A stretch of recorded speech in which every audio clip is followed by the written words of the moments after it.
ڕۆزفێلد و ویلسن. کۆتایی جەنگی ئەمریکا و ئیسپانیا هاوکات بوو لەگەڵ گەیشتنی تیۆدۆر ڕۆزفێلد، یەکەمین سەرۆک لە دوای باوکانی دامەزرێنەرەوە کە بێرۆکەی هامڵتن زیندوو بکاتەوە سەبارەت بە مامەڵەکردن لەگەڵ هاوسەنگی هێزەکاندا بەو پێیەی تاکە خەسڵەتی پەیوەندیە نێودەوڵەتەکانە و دەست بکە بە دیاریکردنی ڕۆڵێک بۆ ئەمریکا لە پێکاتەی ئەو هاوسەنگیەدا. بە پێچەوانەی ئەوانەی پێشتریش و زۆربەی ئەوانەی دوای خۆشی وەک خاوەنی پەیامێکی جیهانی سەیری وڵاتە یەکگرتوەکانی نەئەکرد، بەڵکو وەک زلهێزێک، ڕەنگیشە وەک بەهێزترین زلهێز. پەیامەکەشی لەوەدا بینی کە پارێزەری هاوسەنگی جیهانیە، وەک چۆن بریتانیا پارێزەری هاوسەنگی بوو لە ئەوروپادا. ئارامی نەمابوو بەرامبەر بە زۆر لە بیر و باوەڕەکانی ئەمریکاییەکان سەبارەت بە سیاسەتی دەرەکی. ڕۆزفێلد دژی کاریگەری گریمانەیی یاسای نێودەوڵەتی ڕاوەستایەوە، ئەوەی وڵاتان بە توانای خۆیان نەتوانن داکۆکی لێ بکەن، خەڵکانی تر داکۆکی لێ ناکەن. ڕقیشی لە چەمکی داماڵینی چەک بوو کە لە ئەژەندەی نێودەوڵەتیدا سەری دەرخست بوو. ئەو ڕاستیەی هێزێک لە پشتیەوە نەبێت خراپەیە، بەڵکو ئازارەکەی لەو هێزە زیاترە کە جیایە لە ڕاستی.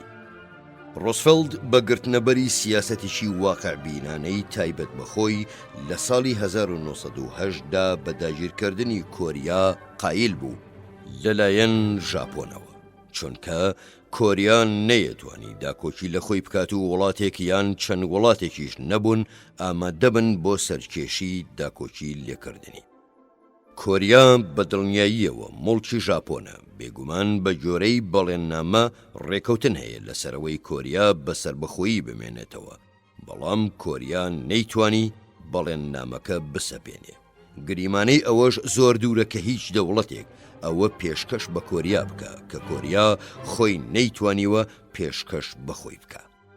لەم کەشەدا ڕۆزفێلد پەرەی بە شتێکدا کە دواتر بە متەلازیمەی ڕۆزفێلد بۆ ڕێبازی مۆنرۆ ناسرا، کە بانگەشەی بۆ مافی ئەمریکا کرد لە دەسوەردانە نیوەی ڕۆژاوای گۆزەوی، نەک تەنها بۆ ڕێگرتن لە دەسوەردانی دەرەکی وەک بنەماکەی مۆنرۆی گوت، بەڵکو لەسەر و ئەوەشەوە بۆ پاراستن و پارێزگاریکردن لە بەرژەوەندی نێودەوڵەتی وڵاتەیە گرتوەکان. لە ماوەی سەرۆکایەتی ڕۆزفێلدا وڵاتە یەکگرتوەکان دەستی وەردایە هاییتی، هەروەها سەرپەرشتی شۆڕشێکی کرد لە پەنەما کە بووە هۆی جیابوونەوەی پەنەما لە کۆلۆمبیا. بنچینەی تەواوکردنی کەناڵی پەنامایشی دانا، بناغێشی داڕشت بۆ چاودێریەکی دارایی بەسەر کۆماری دۆمینیکانەوە. لە ساڵی 1960دا هێزی ئامریکایی نارد بۆ داگیرکردنی کوبا. ڕۆزفێلد بە بڕواکردنەوە بەبۆی وڵاتەیە گرتوەکان ناتوانێت بە پیادەکردنی چاکەخوازی شارستانیانە لێپرسراویە نێو دەوڵەتەکانی خۆی کۆتوبند بکە، کەوتە بەشداری پێکردنی چالاکانەی وڵات لە پرۆسەی هاوسەنگی جیهانیدا.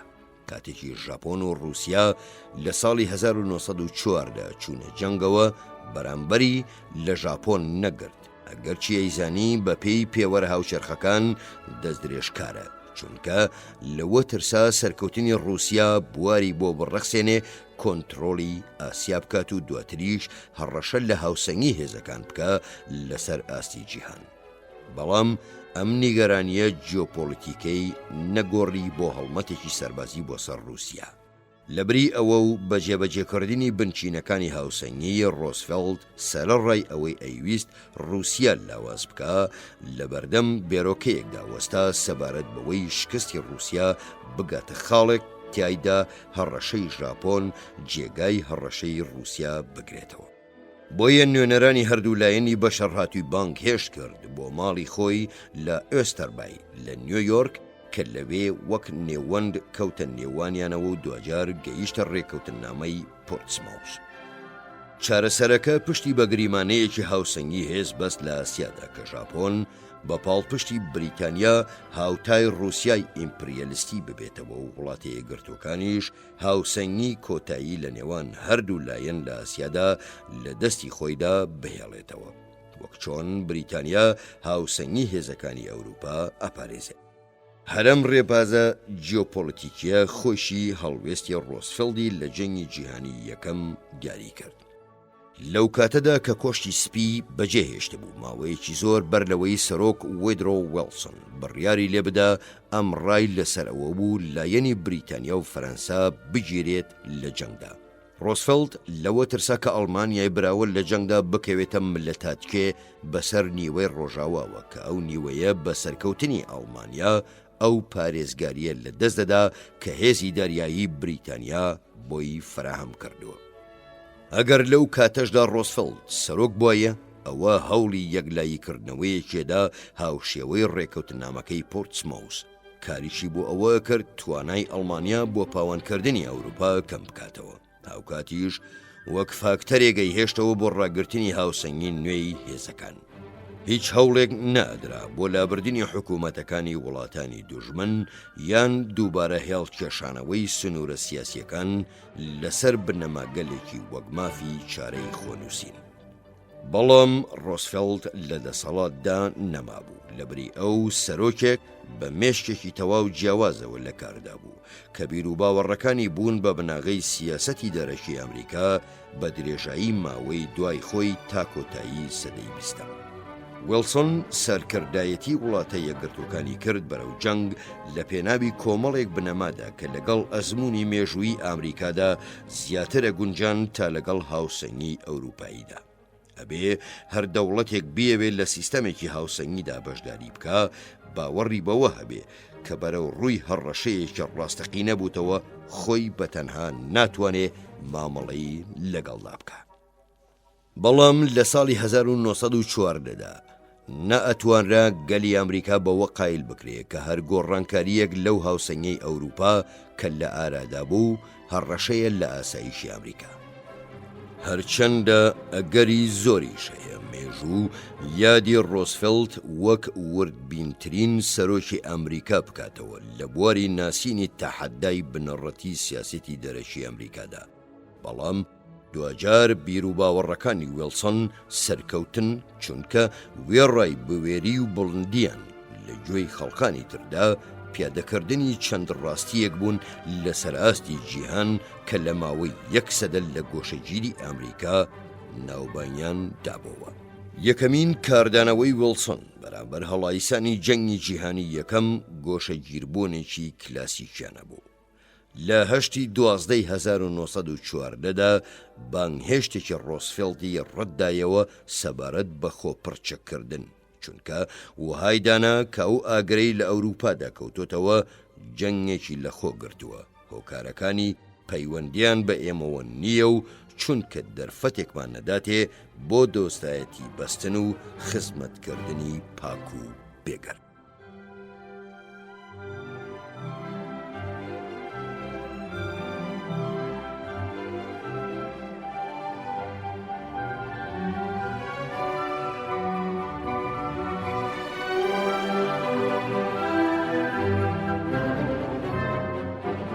ساڵ و نیمێک دوایەوە ویلسۆن بڕیاریدا وڵاتە یەکگرتوەکان بچێتە جەنگەوە، بەڵام وەک ئەوە نا کە ڕۆزفێڵدی کرد بۆ ڕاگررتنی هاوسەنگی هێزەکان لە ئەوروپادا و پتەوکردنی. لەبەری ئەوە ویلسۆن کەوتە وەلانانی هاوسەنگی هێزەکان و سیستەمی وێستفاڵی پێکەوە. 3 مانگیش بەر لەوەی ئەمریکا بچێتە جەنگەکەوە، ویلسۆن لە 22/12/1970دا تاکە دەرەنجامی پەسەندکراوی بەم شێوەیە پێناسە کرد. ئەو پرسیارەی ئاشتی ئایندە و سیاسەتی جیهان لەسەریەوە سێدەوەیە کە ئایا جەنگی ئێستا ململانەیەکە لە پێناوی ئاشتیەکی دادپەروەرانە و دڵنیاکار یان تەنها بۆ دۆزینەوەی هاوسەنگیەکی نوێی هێزەکانە. هەبێ کۆمەڵگایەکی بەهێز هەبێ نەک هاوسەنگیەکی هێزەکان. لەبەری کێبەرکەی ڕێکخراوەوە ئاشتیەکی هاوبەشی ڕێکخراو هەبێ. چوونە ناوجەنگ بوو بە چرکەساتی پێناسەکردنی سیاسەتی دەرەکی بۆ ئەمریکا و بەهۆی ڕۆڵی ڕوود لە گەشەی ئەمریکاوە بۆ هەموو جیهان. پاش لە سەدەیەکیش لە سەرزەنشکردنی سازانی نێودەوڵەتی وێستڤالیانە وڵاتە یەکگرتوەکان دەرفەتێکی دۆزیەوە بۆ سەر لە نوێ داڕشتنەوەی ئەو جۆرە سازانە.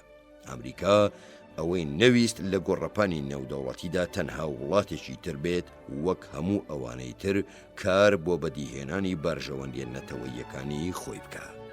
ڕێبازی مۆنرۆ ئەو جۆرە هاوتابوونە ئەخلاقی ڕەت دەکردەوە کە وڵاتی یەکگرتوەکانی لە ڕووی ئەخلاقیەوە ئەخستە هاوشانی وڵاتانی تر. لەبەرەوەش کە ئەرچی وڵاتی یەکگرتوەکان بەپێی شێوە دەربڕینی ویلسن لە ئاستێکی ئەخلاقی زۆر باڵادا بوو. بۆیە تاکە مەبەستی ڕەوای ئەمریکا لە چوونە جەنگدا پێکهێنانەوەی جیهان بوو لەسەر شێوەی خۆی. وڵاتی یەکگرتوەکان هەتا ماوەیەکی زۆر بەشداری لە گەمەی نێودەوڵەتیداکە بە مەرجێک لە پێگەیەکدا بێ بتوانێت سەر لە نوێ ڕێساکان دابڕێژێتەوە. بۆیەش ویلسن مەبەستەکانی جەنگی بەم دەستەواژانە ناسان. ئێمە بەختەوەرین لە شەڕماندا لە پێناوی ئاشتی یەکجارەکیدا بۆ جیهان. ئەبێ جیهان بکرێتە پەناگەیەک بۆ دیموکراسی، هەروەک ئەبێت تۆوی ئاشتی لەسەر ئەو بناغانەی ئازادی سیاسی بڕێژرێ کە تاقی کراونەتەوە. بەڕەدانەوەی بێرۆکەی بەرژەوەندی نەتەوەیی بەو پێیەی پێوەرێکە بۆ خۆپەرستی نەتەوەیی پێوەرێکی نوێی داهێنا. ئەمە چەرخێکە پێویستی بە سیستەمێکی نوێ هەیە بۆ کاروبارەکان کە پرسیارەکان ئەوە بن: ئایا ئەمە ڕاستە؟ ئایا ئەمە ڕەوایە؟ ئایا ئەمەیە بەرژەوەندی مرۆڤایەتی؟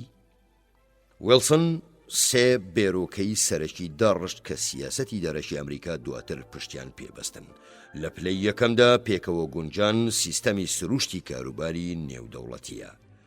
ئەو کێشانەی لە مێژوشدا هەژاندویانە نەشەرەفمەندانە و نەگرنگن، وەک دواتریش جۆرج بۆنیادی ویلسۆنیزم شیەکاتەوە. ئەبێ بە پلەی دووهەم بێن دوای ئارەزووی جیهانێکی ڕێکخراو کە توندوتیژی نێودەوڵەتی نەیشڵەقێنێ. دووهەم، گۆڕانکاری لە ڕێی هێزەوە پەسەند نییە. هەموو گۆڕانکاریەکانە بێ لە ڕێی ڕێوشوێنێکەوە بکرێن کە پشت بە یاسا یان بە شتێکی یاسایی ببەستن. بە جۆرەیەوەش کە خوا مافی چارەی خۆنووسینی بەخشیوە بە خەڵک خۆیان، کەواتە دەوڵەت لەسەرەتی پشت بە دیموکراسی و مافی چارەی خۆنووسین ببەستێ. لە کۆتاییشدا بە جۆرەی ویلسن هەر نەتەوەیەک لەسەر ئەم بنەمایانە خۆی دامەزران دەبێ هەرگیز ڕێگای جەنگ هەڵنابژێرێ. ئەو وڵاتانش کە ناتوان پابەند بن بەم پێوەرانەوە زوو بێ یان درەنگ جیهان دەئاڵێنە ململانەیەکەوە. بەوەش کردنی جیهان بە باوەشێکی دڵنیا بۆ دیموکراسی دەرەنجامی ژیریە، نەک تەنها خواستێکی ئەخلاقی بێ. بە جۆرەی ئەوەش کە کۆمەڵگا دیموکراتەکان بەپێی ئەو تیۆرە هەرگیز بەشەڕ نایەن، کەواتە بواریانە بێ قورسایی خۆیان بخەنە سەر ئەو کێشانەی ئاستی ژیانی مرۆڤایەتی تۆکمەترەکەن. کۆمەڵگا دیموکراتەکان بە بۆچوونی ویلسن هیچ بەرژەوەندێکی شەرعیان نییە بێجگەل لە پێشخستنی بەهاجیانیەکان. یەکێک لە مفارەقەکانی ئەم چرخە ئەوەیە کە داکۆکی ئێستا لەو بیر و باوەڕانە زۆر جار لە دەرەوە وەها لێگەدرێتەوە کە بریتیە لە نیازی فراوانخوازی ئەمریکا و ئارەزوویەکی ئەمریکاییە بۆ فڕێدانی سەنگی خۆی وەک زلهێزێک.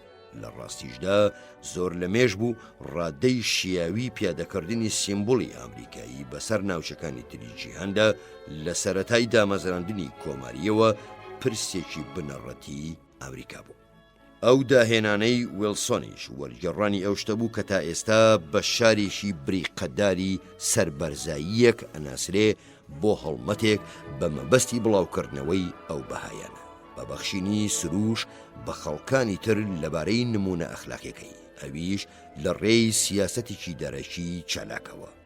نەیارەکانیشی بەرەنگاریان نەکرد، چونکە گومانیان هەبوو لە پەیوەندی جیهان بە بەهاکانی ئەمریکاوە، بەڵام لەبارەی چۆنێتی بە ئەنجامگەیاندنی ئەو بەهایانەوە بۆ چوونیان جیاواز بوو کە پێیان وابوو پەیامی ئەمریکا لە ڕێی جوانکردنی شێوەی دامەزراوە ناوخۆییەکانیەوە بەدیدێ نەک بە بەهەدەردانی سامانەکەی لە سەرکێشی دەرەکیدا. لە ڕاستیدا گۆشەگیرەکانی ساڵانی بیستەکان گزارشتیان لە سیاسەتی دەرەکی ئەمریکایی سەدەی 19هەمی دوای سەرۆکایەتی جەیمس مۆنرۆوە کرد کە پرۆفیسۆر والتەر ڕاسڵ مید بە ناوی ئەندرۆ جاکسۆنەوە بە جاکسۆنیزم ناویەبر. جاکسۆنیش یەکەمین سەرۆک بوو لە ناوچەیەکی دووری ئەمریکاوە بێت و دامەزرێنەری پارتی دیموکراتی نوێیە. باوکانی دامەزرێنەر وەچەی چینە ئەرستۆکراتەکان و چینی ئەو بازرگانانە بوون کە خاوەنی بەرژەوەندی نێودەوڵەتی بوون. لایەوان سیاسەتی دەرەکی هامڵتۆنیستی بەگەمەکردن بە هاوسەنگی هێزە ئەوروپاییەکانەوە بۆ پاراستنی دەوڵەتی ساوای ئەمریکا کارێکی لۆژیکی بوو. ئاندرۆ جاکسۆن نوێنەری ئەمریکایەک بوو کە پشتیە کردە ئەوروپا و ڕووە و ڕۆژاوە پەلیە هاویشت. بۆچوونەکانی پێشەواکان و چینی کرێکاری ئەو کاتێکی دەرەبڕی بە تایبەتی لە شارۆچکەکاندا. لە بیستەکاندا جاکسۆنیزم سەرەتا دشی وێلسۆنیزم وەستا کە دواتر لە کاتی جەنگی جیهانی دووهەم و شەڕی سارددا پەیمانی لەگەڵدا بەست و پاش تەواوبوونی شەڕی ساردیش گەڕایەوە بۆ بنەماکانی پێشووی. وێلسۆنیزم ئەیویست بەشداریکردنی چالاکانە لە کاروبەری نێودەوڵەتیدا سیستەمی نێودەوڵەتی پێک بهێنێ. لە کاتێکدا جاکسۆنیزم سەر لەبەری مانۆڕەکانی هێزی ئەوروپایی پشتگوێ خستە بوو ئەگەر ئەو مانۆڕانە بەڕاشکاوی و بە شێوەیەکی ڕاستەوخۆ هەڕەشە نەبوونایە بۆ سەر ئاسایش و بەهاکانی وڵاتی یەکگرتووەکان. ئەگەر ئەوەش ڕوو بدا ئەوە جاکسۆنیزم ئەبێتە ڕەوتێکی دوژمنکارانە. لە سیەکاندا ئەتوانرا وێلسۆنیزم بە پێشەلکردنی یاسای نێودەوڵەتی یان مافی مرۆڤ تەیار بکرایە. بەڵام ڕەفتارەکانی ژاپۆن یان ئەڵمانیا لە سیەکاندا جاکسۆنیزمیان زۆر پەست نەکرد، بەڵکو جاکسۆنیزم بەگشتی دژی ملنانی ڕۆزفێڵد بوو بۆ خۆهەڵقورتان لە ئەوروپادا. بەڵام کاتێک هێرش کرایە سەر پێرڵ هاربر بەو تەحەدا گەورەی لەو هێرشەوە بەرەو ڕووی ئاساییشی ئەمریکا بووە، وێلسۆنیستەکان و جاکسۆنیستەکان بوون بە خاوەنی پرسێکی هاوبەش، هەردوو لایەن لەسەر ئەوە پێکاتن کە لە ناوبردنی نازیەت و خۆبەدەستەوەدانی بێمەرجی ژاپۆن و ئەڵمانیا تاکە ئەنجامێکی پاسەند کراون. لە کاتێکیشدا وێلسن ناچار بوو پاشتەوابوونی جەنگی جیهانی یەکەم و بۆ چوون و بەرژەوەندیەکانی هاوپەیمانە ئەوروپاییەکانی بەهەند وەربگرێت. وڵاتە یەکگرتووەکان پاش تەواوبوونی جەنگی جیهانی دووهەم هێندە بەهێز بوو کە دەستی هەردوو سەرۆک فرانکلین ڕۆزفێلت و هاری ترۆمان واڵا بوو بۆ دامەزراندنی ژینگەی نێودەوڵەتی بە پێی بنەماکانی ئامریکا، ئاسایشی هەمووان و مافی چارەی خۆنووسینی نەتەوەیی و نەهێشتنی کۆلۆنیالیزم لە ڕێی دامەزراندنی نەتەوە یەکگرتووەکانەوە. لە کانونی دووهەمی 1940دا ڕۆزفێلد ئەوەی ڕاگەیان کە ئامانجەکانی سیاسەتی ئامریکا بریتین لە 4 ئازادیەکە: ئازادی بۆ چوون و ئاین و ئازادبوون لە کەم و کورتی و لە ترس لە هەموو شوێنێکی جیهاندا. بەواتایەکی تر وڵاتە یەکگرتووەکان ئەو بەرگەی پۆشی کە جۆن کوینسی ئادەمز زۆر خەڵکی لێ وریا کردەوە، بەرجی قارەمان و بارگریکار لە ئازادی خوازان لە هەموو شوێنێکدا. ئەم خەسڵەتە گۆشەگیریانەی ئەمریکا کە لە سەدەی 19دا شیردەری گۆشەگیری ئەمریکا بوون، هەر خۆیان لە سەدەی 20دا شیردەری پەیامە جیهانبینیەکەی بوون. دووهەمین گۆڕانکاری بەسەر پێشنیارەکەی جۆن کوینسی ئادەمزدا هاتبێ لەو بارەیەوە باشترین ئامرازی وڵاتە یەکگرتووەکان بۆ بڵاوکردنەوەی دیموکراسی لە دەرەوە پیادەکردنی خەسڵەتە باشەکانێتی بە شێوەیەک کە هانی ڕێزگرتنی مافەکانی مرۆڤ بکە بە ئامانجێکی بنەڕەتی سیاسەتی دەرەکی ئەمریکا. لە سەردەمی ئیدارەی کلینتۆندا ڕوویدا. کلینتۆن یەکەمین سەرۆکی پاش شەڕی سارد و یەکەمین سەرۆک بوو کە ژیانی سیاسی خۆی وەک نەیارێکی جەنگی ڤێتنام دەست پێکرد. بەو پێیەش کە متمانەی بە ڕۆڵی هێز نییە و دژی چەمکی هاوسەنگیشە کە بەبیری کۆن ناویەبا، بۆیەوەها ڕەفتاری کرد وەکەوەی ئەوانەی بەر لە خۆی بە بایەخدانی زیاتر لە پێویست بە یاعتیبارە ستراتیژیەکان بەشداریان لە شەڕی ساردا کردبێ. بۆیەش لە گوتارەکانی دەرەوەیدا هەردەم پۆزشە بینین لە پای بەناو پێشەلکاریە ئەخلاقیەکانی ئەمریکا، ئەوەش بە فڕێدانی سەرزەنشتیەکە بۆ سەرشانی سەرقاڵبوونی ئەمریکا بە شەڕی ساردەوە. بەڵام هۆکاری شەڕی سارد وڵاتە یەکگرتووەکان نەبوو. چونکە پیاوان و ژنانی هەردوو پارت کە لە نۆ کابینەی بەر لە کلینتۆندا کاریان کردبوو بڕوایان وەها بوو، ئەو بڕوایەش هۆیەکی شیاوی لە پشتەوەیە کە لە ململانەیەکەوە گلاون کاریگەری هەیە بەسەر ئاسایش و بەها بنەڕەتیەکانی وڵاتەکەیانەوە و بەسەر ئازادی گەلەکەیانەوە بەگشتی.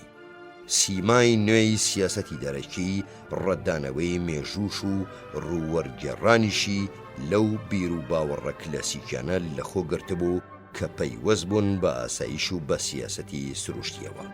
ئەو سیما نوێیە بەو پێشنیارە ڕاشکاوەی کە گوایە نوشوستەکانی ئامریکا ڕۆڵیان لە سەرهەڵدانی شەڕی ساردا هەبووە و بەو ئاماژەدانەی بەوەی زۆربەی گرژیە نێودەوڵەتیەکان لە بنەڕەتدا کۆمەڵایەتین و بەوەشە بێ دیپلۆماسیەت قورسایی خۆی بخاتە سەرەوەی پێگوترێ پرسە نەرمەکان واتە ناستراتیژیەکان.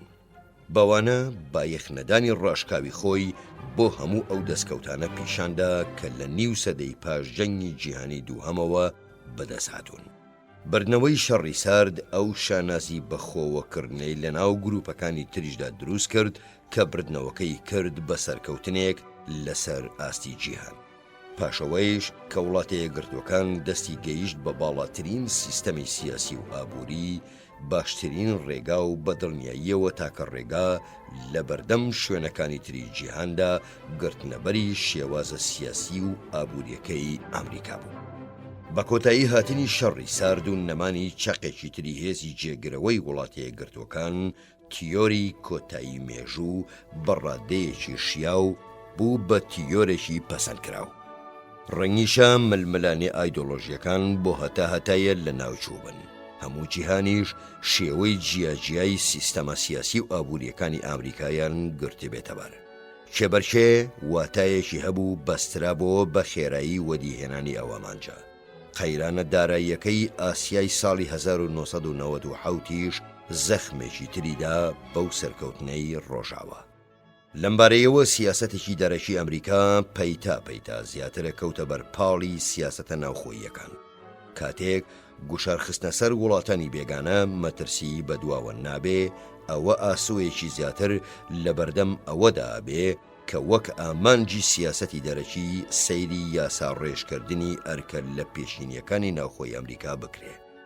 لە نمونونەکانی باشداریکردنی ئانجومەنی پیرانیش ئەو توانجەی خاتون نانسی بلۆسی نوێنەری ویلایەتی کالیفۆرنیا بوو کە پشتیوانێکی بەهێزی بێرۆکەی سەپاندنی کۆت و بەندە بەسەر کایەی بازرگانی چیندا. لەو کاتەدا کە کلینتۆن لە سەرەتای سەرۆکایەتیەکەیدا مەرجی ئەوەی دانا پێگەی شایستەترین وڵات بۆ چاودێریکردن ببەخشرێتە چین، بەهۆی ئەو بەرەو پێشچوونەی لە ماوەی ساڵێکدا تۆماری مافی مرۆڤ لەو وڵاتەدا بەخۆیەوە بینیوە، بێلۆسی گوتی: ئومێدم وهایە ئەگەر پاش 12 مانگی تر ئازادی ڕۆژنامەگەری و مەرجەکانی تری مافی مرۆڤ لە چیندا جێبەجێکران بتوانین دەست بدێنە چارەسەرکردنی ئەو کێشانەی تری لای ئەندامانی کۆنگرێس. هیچ شتێک هەرەسێنانی سیستەمی وێستڤاڵی تایبەت بەدەست وەرنەدان دەرناخە. هێندەی ئەو پێشنیارەی ئەڵێ ئازادی ڕادەربڕین و ڕۆژنامەگەری کە بە درێژایی 5,000 ساڵی مێژووی چین لەو وڵاتەدا بوونیان نەبووە، ئێستا پشتیان لە دەرکردنی یاساگەلێکی کۆنگرێسی ئەمریکادا پێبەسترێ کە وەک ئاڵقەیەکی سەرەتایی 12 زەمانی ڕەبەقن لە زنجیرەیەکی نەفساوەی خواستی یەکلایەنەی ئەمریکا. ئەم جۆرە خواسانی ئەمریکا لە ڕێلادان نەبوون، بەڵکو و دەنگدانەوەی بێرۆکەیەکی بەرڵاو بوون لە کایەی ڕای گشتی ئەمریکا و ئەوروپای ڕۆژاوە بە شێوەیەکی ڕوو لە زیاد بوون. سترۆپ تالبۆتی یاریدەدەری وەزیری دەرەوە لە ساڵی 1996دا لە فۆرین ئەفێرسی ئەم بێرۆکەیەی فراوانتر کرد. لە جیهانێکدا وڵاتەکان تا دێ زیاتر پشت بە یەکتریە بەستن. ئەمریکاییەکان گرێوێکی زیاتریان بەدەستەوەیە بۆ چۆنێتی حکومدان یان خراپ حکومکردنی وڵاتانی تر لە ناو خۆیاندا. هەتا یەکێتی کۆمەڵگاکانی ئەو وڵاتانش کە ڕێگای دیموکراسیان هەڵبژاردووە و فراوانتر و بەهێزتر بێ، ئاسایشی ئەمریکاییەکان و گەشەکردنیان زیاترە بێ، چونکە ئەگەری زۆرتر هەیە کۆمەڵگاکان دەست بە پابند گیریە نێو دەوڵەتیەکانەوە بگرن و نەک لێنە کاری تیرۆر و وێرانکردنی ژینگەوە و جەنگ لە ناو خۆیاندا هەڵنەجێسێرن. ئەو پێشنیارە ناوەرۆکی هەر بناغەیەکی لۆژیکی ئاسایشی نەتەوەییە کە کۆمەکی دیموکراسی بکە لە وڵاتانی تردا و هانی بدات و بەرگری لێ بکە. ڕێبازی نوێی دەستوەردانی مرۆیی جەخت لەسەرەوە کاتەوە کە بیر و باوەڕەکانی مرۆڤەکان بەشێکی دانەپچڕاون لە نەرێتی ئەمریکایی و ئەوە دێنن سامان و تەنانەت گیانی خەڵکیش بخرێتە مەترسیەوە بۆ بەرگریکردن لێیان لە هەر شوێنێکی جیهاندا.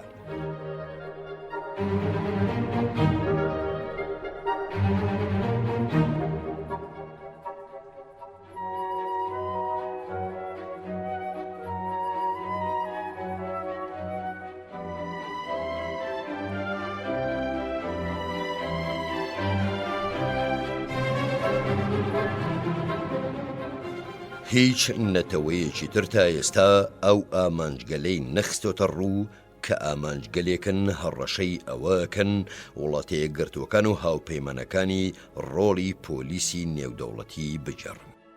ئەو گوتارەی جەخت دەکاتە سەر دەستێوەردانی هەمیشەیی بە تایبەتی لە پاش کردە سەرکەوتوەکەی نایتۆ لە کۆسۆڤا ڕوون دیار بوو.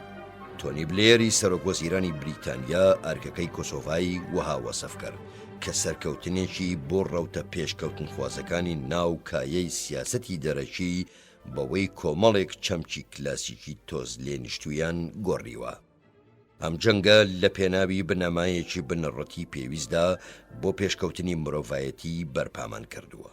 ئەویش ئەوەیە کە هەموو مرۆڤێک بەبێت لە بەرچاوگرتنی ڕەگەز یان ئاین یان شوێنی لەدایکبوونی مافی ئەوەی هەبێ دوور لە چەوسانەوە ژیان بەسەربەرێت و دەست بۆ ئەو مافەی نەبرێ.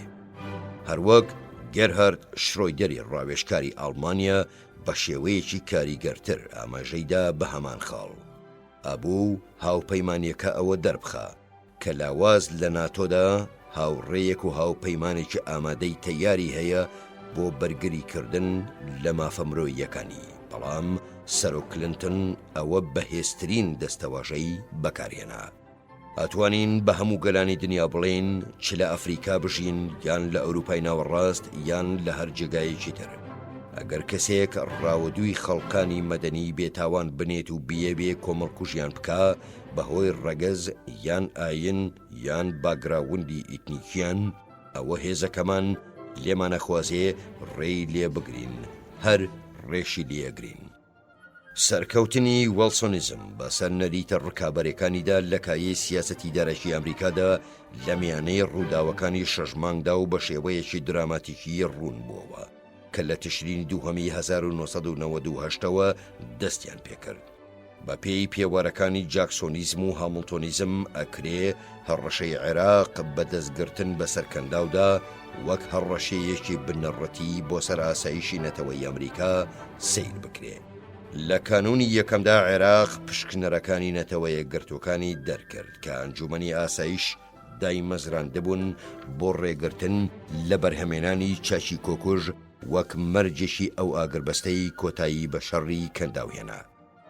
ئەمەش توانای دوورخایەنی عێراقی بۆ هەڕەشەکردن لە دراوسەکانی زیندوو کردەوە کە زۆربەیان هاوپەیمانی ئەمریکان و هەمووشیان نەوت هەناردە ئەکەن و کۆمەڵگا پیشەسازیەکان ناتوانن دەست بەرداریان ببن.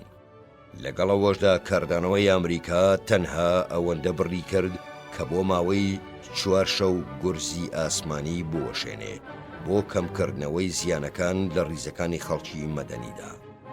دواتریش ئەو بێرۆکەیە پەسەندکرا کە عێراق سوکایەتی بە بڕیاری ئانجومەنی ئاسایش کردووە.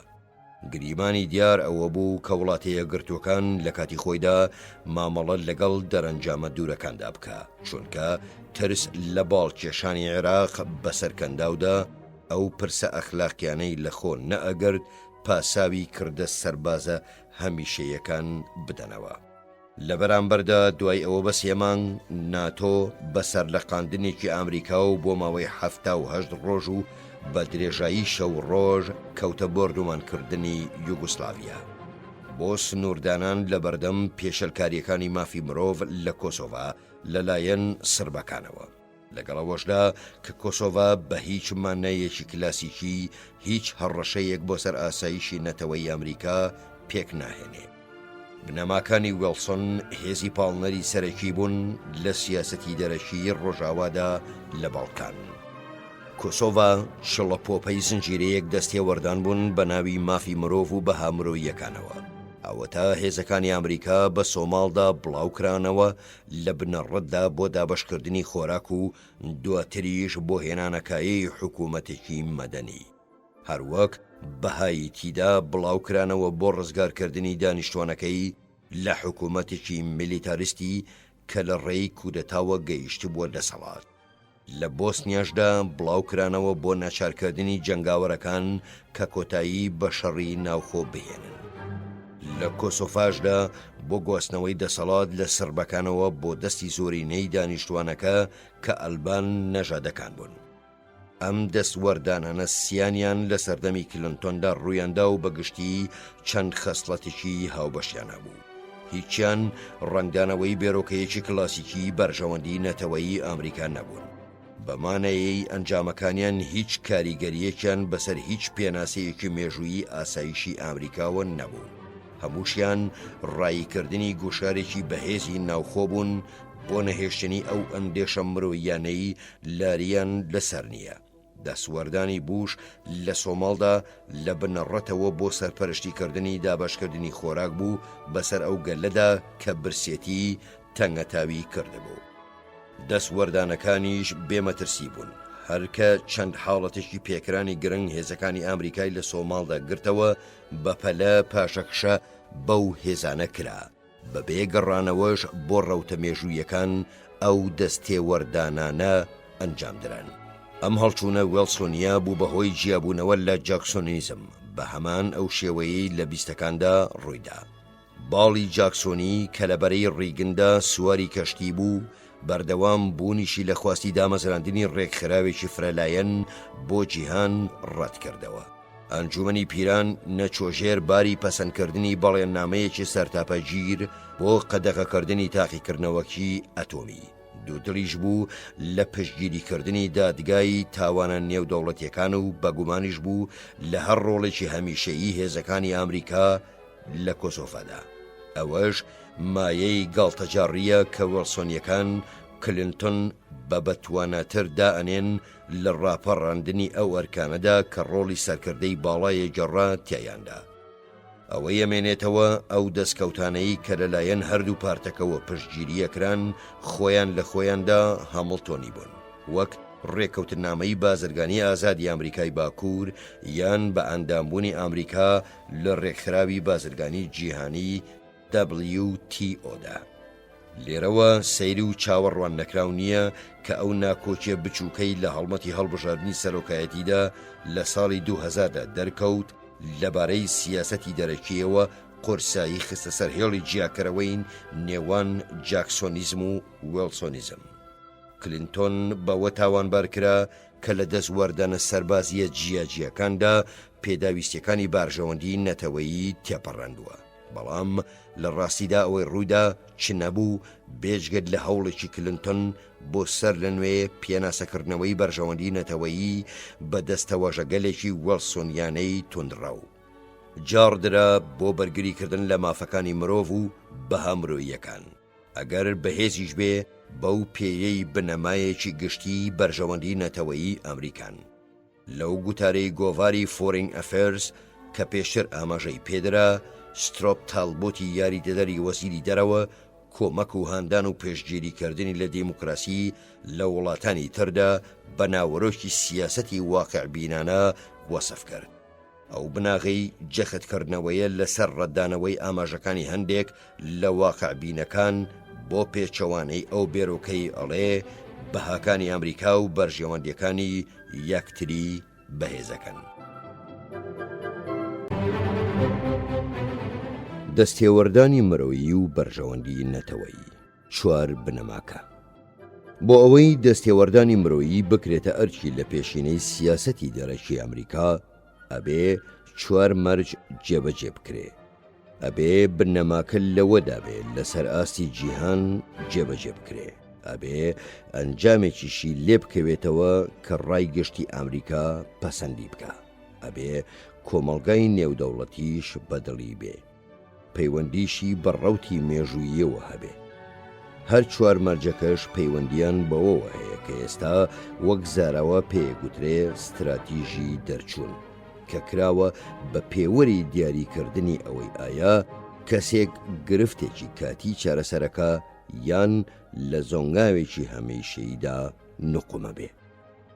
ئەم مەرجانە سەرەتا ئەوە دەرەخن کە ئایا وڵاتە یەکگرتووەکان بە سادەیی بڕیارەکانی تایبەت بەو دەستوەردانە پاساو ئەداتەوە کە هەلو مەرجەکە ئەیان سەپێنێ یان بناغە بۆ ستراتیژێکی گشتی تا ئەڕێژێ کە بتوانرێ بگرێتە بەر. ئەگەر سیاسەتەکە شیاوی جێبەجێکردن نەبێ لەسەر ئاستی جیهان یان لانیکەم لە باشترین هەلومەرجی پێشبینی کراودا شیاوی جێبەجێکردن نەبێ، ئەوە وەک پراکتیشێکی بەبەرنامە بە مەبەستی پامانخوازی ئامریکا و وەک ڕەفتارێکی هەڵقوڵاوی درۆیەکی خۆپەرستانە ئەکەوێتە بەرچاوی جیهان. ئەگەر ڕای گشتی ئەمریکاش پشتگیری لە پرۆسەکان نەکا، ئەوە شکستێنان ئاواتەکانی ئەمریکا لەوەدا لاوازەکە کە ببێتە پایەی ڕاگری سیستەمی نێودەوڵەتی. ئەگەر کۆمەڵگای نێودەوڵەتیش لەگەڵ ئامانجەکانی ئەمریکادا پێک نەیە، ئەوە وڵاتە یەکگرتووەکان ناچارە بێ یان خۆی بسەپێنێ یان پاشەکشە بکە. ئەگەر کارەکانی ئەمریکاش ڕەوتی مێژوویی بە هەندوەرنەگرێ، ئەوە زوو بێ یان درەنگ بەهۆی بربەستە ناوخۆییەکانەوە تووشی نوشوزدێ، یان پێویستی بە کۆکردنەوەی چەند هێزێگە بێ کە لەگەڵ کۆدەنگی ناوخۆی ئەمریکادا ناگونجن. ئاشکرایە کە ئەمریکا هەرخۆی بێ یان لەگەڵ ئەوروپادا لە پێگەیەکدا نییە بتوانێت لە ڕێی هێزی سەربازیەوە هەموو هەڵەکان ڕاست بکاتەوە، یان هەتا هەموو هەڵە سەرەکیەکانی جیهانیش وەک زۆر سەرکردەی ناتۆ لە پاش کردەکەی کۆسۆڤا ئەوەیان دووپات کردەوە. هەروەک سەرکردەکانی ناتۆ ڕاگەاندنەکانی خۆیان بە شێوەیەکی پراکتیکی لە سەراستی جیهان جێبەجێ نەکرد کە بە دەنگی بەرز ئەیان گوتەوە، ئەوە تا دوای چەند مانگێک بەسەر ئەوەدا کە سیاسەتێکی دەرەکی ئەخلاقیان جاڕدا کاتێک رووسیا لە کردەیەکی تا ڕەدەیەکی زۆر هاوشێوەی ئەوەی سرب لە کۆسۆڤا کردیان پەلاماری کۆماری چێچیانیدا زۆر بە شوورەیەوە بێدەنگ بوون. لە هەریەک لە کۆسۆڤا و چێچیاندا وڵاتێکی دەسەڵاتدار بە بەکارهێنانی گوشاری سەربازی هەوڵی هێشتنەوەی دەسەڵاتی خۆی بەسەر هەرێمێکدادا کە گەلێکی جیاوازی تیاژی لە ڕووی ڕەگەز و ئاینەوە. کردەکانی رووسیا لە چێچیاندا زۆر لە کردەکانی سرب لە کۆسۆڤا دڕندەتر و خوێناویتر بوون و زیانی گیانی گەورەتریان لێکەوتەوە. لەبەرە و ڕووبوونەوەی تەحەدایەکی لەم چەشنەدا زۆربەی ئەوانەی پرۆسەکەی کۆسۆڤایان بە یەکەمین کاری لە شێوەی خۆی دانا لە جیهاندا یان بێدەنگ بوون یان چەندە ڕێو شوێنێکی کارتۆنیان گرتەبەر بۆ هێوەرکردنەوەی گروپەکانی فشاری ناوخۆ لە پاشەخشەیەکی قێزەونیشدا بە گۆڕینی ناوی قوربانیەکان هەوڵی جوانکردنی هەڵوێستەکەیاندا. بەو شێوەیەش داکۆچی کاران لە ئازادی لە کۆسۆڤا بوون بە یاخیبووەکان لە چێچیان چ لە دۆکومنتە ڕسمیەکان یان لە میدیەکاندا. سەبارەت هەم بە ئەفریکاش خۆدزینەوەیەکی هاوشێوە ڕوویدا لە ئامانجە ڕاگەیەنراوەکانی سیاسەتی دەرەکی نوێ لە بەگژاچوونەوەی تاوانی کردە دڕندانە زۆر بەربڵاوەکانی سیرەلیۆندا. بەشدارەکانی پرۆسەی کۆسۆڤا تێوەگلانی سەربازیان ڕەت کردەوە، هەرچەندە هێزێکی کەمتر بە پێی پێوەری کۆسۆڤا زۆر بە خێرایی ئەو قەسابخانەیی ڕاگرت. هەروەک مەسەلەی دەستێوەردان لە سوودان یان لە قەوقاز پێشنیان نەکرا وێڕای ئەوەی قوربانیەکانی ئەو شوێنانە لە قوربانیەکانی کۆسۆڤا زیاتر بوون. بە سەرنجێکی وردیش ئەوە دەرەکەوێ کە بەنەمای گشتی سیاسەتی دەرەکی ئەخلاقی نوێ بەسەر وڵاتە گەورەکاندا یان بەسەر هاوپەیمانەکانیاندا یان بەسەر ئەو وڵاتانەدا پەیڕەو نەکرا کە لە چوارچێوەی کۆمەڵگە دیموکراتە مەزنەکاندا گروپی دەنگبەخشی گەورەیان هەیە. بەوەش ئەم سیاسەتە تەنها ئەو وڵاتە بچووکانە ئەگرێتەوە کە لە کەنارەکانی ئەوروپادان و هەروەها ئیندۆنێزیا، ئەوەیش لە چێشمەچێشی ئاشوبی ناوخۆیی و بەرگە نەگرتنی هیچ مەترسیەکی سیاسی دەرەکیدا. هەبوونی سنوورێک بۆ توانای جێبەجێکردنی بەنامەکانی سیاسەتی دەرەکی بێگومان پەیوەندی ئەو سیاسەتە بە پرسەکانەوە لاواز ناکە لە هەندێک حاڵەتی دیاریکراودا. بەڵام ئەوە لە ئەمریکا خوازەیە کە لە پەیوەندی نێوان بەنەمای ئەخلاقی و سیاسەتی ڕۆژانەی دەرەوە تێبگات. بنەما ئەخلاقیەکان و جیهانین و چوارچێوەیەکی زەمانیان نییە. بەڵام سیاسەتی دەرەکی بەستراوەتەوە بە هەلومەرجەوە، چونکە وەک بیسمارکەڵێ هونەری ممکنە و زانستی ڕێژەیە. هەر کاتێکیش بنەما ئەخلاقیەکان بەبێک جێدانە مەرجە مێژوویەکان جێبەجێکران، ئەوە ئەنجامی ئەوە زیاتربوونی ئەندێشەکانە بێ لە بەری چاکردنیان. ئەگەر لە بەڕۆشنایی مەرجە ناوخۆیی یان ناودەوڵەتیەکانی جێبەجێکران ئەوە مەبەستی داواکرا و لیانە بەسرێتەوە بەو بەرژەوەندێنەتەوەیانەوە کە وێڵسۆنیەکان هەردەم ڕخنیان لێگرتووە. کەواتە ئەو کۆتانەی لەسەر دەستێوەردانی مرۆیی یان هەر شتێکی تر دروزە بن تایبەتن بە ئامادەباشی بۆ پێشکەشکردنی نرخی پێویست وە قوربانیدانی گیان یان ماڵی. ئەوەش لە توانەدا نییە کە ڕێبازی دەستوەردان ئیتر جیهانی بێ یان شتی تر بە بەردەوامی بگیرێتە بەر، تەنها مەگەڕ ڕای گشتی بڕوای بەوە هەبێ کە ئەو بەرژەوەندیانەی لە مەحەکدان پاساوی تێچوونەکە دەنەوە. هەموو نمونونەکانی دەستێوەردانی مرۆیی نەوەدەکانیش ئەم توخمەیان بەتابەتی کەم بوو، لە سۆماڵەوە تا ئاگاتە کۆسۆڤا. هێزە ئەمریکاییەکان کە لە سۆماڵ هەر ئەوەندەی زیانیان بەرکەوت پاشەخشیان پێکرا. هەر لە سەرەتای هەڵمەتەکەی کۆسۆڤایشەوە سەرکردەکانی ناتۆ ئەوەیان ڕاگەیان بێجگەل لە هەڵوێستی جوامێرانەی تۆنی بلەیەری سەرگۆزیران کە کردە سەربازیە زەمینیەکان لە ئەژەندەدا نین، بەواتایەکی تر گیانی خەڵک ناخرێتە مەترسیەوە، ئەوەش لە هەوڵێکدا بۆ تاقیکردنەوەی توانای بەرگەگرتنی بەردومانی بەردەوام لەلایەن سلۆبەدان میلۆسۆفیجەوە. هەروەک ترس لە پێکران لە ڕیزی هێزەکانی هاوپەیماناندا وهای لێ کرد بەردومانی ئاسمانی لە بەرزیەکەوە ئەنجام بدرێ کە زیاتر بێت لە مەودای موشەکە دژە هەوایەکانی سەرد، واتە 15,000 پێ و بەرەژوور. ئەوەش مانای ئەوە بەخشێ لانیکەم لە کۆسۆڤادا کە کۆمەڵگە دیموکراتەکانی ڕۆژاوە هەموو سەرکێشێکی خۆیان بۆ خزمەت پرسە ئەخلاقیەکان لە بەرزیەکی دیاریکراودا قەتیزداوە. پێشنیاری سێهەم ئەوەیە کە بۆ ئەوەی هەر چەمچێک بکرێتە بنەمایەک سیستەمی نێودەوڵەتیە لەسەر ڕێک بخرێ، ئەبێ بەگشتی لە کۆمەلگای نێودەوڵەتیەوە پەسەند بکرێ. ئەوەژە گەڕێتەوە بۆ ئەوەی سیستەمی نێودەوڵەتی پێویستی بە پەسەندکردنیەکی بەرفراوان هەیە. ئەگەر ئەوەش نێتە دی ئەکرێ ئەو بنەمایە وەک چەمچێکی ڕێکخەری بنەڕەتی دەرکەوێ، بەڵام پێویستی بەوە ئەبێ بە زۆر بسەپێنرێ. ئەوەش زووتر ڕوویداوە. هەندێک ئاینی جیهانی هەر لە بنەڕەتەوە لە ڕێی لەشکرکێشی سەربازیەوە بڵاوبوونەتەوە و دواتر بوونەتەوە نیشانەی باوەڕ. ئەوەی لەبارەی دەرەنجامە سیاسیەکانیش هەرڕاستە وەک لە شەڕی ناوخۆی ئەمریکادا ڕوویدا.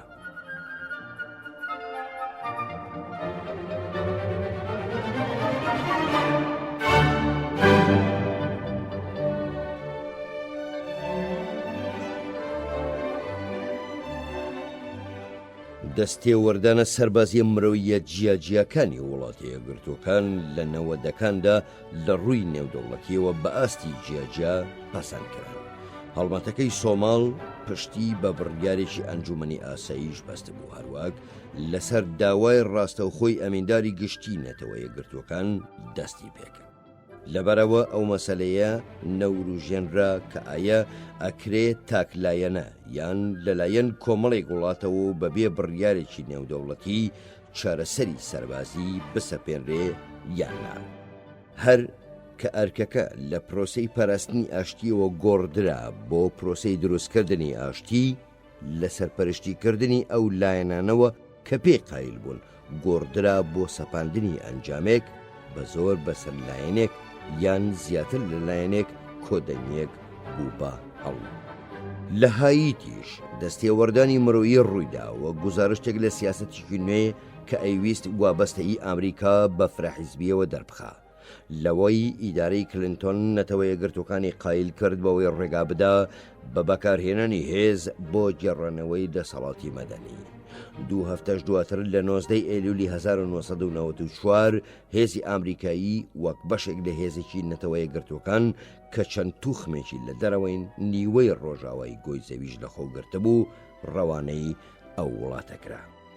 ئەم دەستێوەردانە فرەلایەنە کاریگەریەکی پێچەوانی لێکەوتەوە لەوەی هەڵگەڕانەوەیەک لە سیاسەتی مێژوویی ئامریکادا پیشاندرا بەرامبەر نیوەی گۆی ڕۆژاوە لانی کەم لە ڕووی یاساییەوە، چونکە لەوەتەی ڕێبازی مۆنڕۆ جاردرا تا ئاگاتە دامەزراندنی ڕێکەوتنامەی ڕیۆ لە ساڵی 1940دا کە سیستەمێکی ئاساییشی هاوبەشی نیوەی ڕۆژاوای گۆی زەوی لێکەوتەوە هەتا دەیان ساڵ دواتریش ئیدارە یەک لە دوای یەکەکانی ئامریکا سوورن لەسەرەوەیە بێ گرفتەکانی ناوچەکە لەلایەن وڵاتی هەردوو ئەمریکاوە و لەو پەڕی حاڵەتیشدا لەلایەن وڵاتە یەکگرتوەکانەوە بەتەنها چارەسەر بکرێن. سەبارەت بە هاییتی ئیدارەی کلنتۆن پاشگەز بۆوە لە بەشداری پێکردنی ئەو دامەزراوەیەی بە تایبەتی بۆ ئەو مەبەستە پێکێنرا بوو ڕێکخراوی وڵاتانی ئامریکا. لەوەش پاشگەز بۆوە کە خۆی یەکلایەنە هێزی بەکاربهێنێ چونکە وڵاتانی تری ناوچەکە بە دەستێوەردانی سەربازی قایل نەبوون. ئەگەرچی ئامادەبوون پشتیوانی لە هەر ڕێوشۆنێکی دیپلۆماسی و ئابووری بکەن. بەو پێی سۆماڵ ئەکەوێتە سنوورێکی فراوانتری بایەخ پێدانی وڵاتانێکی زۆرەوە لە کاتێکدا هایتی لە ناو چوارچێوەی بایەخ پێدانە کلاسیکەکانی ئەمریکادا بوو. بۆیە هیچیان بەکاڵکی ئەوە نایەن دەرەنجامێکی گشتیان لێوە هەڵێنجێنرێ سەبارەت بە توانای جێبەجێکردنی بنەمان نوێیەکانی دەستێوەردانی مرۆیی. بەڵام بۆسنیا و کۆسۆڤا وەهانین چونکە هەردووچان لە ناو دڵی ئەوروپادانە و قەیرانەکە لە چیشوەرێکدا ڕوویدا کە هێشتا تیایدا یادەوەریەکانی جەنۆساید لەسەر دەستی نازیەکان زیندووە. ئەو وڵاتەش کە بۆسنیا و کۆسۆڤا لێی جابوونەوە بە درێژایی شەڕی سارد لەژێر پارێزگاریەکی ناڕەسمی ناتۆدا بوو. بۆیە دەرکەوتنی کاردانەوەیەکی تووڕە لەلایەن پەیمانی ئەتڵەنتیکەوە بەرامبەر بەدکاریە لە ڕاددەبەدەرەکانی جەنگی باڵقان کارێکی حەتمی بوو. بەڵام هەردوو حاڵەتەش لە ڕووی ناوەرۆکەوە هەر جیاوازن. بۆسنیا وڵاتەکان نەتەوە یەکگرتوەکان پاش هەڵوەشانەوەی یەکێتی یۆگۆسلاڤیا بەڕەسمی ناسیوێتی. ململانیەکە کردەی هێندە دڕندانەی لێکەوتەوە لە وەسف نایە. زۆربەی ئەو کردانش لەلایەن سربەکانەوە ئەنجامدران، بەڵام بەر لە کۆتایی هاتنی ململانیەکە کەرواتەکانیش کە لە ڕووی هونەریەوە لە پاڵ ناتۆ هێزی نەتەوە یەکگرتوەکاندا بوون کاری جێنۆسایدیان ئەنجامدا. موسڵمانەکانیش لە پێوەرە کلاسیکەکانی باڵقان دەرنەچوون سەبارەت بە کردەی دڕندانە.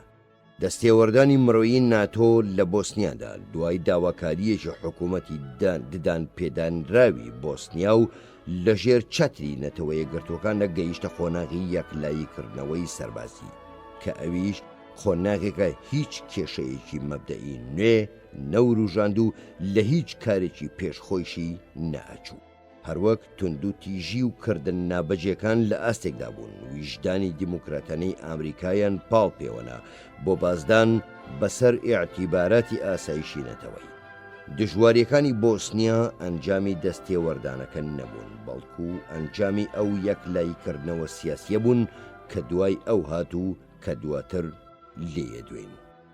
لە ڕووی مێژوویەوە بۆسنیا هێڵێکی جیاکەرەوە بوو لە نێوان هەردوو ئیمپراتۆریەتی نامسایی و عوسمانی و لە ساڵی 1970دا خرایە دەم ئیمپراتۆریەتی نامسایی.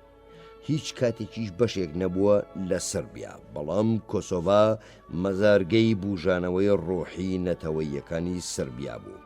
هەر لەوێ ململانەی سربەکان لە پێناوی ڕزگاربوون لە ئیمپراتۆرێتی عوسمانیەکان لە ساڵی 1389دا بە جەنگێک دەستی پێکرد کە کارەساتێکی لێکەوتەوە بۆ سربەکان. لە ڕاستیدا کۆسۆڤا تەنها لە ساڵی 1912دا لە ئیمپراتۆرێتی عوسمانی دابڕکرا و دواتر بوو بە یەکەیەکی ئیداری سەربا سربیا. لە کاتی دەسەڵاتی عوسمانیەکاندا پێش ساڵی 1912 کەمینەیەکی موسڵمان کە زۆربەیان ئەلبان نەژاد بوون فەرمانڕەوایی زۆرینەیەکی سربیا نەکرد لە سربیادا.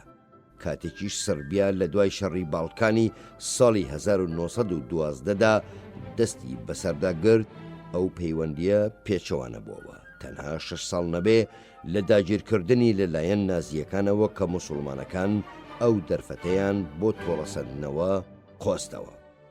لە ماوەی سەدەی 20دا پێکاتەی ئیتنیکی کۆسۆڤا هەر لە گۆڕانی بەردەوامدا بوو تا ئەو کاتەی ئالبانەکان ویان لێهات نزیکەی لە سەدا 8ی دانیشتوان پێک بهێنن، هەرچەندە سەرۆک تیتۆش لە ساڵی 1974دا ئۆتۆنۆمی بەخشی بە کۆسۆڤا سووڕی چینە گۆڕینەوە هەر بەردەوام بوو. بەڵام سلۆبەدان میلۆسۆڤیچ لە ساڵی 1989دا لە یادی 600 ساڵی جەنگی کۆسۆڤەدا ئەو ئەزمونەی ڕاگرت و ئاشکرای کرد کە مەبەستی لەوە ڕاگرتنی خراپ مامەڵەکردنی سربەکانە لەلایەن ئەلبانەکانەوە. بەدەرلەوەش تا چەندە ئەو تۆمەتە ڕاست بوو بێ گروپە ئیتنیکیەکانی بۆسنیا و کۆسۆڤا هەرگیز وازیان لە گوشارخستنە سەر یەکتری نەهێناوە مەگەر ئاشتی لە ڕێی هێزی دەرەکیەوە سەپێنرابێ بە سەریاندا، یان ئیمپراتۆرەتی عوسمانی یان نامسایی یان تیتۆ، ئەمڕۆژ ناتۆ ئەو هێزەیە. باری یاسایی کۆسۆڤا جیاوازە لە باری یاسایی بۆسنیا. لە بۆسنیا شەڕی ناوخۆ لەسەر دەسەڵاتی سیاسی وڵاتێک بەرپا بوو کە لە قۆناغی دروستبووندا بوو لەگەڵ ئەگەریدا بەشبوونی ئەو وڵاتە بەسەر سێیەکەی ئێتنیکیدا. لە بەرامبەردا لەسەر ئاستی نێودەوڵەتی ددان بە کۆسۆڤەدانرا وەک بەشێک لە دەوڵەتی یوگۆسلاڤیا و ئەو بارەی نەکەوتە بەر داحەتدا. بەر لە دەستپێکردنی هەڵمەتی سەربازی ناتۆش سەرۆک کلنتۆن لە گوتارێکدا بۆ دانیشتوانە سربەکەی ئەبێ سەر لە نوێ جەختی لەسەر سیاسەتی وڵاتە یەکگرتوەکان کردەوە. هاوپەیمانانی ناو ناتۆ پشتگیری کۆسۆڤاکەن وەک بەشێکی وڵاتەکەتان. گوتیشی ڕێکەوتنامەکە مافی هەموو دانیشتوانی کۆسۆڤا دەستەبەرەکە، سربەکان و ئەلبانەکان لە چوارچێوەی کۆسۆڤادا وەک یەکن. کلینتۆن ئەو گوتارەیدا هانی حکوومەتی سربیای دەدا بەو پێشنیارە نائاسەیەی وەزیرانی دەرەوەی پەیمانی ناتۆ قایل بێت و هەروەها بنەمای دەستێوەردانی مرۆیی گەیاندە ئاستێک لەوە و پێش پێی نەگەیشت بوو. پەیامێکیشی بۆ ناتۆ دیاری کرد تا ئەو دەما بە خەیاڵی کەسدا نەهات بوو. لە ڕاستیدا ئەوە ئاگادارکردنەوەیەک بوو داوایەوەیە کرد کۆسۆڤا بخرێتە ژێر چاوەدێری ناتۆوە و هێزەکانی ناتۆ بە سربەستی بە خاکی یۆگۆسلاڤیادا گوزەر بکەن. پێشنیارەکانی ڕامبۆڵی ناوی ئەو قەڵایی فەرەنسایە کە بە سەرۆکایەتی هەردوو وەزیری دەرەوەی فەرەنسا و بریتانیا لە ڕووی هونەریەوە و لە ڕاستیدا بە چاودێری وەزیری دەرەوەی ئەمریکا دانوستانەکانی تیادا ئەنجامدرا. داوای ئەوەیانە کرد کە کۆسۆڤا لە چوارچێوەی یۆگۆسلاڤیادا ببێتە خاوەنی ئۆتۆنۆمی و ناتۆ پارێزگاری لێ بکات و سوپای ڕزگاری خۆزی کۆسۆڤا چەکەکانیان تەسلیم بە هێزەکانی ناتۆ بکەنەوە. ناتۆش لە لای خۆیەوە بە پشتیوانی 10,000 پۆلیسی سربیایی و 1500 پاسەوانی سنوور لێپرسرابێتی یەکجارێکی بواری ئاسایشی پێسپێردرا. بە کۆتایی هاتنی ماوەیەکی 3 ساڵیش پاشە ڕۆژی کۆسۆڤا لە ڕێی هەڵبژاردنێکەوە دیاری بکرێت.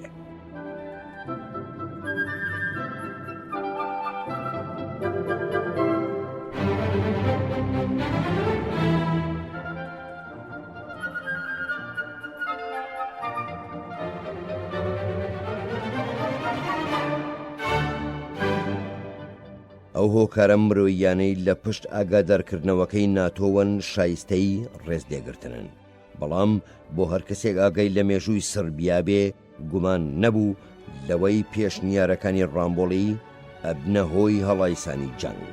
چونکە وڵاتێک زۆربەی کات بە تەنها دژی هەردوو ئیمپراتۆریەتی نەمسایی و عوسمانی جەنگابێت و زۆر بە سەختی بەرەنگاری هێتلەر و ستالینی کردبێ بەبێ یارمەتی هاوپەیمانان هەرگیز نەڕێگای ڕەتبوونی هێزی بێگانە ئەدات و نەواز لە هەرێمەگەهێنێ کە مەزارگە مێژوویەکانی تێدایە بۆ ناتۆ. هەروەک چۆن سوپای ڕزگاری خوازی کۆسۆڤا بزوتنەوەیەکی سیاسی ئاسایی نەبوو لە پێناوی ئۆتۆنۆمیدا خەبات بکە، چونکە وەک پاشکۆیەکی ئەنوەرخواجە فەرمانڕەوە ستالینیە تونڕەوەکەی ئەلبانیا سەری هەڵدا، باڵیۆز ڕۆبێرت گڵباردی نوێنەری تایبەتی سەرۆک کلینتۆنیش لە ساڵی 1998دا وەها وەسفی کرد کە قسە لەسەر نییە ڕێکخراوێکی تێرۆریستە. ئامانجێ و سوپایە بریتی بوو لە کۆسۆڤایەکی سربەخۆ و ڕەنگە ئەلبانیایەکی مەزن کە ئەلبانیا و بەشە ئەلبانیەکەی ماکەدۆنیاش لەخۆ بگرێ. کۆمەڵگایەکی دیموکراتی فراحیزبی و فرائەتنیکی کە سربەکانی جیایان بێتەوە تیایدا چەمچێک بوو لە کۆمەڵگەی سوپای ڕزگاری خوازی کۆسۆڤادا پەسەند ناکرا. کاتی دەرچوونی ئاگادارێکی ڕامبۆڵێ جەنگ لە گەرمەدا بوو، 300,000 پەناهەندەی ئاوارە کردبوو، هەروەها نزیکەی 2,000 کەس پێوە بووبوون. بەڵام جەنۆساید هێشتا بە شێوەیەکی منهەجی دەستی پێ نەکردبوو. ئەو کۆمەڵە پەناهەندانەی لە دوای بەردومانەکەی ناتۆوە شاشەکانی تەلەڤیزیۆنیان پڕکردەوە بە ڕادەیەکی زیاتر دەرەنجامی کردەکانی ناتۆ خۆی بوون تا ئەوەی دەرەنجامی کێشە بنەڕەتیەکە. منیش پێم وایە هەرچەندە ڕێگایەک نییە ئەوەی پێی بسەلمێنم کە ئەو ئامانجەی لە کۆسۆڤای سربەخۆی چوارچێوەی یوگۆسلاڤیا خوازرا کە هەر ئەوەش ئەنجامی کردە سەربازیەکانی کۆسۆڤا بوو ئەکرا بە نرخێکی کەمتر و بە شێوازێکی شێندە دەمارگرژی پێوە نەبێ بەدی بێ. بێگومان هاوپەیمانانی ناتۆ بە هەندێک لێک چواندنی ناڕۆشن و لە ڕووی مێژووییشەوە نادروست پاشاویان بۆ کردەوەکانیان نەهێنایەوە. هەردوو جەنگە جیهانیەکە لە بەڵکانەوە دەستی پێکرد، یان جەنگەکە ئاراستەی کەسێک کرا کە لە هێتلەرە چوو کە ئەویش سلۆبەدەن مێلۆسۆفیچە. بەڵام جەنگی جیهانی دووهەم لە بەڵکانەوە دەستی پێ نەکرد. یەکەمیش لەو شێوازەوە کەوتەوە کە زلهێزەکان خۆیان پێوەبەستبووەوە بە پارتەکانی باڵکانەوە. میلۆسۆفیجیش خوێن ڕێژێکی ناوخۆی بەڵکان بوو، نەک هێتلەر.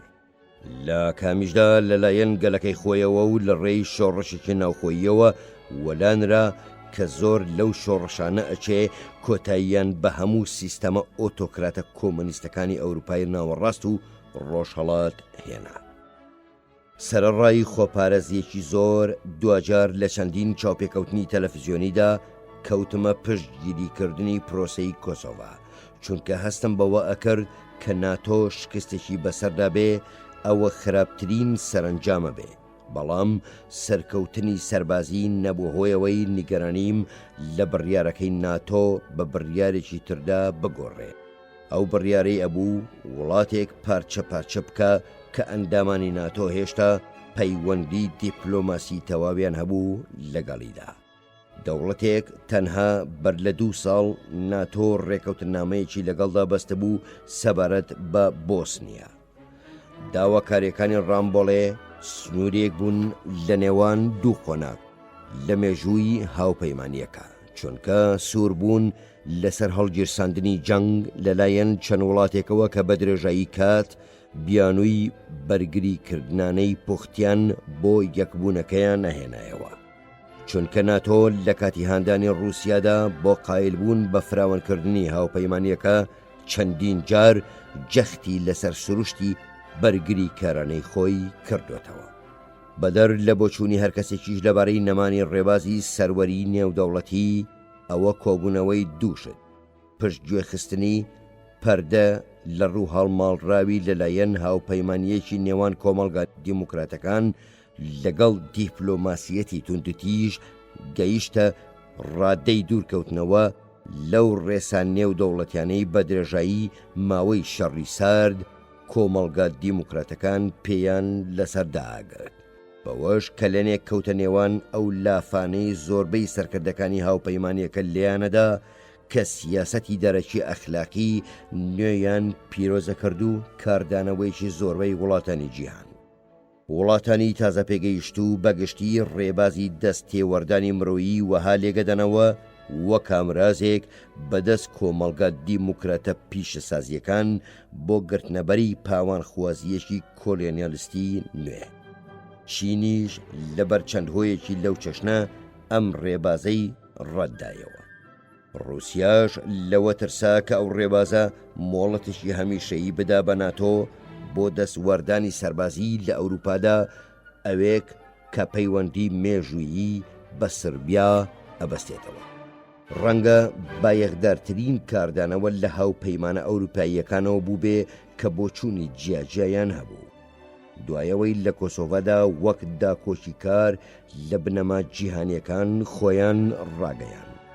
زۆر خێرا لەو بوێریە تایبەتی خۆیان هەڵگەڕانەوە.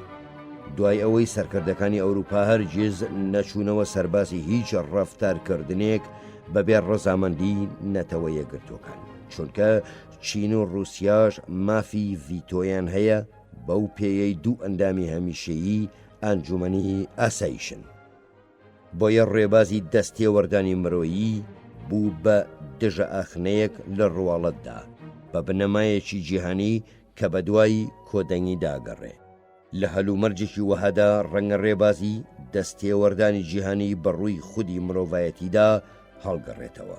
هەرکاتیش ڕێبازی دەستێوەردانی جیهانی بڵاو بۆوە و ڕاستیە ڕکابەرەکان کەوتنە گوشتار لە ناوخۆیاندا ئەشێ بچینە جیهانێکەوە وەک چەسترۆن ئەڵێ خەسڵەتە جوانەکان تیایدا سەرشێت بوون. دەستێوەردانی مرۆیی و ڕەوتی مێژووی سەرگرتنی هەر ڕێبازێکی تایبەت بە سیاسەتی دەرەکی بەستراوەتەوە بە پەیوەندیەکانیەوە بەو ڕەوتە مێژوویەوە کە ئەبێ تیایدا جێبەجێ بکرێ. بێگومان چەند شۆڕشێک لێرە و لەوێ ئەو ڕەوتە مێژووییان وەلاناوە کە تیایدا دەرکەوتون، بەڵام ئەو ڕووداوانە هەمیشە درێژخەیەن و زۆر توندوتیژن. هەروەک نابێ سیاسەت دیلی ڕابردوو بێ، بەڵکو ئەبێ کەڵک لەو ڕابردووە وەربگرێ بە مەبەستی وەدیهێنانی ئەو پەڕی پێشکەوتنێک کە لە توانادا بێت و بەبێ ئەوەش کە بە ناوی چاکسازیەوە ببێتە هۆی ئەندێشەیەکی قوڵتر و دوجار جێرەشێوێنی. گەورەترین تەحەدای ڕێبازی ئەمریکا دواتریش ڕێبازی ئەوروپای ڕۆژاوە لە دەستێوەردانی مرۆییدا ئەوەیە کە وەک چارەسەرێکی جیهانی ئەناسرێت کە گوایە ئەتوانرێت لە هەموو بارێکدا و بە بێگەڕانەوە بۆ سیاقی مێژوویی یان کەلتوری بەکاربهێنرێ. لە ئەنجامیشدا ئەو دەستێوەردانە سەربازیە جیاجیایانەی نەوەدەکان کە پێشتر لەم بەشەدا باسمان لێوەکردن مشت و مڕێکیان نایەوە لەبارەی ئەو شتەوە کە ناوی لێنراوە ستراتیژی خۆقوتارکردن کە شێوازێکی ترە بۆ پێناسەکردنی سنووری جیهانبینی دەستێوەردانە مرۆییەکان. ئیدارەی جۆرج ها دەبلیو بوشی باوک لە کانونی یەکەمی 1999دا و لەسەر داوایەکی ڕاشکاوانەی ئەمینداری گشتی نەتەوە یەکگرتوەکان هێزی سەربازی ڕەوانەی سۆمال کرد. ئەو داوایەش بە پشتی کۆدەنگیەکی ئەنجومەنی ئاسایش کە داوای دامەزراندنی ژینگەیەکی دڵنیایە کرد وەک مەرجێکی زۆر پێویست بۆ نەتەوە یەکگرتوەکان تا بتوانێت هاوکاریە مرۆییەکان بەجێ بگەیەنێت و هانی ئاشبوونەوەی نیشتیمانی بدا. هۆکارەکە مرۆیی و وێڵسۆنی بوو. ئاسایشی ئەمریکاش لە بەردەم هیچ هەڕەشەیەکدا نەبوو. ئەم سیاسەتە یەک ئامانجی شایستەی ستایشی هەبوو کە سوکردنی ئەندێشە مرۆییەکان بوو، بەڵام ئەوەی لە ئەرکەکەدا بە هەندوەر نەگیرا بوو ئەوە بوو کە چۆن ئەو مەرجانەی ناردنی هێزەکانیان سەپاندووە دواتر بواری پاشەکشەیانەدەن. بۆیە پاش هاتنە سەرکاری کلنتۆن ئەرکەکە بەرفراوان کرا لە پاراستنی ئاشتیەوە بۆ دروستکردنی، ئەویش بە پشبەستن بە پەرەگرافی 8 لە بەڵێننامەی نەتەوە یەکگرتوەکان. ئەوەش پێویستی بە چەکداماڵینی هێزە بەگژ یەکداچووەکان و سەرنەنوێ دامەزراندنەوەی دامەزراوە هەرێمایەتیەکان و ئیدارەی مەدەنی هەبوو لەسەر لەبەری وڵاتدا. وەک لە دەخی بڕیارەکەی ئەنجومەنی ئاسایشدا هاتووە سەبارەت بە وڵاتە یەکگرتوەکان خاتو مادلین ئۆڵبرایتی باڵوێز لە نەتەوە یەکگرتوەکان بەم شێوەیە ئامانجەکەی داڕێژت. ئەبێ ڕێچکەکە بەرنەدێن و هاوکاری لەوەدا بکەین کە وڵاتەکە و گەلەکەی لە ڕیزی وڵاتە بێدەسەڵاتەکانەوە بەرز بکەینەوە بۆ ڕیزی وڵاتە دیموکراتە پێگەیشتوەکان. بۆ بەدبەختی ئەو هەوڵانەی بە مەمەستی پێکەوەنانی دەسەڵاتێکی سانتراڵ دران لە سۆماڵدا کە لانی کەمی دیموکراسی پێڕەو بکە دژی ئەو ڕاستیە مێژوویە بوون کە سۆماڵ دەوڵەت نەبووە بەڵکو کۆمەڵێک هۆزی بەشەڕهاتوو بووە. نیوەیان بەر لە سربەخۆیی ئیتالیەکان حکمیانەکردن و نیوەکەی تریان بریتانیەکان. بۆیە ئەو وڵاتە نوێیە تەنانەت مێژوویەکی کۆلۆنیاڵی هاوبەشیشی نەبوو. کاتێک پێکهێنانی دەوڵەت زیاد کرا بۆ سەر ئەژەندەکە ئامانجە سیاسیەکانی دەستێوەردان لە سۆماڵدا لەوە دووە پێویستیان بە هەوڵێکی سەربازی بنەڕەتی و بەردەوام بوو کە ئەوەش نەئەتوانرا بەبێ خۆ ئامادەکردن بۆ ئەگەری ڕوودانی پێکران بهێنرێتە دی. کاتێک ئیدارەی کلنتن ژمارەی هێزەکانی ئامریکای لە 28,000ەوە کەم کردەوە بۆ 4,000 ئەوە دەرکەوت کە واشنگتن بەباشی نازانێ خاوکردنەوەی ئەرکەکە چی لێکەوێتەوە. لە ئەنجامی ئەرکی تازەشدا کوشتارێک هەڵایسا کە ژمارەیەک سەربازی ئامریکا لە تشرینی یەکەمی 1993دا گیانیان لەدەستدا بەو هۆیەوە. ئەوە بوو ئەو هێزانی ئەمریکا کە لەوێ مابوونەوە لە ناکاو کێشرانەوە دواوە و بەڕوونی دەرکەوت کە وڵاتە یەکگرتوەکان لە کاتێکدا نەهێشتنی ئەندێشە مرۆییەکانی سۆمالی وەهادانا کە شایستەی قوربانی دارایی و ئابوورین بەڵام ئامادە نەبوو بۆ لە دەستدانی گیانی ئامریکاییەکان. ئەوەش پێناسەی عامەلی سنووری بەرژەوەندی مرۆیی ئامریکایە لە سۆمالدا. لە هایتیدا خۆل لە گەیشتنە دەرەنجامێکی هاوشێوە نەپارێزرا. ئەوەندە نەبێت دەسواردانەکەی ئەمریکا خۆی بەستەوە بە پاراستنی ئاشتیەوە و نەخرای خزمەتی بەرپاکردنی هیچ گۆڕانکاریەکی سیاسی. بەهۆیەوەشەوە هایتی بە بێرۆکراسی و گەندەڵ مایەوە. تەنها جیاوازی ئەوە بوو دەسەڵات لە ڕاستڕەوەکانەوە جۆزرایەوە بۆ چەپڕەوەکان بەبێ سوکردنی باری نەهامەتی و باری دژواری گوزەرانی زۆربەی هەرە زۆری دانیشتوانەکە. لە بەڵکاندا کەلێنی نێوان بەهاکانی ئەمریکا و سیاقی مێژوویی سەلماندی کە لە پڕکردنەوە نایە. وڵاتە یەکگرتوەکان بۆ کۆتایی هێنان بە جەنگێکی دڕندانەی نێوان گروپە ئێتنیکە جیاوازەکان دەستی وەردایە بۆسنیاوە. کاتێکیش دەستێوەردانەکە سەریگرت و لە ساڵی 1995دا دانوستان کرا لەبارەی ڕێکەوتنەکانی دایتۆنی تایبەت بەڕاگرتنی جەنگ. وڵاتە یەکگرتوەکان کەوتە بەردەم هەڵبژاردن لە نێوان دوو بنەمادا کە لانی کەم لە سەردەمی وەڵسۆنەوە کڵێشەی سیاسەتی دەرەکیان دیاریە کرد. بنەمای قایل نەبوون بە بەکارهێنانی لە وەدیهێنانی گۆڕانکاریە نێودەوڵەتیەکاندا، هەروەها بنەمای مافی چارەی خۆنووسین. فرەیتنیکی بۆسنیایەکی یەکگرتوویە خواست کە لە موسڵمانەکان و کەرواتەکان و سربەکان پێک بێت. بەپێی مافی چارەی خۆنووسینیش ئەبوو بۆسنیا دابەش بێ بەسەر سێیەکەی ئێتنیکیدا. گرفتی بۆسنیا خۆی لەوەوە سەری هەڵدا کە بۆسنیا یەکەیەکی ئیداری بوو لە چوارچێوەی یۆگۆسلاڤیایەکی فرەئیتنیکیدا. بەڵام بە پێچەوانەی هەموو یەکەکانی تری وەک کرواتیا و سلۆڤینیاوە خۆی لە خۆیدا قەوارەیەکی فرەئیتنیک بوو لەو موسڵمان و کروات و سربانە پێگەهات کە ڕق گۆڕینەوەیان لەگەڵ یەکدا یەکەمین هۆی لەبەرێک هەڵوەشانی دەوڵەتی یۆگۆسلاڤیا بوو. خوڵی ئەو قینە بەرایەتیش بەڕوونکراوەیی لە گوتارێکی بێنیامین دیزرائیلی سەرۆک وەزیراندا لۆردی بیکۆنسفیلد ئەبینین لە بەردەم ئەنجومەنی لۆردەکاندا ساڵی 1970. زمانێک نییە بۆ وەسفکردنی تەواوی ئەو بەشەی نیوە دورگەی بەڵکان دەست بدا. سرب و بۆسنیا و هێرزگ وشەگەلێک نییە وەسفی ئەو فرت و فێڵە سیاسیانە و ئەو دووژمنایەتیە بەردەوامە و ئەو نەبوونی یەکجارێکی گیانی نیشتیمانیە و ئەو دژایەتیەی هەموو ڕەگەزەکان و هەموو ئاین ڕکابەرەکان و ئەو نەبوونەی هیچ دەسەڵاتێکی فەرمانڕەوایی پێ بکرێ. هیچ شتێک نییە بێجگەل لە سوپایەکی پێکات و لە 50,000 جەنگاوەری باشترین لەشکرەکانی ئەوروپا کە بتوانێ هەر شتێکی وەک سیستەم لەو دەڤەرەدا بێنێتە ئاراوە. ئامادە نەبوونی سەرانی ئەمریکا بۆ حاڵی بوون لە سیاقی مێژوویی خستنیە چاڵی ئەو ئازارانەی باڵکان کە هێوەربوونەوەیان بۆ نییە. کلنتن لە گوتارێکدا بۆ دانیشتوانی بۆسنیا مەینەتیەکانی شوبهاند بە مەینەتی گەلی ئەمریکا لە سەردەمی شەڕی ناوخۆدا کە ئەمریکا بەوانەیەکەوە لێی دەرچوو دۆزینەوەی هاوبەش چ سوود و قازانجێکی مەزنی لێ دەستە بەرەبێ. لێکچواندنەکە زۆر چەواشەکارانە بوو چونکە شەڕی ناوخۆ تا کۆتایی بەردەوام بوو. ئەنجامەکەشی خۆ بە دەستەوەدانێکی بێمەرج بوو نەک ڕێکەوتن. مێژووی بۆسنیا هیچ پەیوەندیەکی بە مێژووی ئەمریکاوە نییە. بە درێژایی مێژووی بۆسنیا سەرب و کەرواتەکان خۆیان بە پارێزەری ئاینی خۆیان زانیوە.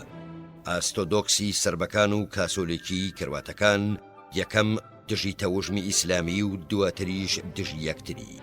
هەردوو لاش موسڵمانەکانیان وەک داردەستی تورکەکان سەیرە کرد. بەو پێیش کە هەمویان لە ڕووی ئێتنیکیەوە سەر بە هەمان نەتەوەن بۆیە موسڵمانەکان بە هەڵگەڕاوە سیر کراون. ئەو قینەبەریە قوڵە ئاڵ و گۆڕکراوە هەروەک خۆی ماوەتەوە.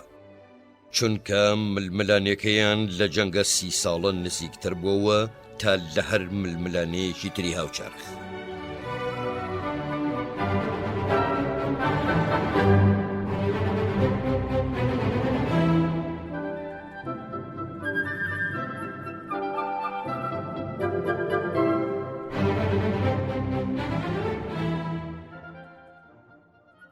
لە ساڵی 1991دا ئیدارەی جۆرج دبلیو بوش وازی لە پلانێکی خۆی هێنا کە خەریک بوو هەموو گروپە ئێتنیکیەکانی بۆسنیا لەسەری پێگەهاتن سەبارەت بە کۆنفیدرالیەکی وەها کە ئەگەیشتە ڕادەی جیابوونەوەی ڕاستەقینە. لە ساڵی 1993دا ئیدارەی کلنتن پلانێکی هاوشێوەی ڕەتدایەوە کە سایرۆس ڤانسی وەزیری پێشووتری دەرەوە و دایڤد ئوێنی وەزیری پێشتری دەرەوەی بریتانیا ئامادەیان کردبوو.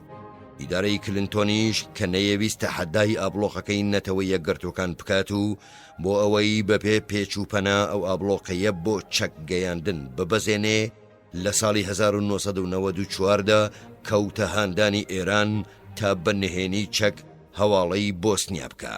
ئەوەش وەک جەختکردنەوەیەک لەسەرەوەی کە فرە ئێتنیکی بۆسنیا بایەخی زیاترە لەو ئامانجە استراتیژیەی تایبەتە بە بەرەنگاریکردنی ئێرانی ئوسوڵی توندڕاو.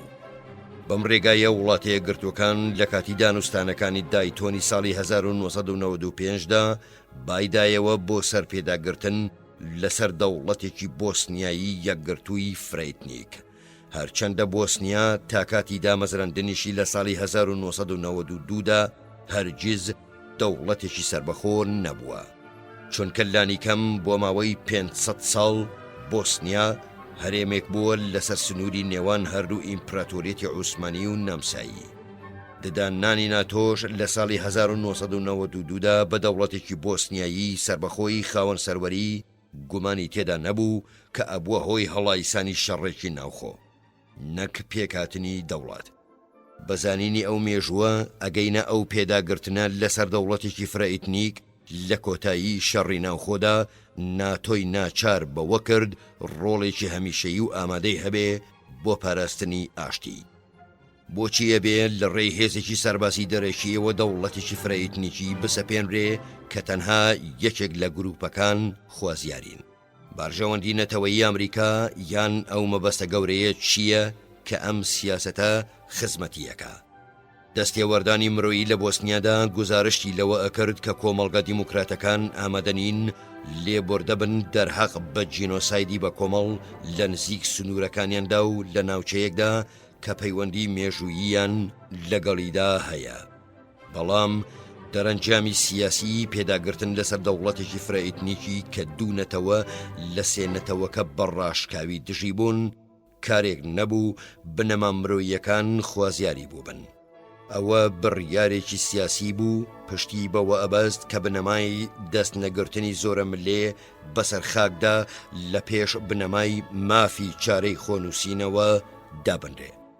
وڵاتە یەکگرتووەکان هیچ بەرژەوەندیەکی نەتەوەیی وەهای نییە کە گیانی خەڵکی بۆ بخاتە مەترسیەوە یان هێز بڵاوە پێ بکە بۆ دامەزراندنی دەوڵەتێکی فرائیتنیکی لە بۆسنیادا یان ڕێگا بەخۆی بدا تا هەتایە ببەسترێتەوە بە زۆنگاوێکی سیاسیەوە.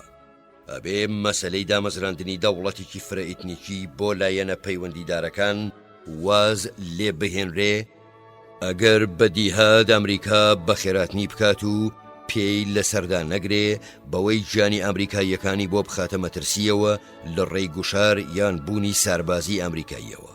مەسەلەکە ئەوە نییە وڵاتە یەکگرتووەکان کەوتبێتە نێوان چەند لایەنێکی بەشەڕاتوو. ئەوەندەی چارەسەرێکی سیاسیە بوارەدا بە لە یەک جیاکردنەوەی هەموو هێزە دەرەکیە بنەڕەتیەکان لە ڕەوتی کۆنگرەیەکی نێودەوڵەتیدا کە پاشکەمێک لەبارەیەوە ئەدوێن. دەرفەت بەوەش لە بەردەم ئەم ڕێبازەدا وڵاتر بوو کە میلۆسۆفیچ لەلایەن سەرۆکێکی هەڵبژێردراوی ئۆیگۆسلاڤیاوە وەلانرا.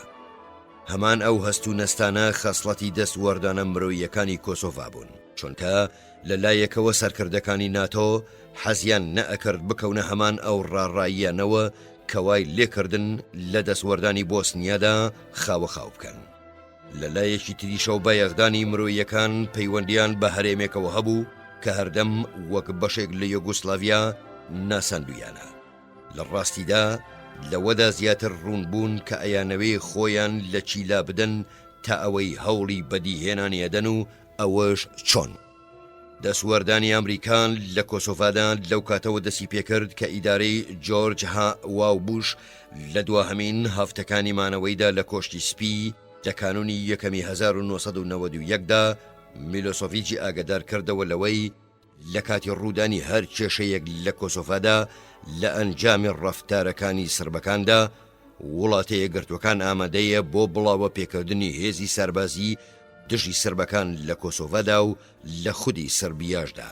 ئەم ڕاگەیاندنە کە نە پێناسەی ئەو ڕەفتارەی لەگەڵدا بوو کە ناپەسەندانرێت و نەچۆنیەتی دیاریکردنی ئەو لایەنەی کە ئەبێتە هۆی کێشەکە.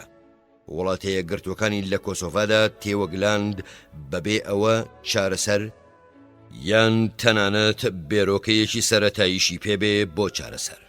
بە درێژایی 5 ساڵی دواتریش ئیدارەی کلنتۆن و ناتۆ بەدەنگی بەرز ئەدوان و دارێکی کورتیان بەدەستەوە گرتبوو. وەک تیمۆسی گارتۆن ئاشی مێژونووسی بەریتانیای ئەڵێ کە ڕەنگە لە هەموو چاودێرەکان زیاتر ئاگاداری قەیرانی باڵکان بێ. کۆکردنەوەی ئەو هەڕەشانە و ئەو ڕەفتارە چەوتانە ڕەوشەکەیان بە ڕێگایەکی داخراوگەیاند. سربەکانیش لە لێکدانەوەیاندا بۆ مەودای کاردانەوەی ناتۆ ڕادەی پێداگیری هاوپەیمانان لەسەر دەستێوەردانی سەربازی لە کاتی پێویستدا بە هەڵەداچوون.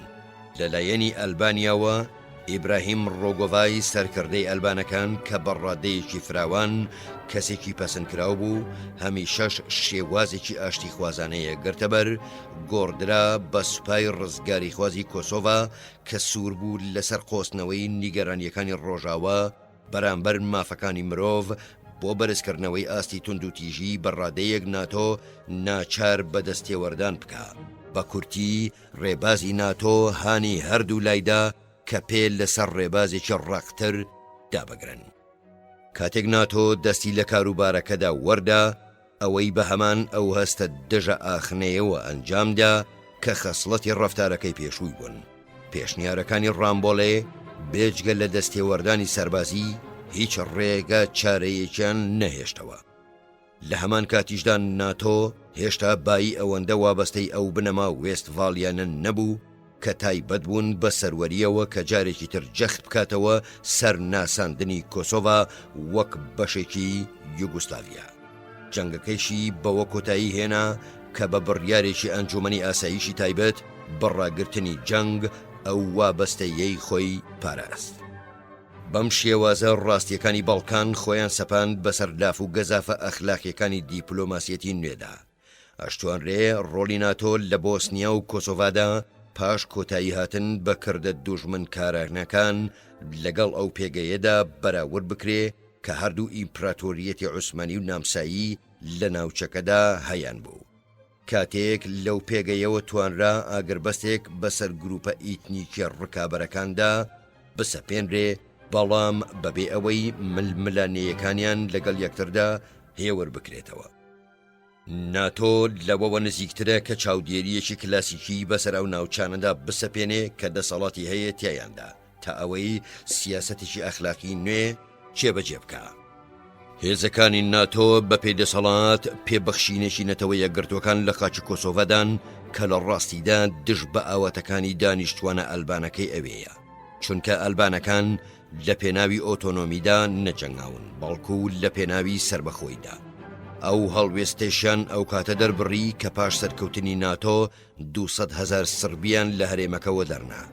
چ شتێک ڕووەدا ئەگەر یۆگۆسلاڤیای دیموکراتی پاش میلۆسۆڤیچ بە پاڵپشتی رووسیا داوا لە نەتەوە یەکگرتوەکان بکە، هەموو لایەنەکان پابند بن بەو بڕیارەی ئەنجومەنی ئاساییشەوە کە توانای ئەوە ئەدا بە یۆگۆسلاڤیا مافەکانی خۆی پیادە بکە. هەڵوێستی ئەمریکا بەرامبەر داواکاریەکانی کۆسۆڤاییەکان چ ئەبێ سەبارەت بەسەر بەخۆی کە بێگومان ئەوەش بەرزەکرێتەوە. شتێکی مایەی گاڵتەجاڕیە بێ ئەگەر وڵاتە یەکگرتوەکان بەرەنگاری خواستی کۆسۆڤاییەکان بۆ سەربەخۆیی بکە یان تەنانەت دژی بجەنگێ، لە کاتێکدا خۆی چۆتە جەنگێکەوە بە مەبەستی وەرگرتنی ئۆتۆنۆمی بۆیان. بەڵام تا چەندە ناتۆ ببێتە هێزێکی داگیرکار، ئەوەندە ئەبێتە لایەنێکی هەمیشەیی لە ململانەیەکی ئەلبانیدا کە پەیوەستە بە چەند پرسێکەوە لای زۆربەی هەرە زۆری ئامریکایی و ئەوروپایەکانی ڕۆژاوە نامۆن. لە لایەکی ترەوە سربەخۆیی کۆسۆڤا کاریگەریەکی زۆریە بێ بەسەر هەموو دراوسەکانیەوە، بە تایبەتی ئەوانەی ئەلبانەکان بەشی زۆری دانیشتوانەکەیان پێک دێنن. لانیکەم لە سێ بەشێکی دانیشتوانی ماکەدۆنیا ئەلبانن، هەروەک کەمینەیەکی ئەلبانی گرنگ لە مۆنتەنێگرۆ لە باکووری گریکدا هەن. هەروەک سربەخۆیی کۆسۆڤا ئەبێتە مایەی بروژاندنی خواستەکانی لانیکەم ئۆتۆنۆمی، ڕەنگە جەنگی پارتیزانیش لای کەمینەکان، بە تایبەتیش لە مەکەدۆنیادا.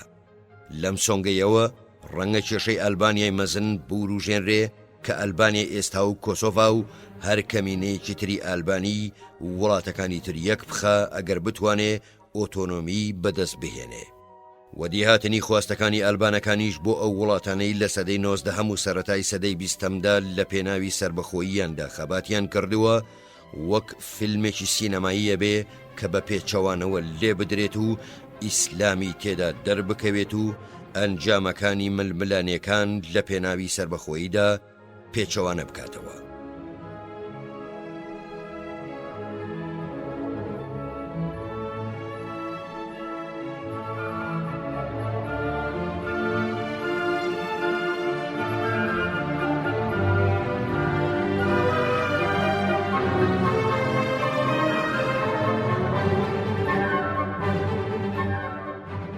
وڵاتە یەکگرتوەکان و ناتۆ ناتوانن بەبێت دیسپلین کاروبارەکان واز لێ بهێنن. ڕێگایەکیش هەیە بۆ قوتاربوون لە قەیرانەکە کە ئەویش بانک هێشکردنە بۆ کۆنگرەیەکی نێودەوڵەتی بە چاودێری ڕێکخراوی ئاسایش و هاوکاری ئەوروپا کە رووسیاش ئامادە بێت تایدا بۆ گەیشتن بە چارەسەرێکی سیاسیانەی هەریەک لە بۆسنیا و کۆسۆڤا، هەروەها بۆ دەستنیشانکردنی هەنگاوەکانی سربەخۆیی کۆسۆڤا و یەکلاییکردنەوەی کێشەی بۆسنیا لەسەر بنەمای مافی چارەی خۆنووسین بۆ هەموو گروپە ئیتنیکیەکان. ڕەنگیشە ئەو کۆنگرە پێشنیار کراوە قایل بێ بەدابینکردنی گەرانتی بۆ هەموو ئەو ڕێکەوتن نامانەی پێیەگەن. لەو کاتەوە کە جۆن کوینسی ئادامز و ئەمریکای لەوە وریا کردەوە کە نەچێتە دەرەوەی سنووری خۆی بۆ گەڕان بە دوای دڕندەکاندا و لە ناوبردنیان، وڵاتە یەکگرتوەکان قۆناغێکی دوور و درێژی بڕیوە. ئەمڕۆژ ئەمریکا و ناتۆ وەک سەرکردەیەکی ژاندەرمە دەرەکەون لە بەڵکاندا، چونکە لەلایەکە و بایەخدان بە مافەکانی مرۆڤ بە یەکێک لە دەستکەوتەکانی ئەم چەرخە دانرێ، بێگومانیش هەر ئەو بایەخە گەواهی پێشڕەویە بەرەو سیستەمێکی نێودەوڵەتی مرۆیانەتر. بەڵام بەرگریکاران لەو ڕەوتە هیچ خزمەتێک بە کێشەکەی خۆیان نەکەن ئەگەر بانگەشەی ئەوە بکەن گوایە ئەتوانرێ ئەو بنەمایە لە هەموو بیر و باوەڕە کلاسیکیەکانی سیاسەتی دەرەکی دابڕ بکرێ، یان بانگەشەی ئەوە بکەن کە سیاسەتی پش و درێژی ئەمریکا لەوەدا کە دوای بەها مێژوویەکانی خۆی بکەوێت سەرشێتانە و نائەخلاقی بووە. لە هەموو ئەوەیشدا مفارەقەیەک هەیە کاتێک مرۆڤ ئەوەی بیرەکەوێتەوە چۆن ویلسۆنیزم لە کاتی شەڕی سارددا پێی وابوو بایەخدانی لە ڕاددەبەدەر بە ئاسایش ئەبێتە هۆی پاوانخوازیەکی استراتیژی لە ڕاددەبەدەر و هۆی وەهمێک سەبارەت بە توانای تەواوی ئەمریکا. لەگەڵەوەشدا ئێستا و دوای سەردەمی شەڕی سارد هەرخۆی هانی ئەرکێکی جیهان بینیانەی وڵاتە یەکگرتوەکانەدا لە پێناوی مرۆڤایەتی و بەها ئەخلاقیەکاندا و هەڕەشەی پاوانخوازی لە ڕاددەبەدەری زیاترەکە.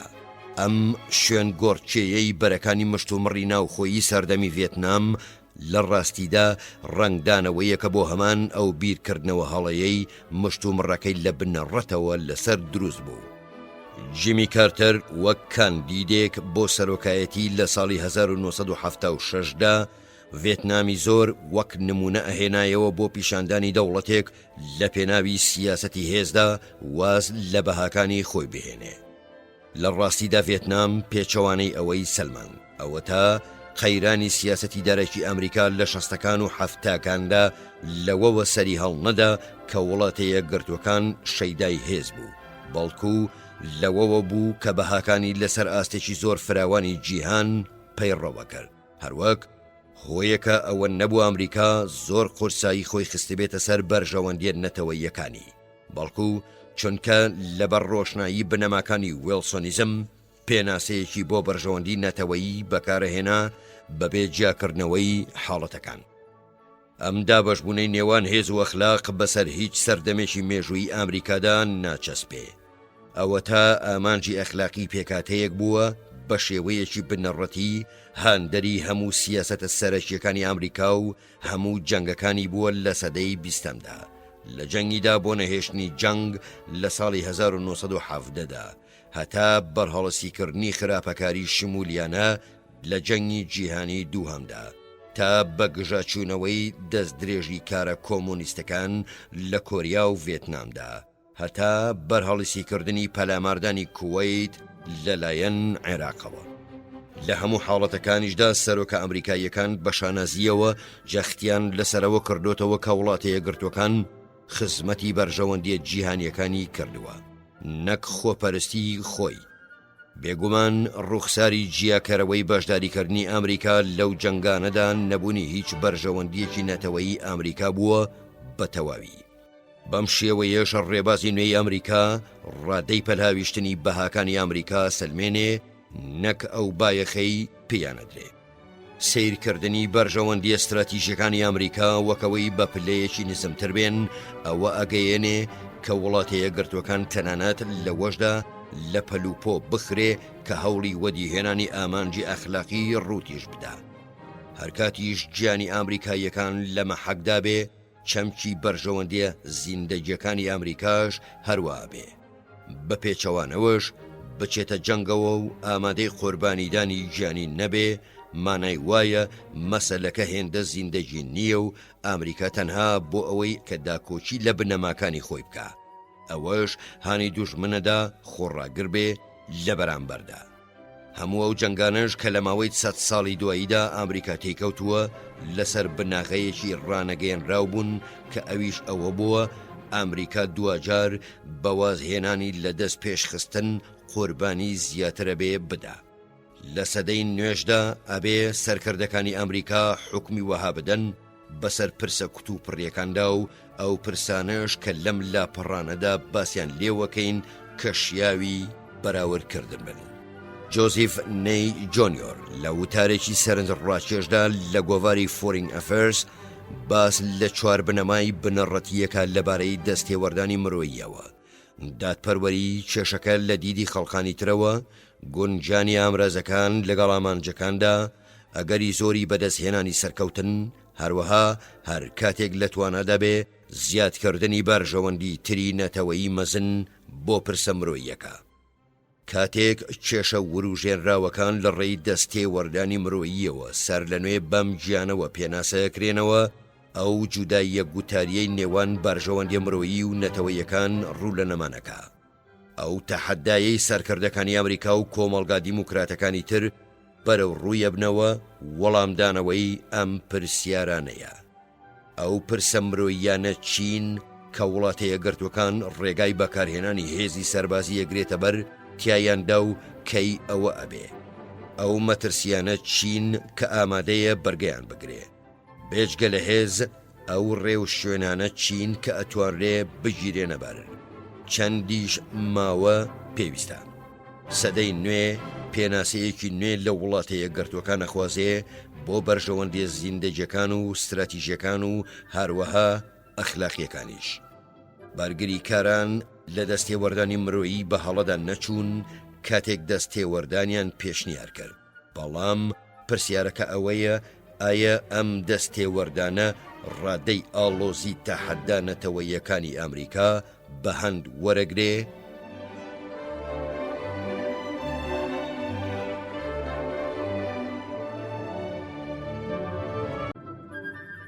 دادوەری جیهانی لە ماوەی کەمتر لە 10 ساڵدا چەمکێکی نوێ سەری هەڵدا کە ئەخوازێ سیاسەتە نێودەوڵەتیەکان بخرێنە بەردەم دەسەڵاتی دادوەری.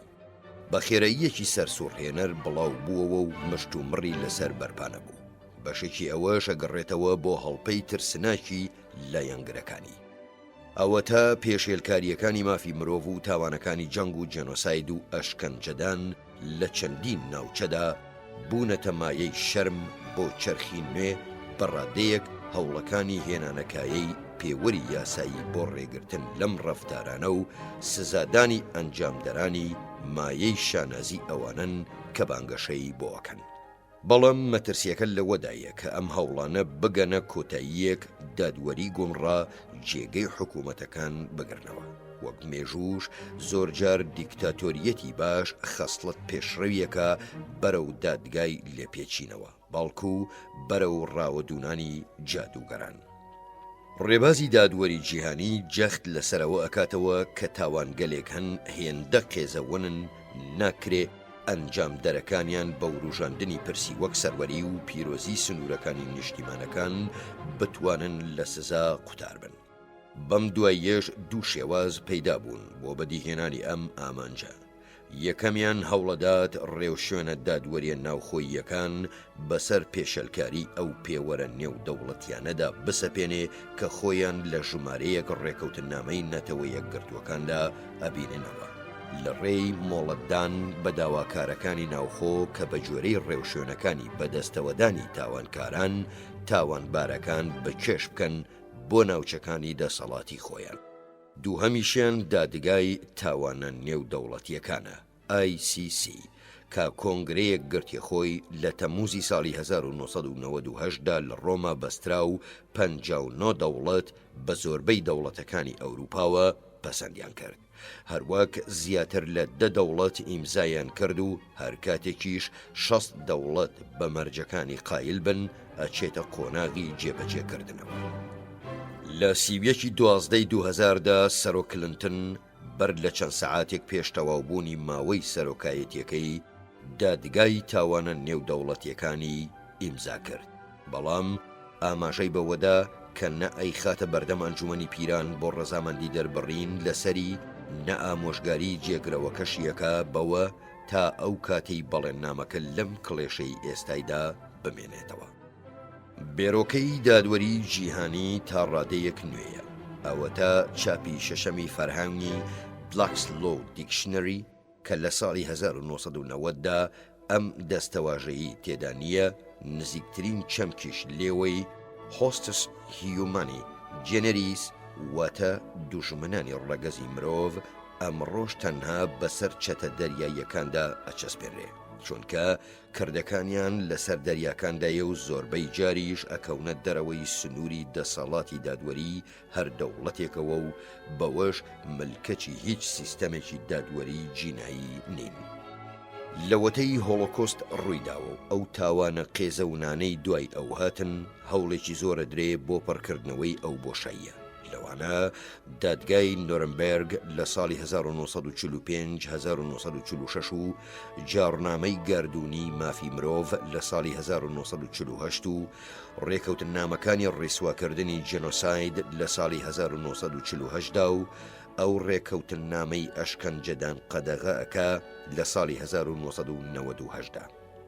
یاسای کۆتایی کۆنگرەی ئاسایش و هاوکاری ئەوروپاش کە ساڵی 1975 لە هێلسنکی سەرۆکفۆرد لەلایەن وڵاتی یەکگرتووەکانەوە ئیمزای لەسەر کرد، ئەو 35 دەوڵەتەی ناچار کرد کە ئیمزایان کرد چاودێری مافەکانی مرۆڤ بکەن، ئەوانەشی خستە بەرگوشاری سیاسی بەردەوامەوە کە ئەو مافانە پێشێلەکەن.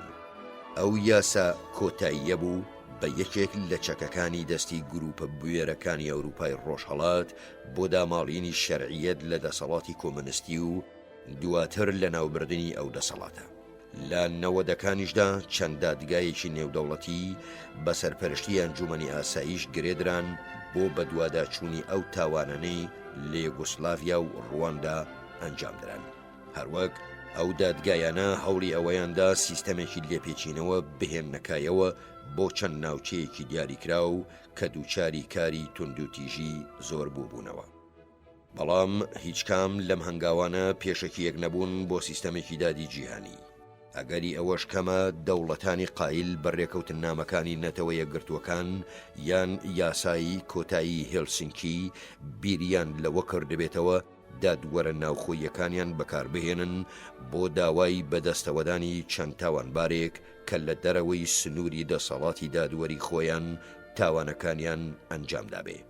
بێگومانی ژەبێ ئەوانەی ئەو دەقەیان نووسیوە ویان زانی بێ کە لەبارەی بنەماگەلێکی گشتیەوە قسەکەن، نەک یاساگەلێک کە لە دادگاکانی دەرەوەی وڵاتانی قوربانیان یان وڵاتانی تاوانبارەکان جێبەجێ بکرێ. بۆ نمونە ئەلینۆر ڕۆزفێڵتی یەکێک لە داڕێژەرانی جارنامەی گەردوونی مافی مرۆڤ ئەو جارنامەیە وەها وەسفەکە کە کۆمەڵێک پێوەری گشتیە.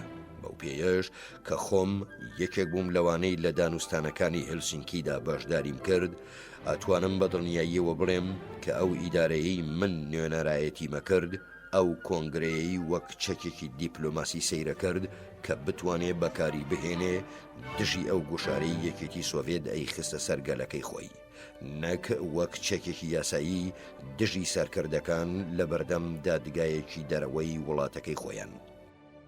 تەنها بەم دواییەش لە بەڵێننامەکانی نەتەوە یەکگرتووەکاندا قسە لەسەرەوە کراوە کە سەرۆکە پێشوەکان و داهاتوەکان ملکەچی دادگا گەلێگەکرێن بە سەرپەرشتی دادوەری ناوخۆیی لە وڵاتێکی سێهەمدا بەبێ هیچ ئاستەنگێکی دامەزراوەی. لەگەڵەوەشتا ئۆگۆستۆ پێنۆشێ سەرۆکی پێشووی چلی لە تشرین یەکەمی ساڵی 1998دا بۆ ماوەی 16 مانگ و نیو لە بریتانیا دەست بەسەر کرا لە ئەنجامی داواکاری دادوەرێکی ئیسپانی کە ئەیویست لە پەنای زنجیرەیەک تاوان کە دژ بە هاوڵاتیانی ئیسپانیایی لەسەر خاکی چلیدا ئەنجامی دابوون دادگایی بکە.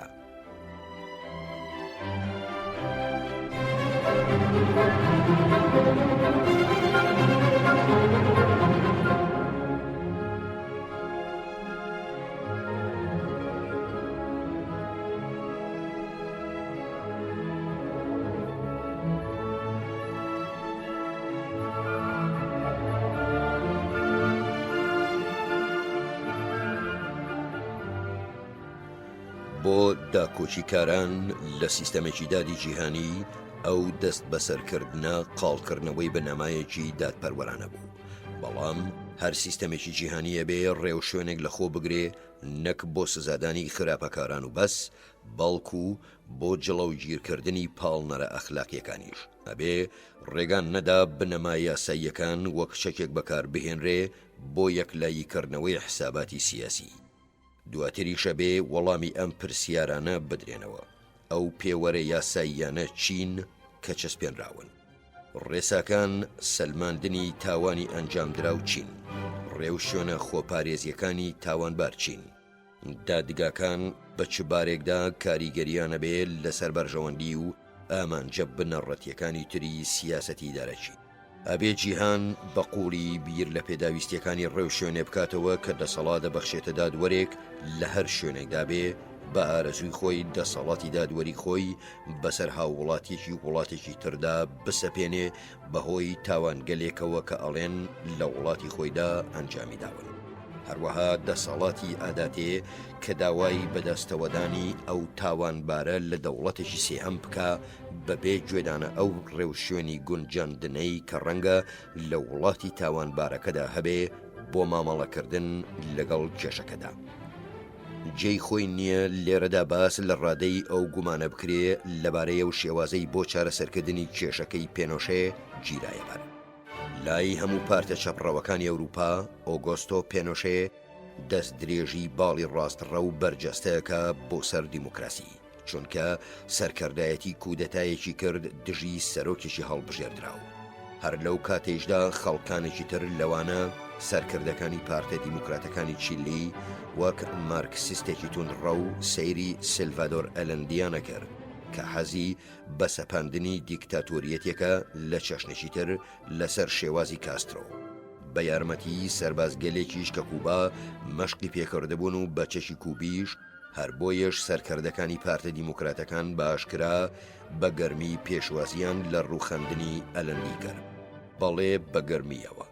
ئەم هەڵوێستەش تەنها و دەمەگۆڕا کە کودەتاچیەکان بۆ ماوەیەکی درێژتر لەوەی باری نائاسایی خوازێ دەسەڵاتی بێرۆکراسیانەی خۆیان هێشتەوە. قایل نەبوون بە ڕژێمی ئەلەندی ئەوانە لە بەرپرسیارەتی نابوێرێ کە تاوانیان دژی مرۆڤایەتی ئەنجامدا پاش لە سەرکار لابردنی. بەڵام ئەوەش ناکرێ کە بڕیار بدرێ سیستەمی دادی جیهانی وەک سیاست وەها جێبەجێ بکرێ کە لەسەر ڕوانین بۆ مێژووی سیاسی چیلی ڕاوەستا بێ. دادگای باڵای چیلی چارەسەری شیاوی ئەم گرفتەی دۆزیەوە، ئەویش بەوەی حەسانەی لە پێنۆشێ سندەوە. ئەوەش بواری ڕەخساند کە لە دادگاکانی دەوڵەتێکدا مامەڵە لەگەڵ تاوانەکانیدا بکرێ کە بە پێی مێژوەکەی و بە پێی بەستنەوەی بڕیارەکانی بەجێگیری و چالاکی دامەزراوە دیموکراسیەکانی بەتواناترین دەوڵەت بێ بۆ ئەو کارە. لە 25 تشرینی دووهەمی ساڵی 1998دا ئەنجومەنی لۆردەکانی بریتانیا گەیشتە ئەوەی یاسای نێو دەوڵەتی ئەوە ڕوونەکاتەوە کە ڕەفتار گەلێکی دیاریکراو هەن هیچ کەسێک پێیان قایل نییە، بەڵام ئەو بنەمایە مەرجنیە ئەنجومەنی لۆردەکان ناچار بکە ماف بدا بە دادوەرێکی ئیسپانی لە وڵاتێکی سێهەمدا بنەماکە جێبەجێ بکە. ئەکرا دادگای پێنۆشێ لە چیلیدا یان لە دادگایەکی نێو دەوڵەتی تایبەت بە تاوانەکانی چیلی گرێ بدرێ وەکەو دادگایانەی بۆ تاوانەکانی یوگوسلاڤیا و ڕواندا سازدران. ئەو لێکدانەوە تازە و سەرتاپەگیرەی یاسای نێو دەوڵەتی کە لە کێشەی پێنۆشێدا دەرکەوت توانادات بە هەر دادوەرێک لە هەر شوێنێکی جیهاندا کە تاکلایەنە و بە جۆرێک چەمکی دادپەروەری پیادە بکە کە سنووری نەتەوەیی ببەزێنێ. هەروەها حکمی تایبەتی خۆی بخاتە شوێنی ڕێو شوێنەکانی ڕێکەوتن لەگەڵ هەر کۆمەڵگایەکدا کە قسە لەسەر دیموکراتیەتەکەی نییە، بەڵام گوایە مافەکانی مرۆڤی تێدا پێشێل کراوە. هەروەها ناچارکردنی تاوانباران بە ملکەشکردن بۆ ڕێوشوێنەکانی باڵگەهێنانەوەی تاوان کە لە وڵاتی دادوەرەکەدا پەیڕەوەکرێن و ڕەنگە لای پارێزەری تاوانبارەکە نامۆبن. وێڕای ئەوەی ئەو پارێزەرە ناچارە بێ بەڵگە و شایەتەکانی خۆی لە شوێنی زۆر دوورەوە بهێنێ. سیستەمێکی لەم شێوەیە زۆر لەو دەسەڵاتە ڕاشکا و سنووردارە ڕەتە بێ کە ئەنجومەنی ئاساییش دابێتی بەو دادگایانەی لە تاوانەکانی یوگوسلاڤیا و ڕواندا ئەکۆڵنەوە. بێجگە لەو دادگایەی سەبارەت بە کەمپۆچیا دانوستانی لەبارەواکرێن. ڕەنگە پڕبایەخترین پرس پەیوەندی نێوان سیستەمی دادی جیهانی و ئەو ڕێوشوێنی ئاشتبوونەوەی نیشتیمانیە بێ کە حکوومەتە دیموکراتە نوێیەکان بۆ مامەڵەکردن لەگەڵ ڕابردووی وڵاتەکانیان ئەیانگرنەبەر. ڕەنگە وەها بزانرێن کە دادوەرێکی ئیسپانی هەستیار بێ بەرامبەر بە بێزەوە سیرکردنی داوایەکی ئیسپانیا کە خۆی زۆر ناڕەحەتی چەشتووە لە کاتی شەڕی ناوخۆدا و لە سەردەمی دەسەڵاتی فرانکۆدا. سەبارەت بەوەی تاوانەکانی دژی مرۆڤایەتی لە شوێنێکی تردا ئەنجام درابن و لە ئیسپانیادا دادگایی بکرێن. مەبەست لە خۆلادان لە دادگا جیناییەکان لە ئیسپانیادا پاش فرانکۆ بۆ کەسانێک لە سەردەمی بەسەرچوودا بە پێشێلکاری مافەکانی مرۆڤ تاوانبار کرابوون، ئەوە بوو کە ئامێز بۆ پرۆسەی ئاشتبوونەوەی نیشتیمانی بگیرێتەوە کە بێگومان نەو پرۆسەیە ڕۆڵی خۆی لە تۆکمەکردنی دیموکراسی ئیسپانیادا جێڕا. بۆ دەرفەتێکی وەکەوە نەدرێ بە هەوڵی چیلی بۆ گرتنەبەری ئاشتبوونەوەیەکی نیشتیمانی. ئایا کرێ هەر گروپێکی دەرەکی ناقایل بە ئاشتبوونەوەی نیشتیمانی با بڵین لە باشووری ئافریکادا سربەست لەوەی لە دادگاکانی خۆیدا یان لە دادگاکانی وڵاتێکی سێهەمدا ئاستەنگ بۆ ئەو ئاشتبوونەوەیە دروست بکە، لێ پێچینەوە لەوانەی تاوانی جەنجان ئەنجام داوە یان مافی مرۆڤیان پێشێل کردووە بنەمایەکی گرنگە. بەڵام ئەوەش گرنگە کە یاسا و ئاشتی ناوخۆی و حکوومەتی پارلەمانی لە وڵاتێکدا جێگیر بکرێ کە لە ململانێدایە بۆ هەرسکردنی ڕابردوویەکی دژوار. ئەبێ غەریزەی لێپیچینەوە وەک ئەوەی لە هەر پێکهاتەیەکی سیاسی دیموکراسی دەستوریدا هەیە ببەسترێتەوە بە سیستەمێکی دیسپلین و زەواجر کە توخمی تری پێویست لە خۆ ئەگرێ لە پێناوی زیندووکردنەوە و فراوانکردنی دیموکراسی.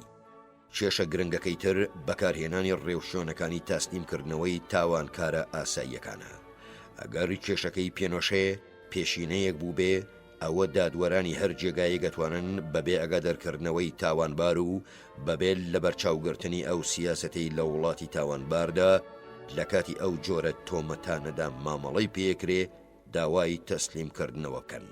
ئەو وڵاتی داوای تەسلیمکردنەوەی لێ ئەکرێ ڕوبەڕووی بڕیارێکی یاسایی هوەریە بێتەوە کە لە ڕاستیدا ئەوە ئەبەخشێ ئەو وڵاتە سربەستە لەو ڕەفتارە سیاسیەی ئەینوێنێ کە ئایا بیر لە داواکە ئەکاتەوە یاننا. هەرکات ڕێو شوێنەکانی تەسلیمکردنەوە چوونە قۆناغی جێبەجێکردنەوە زەخمێک خۆبەخۆیی برەوەسێنێ. ڕێگاش نادرێ بە تاوانبار تا حەدای بنچینەیی بابەتی بکات و ئەبێ وابەستە بێ بە مەسەلە ئیجرائیەکانەوە.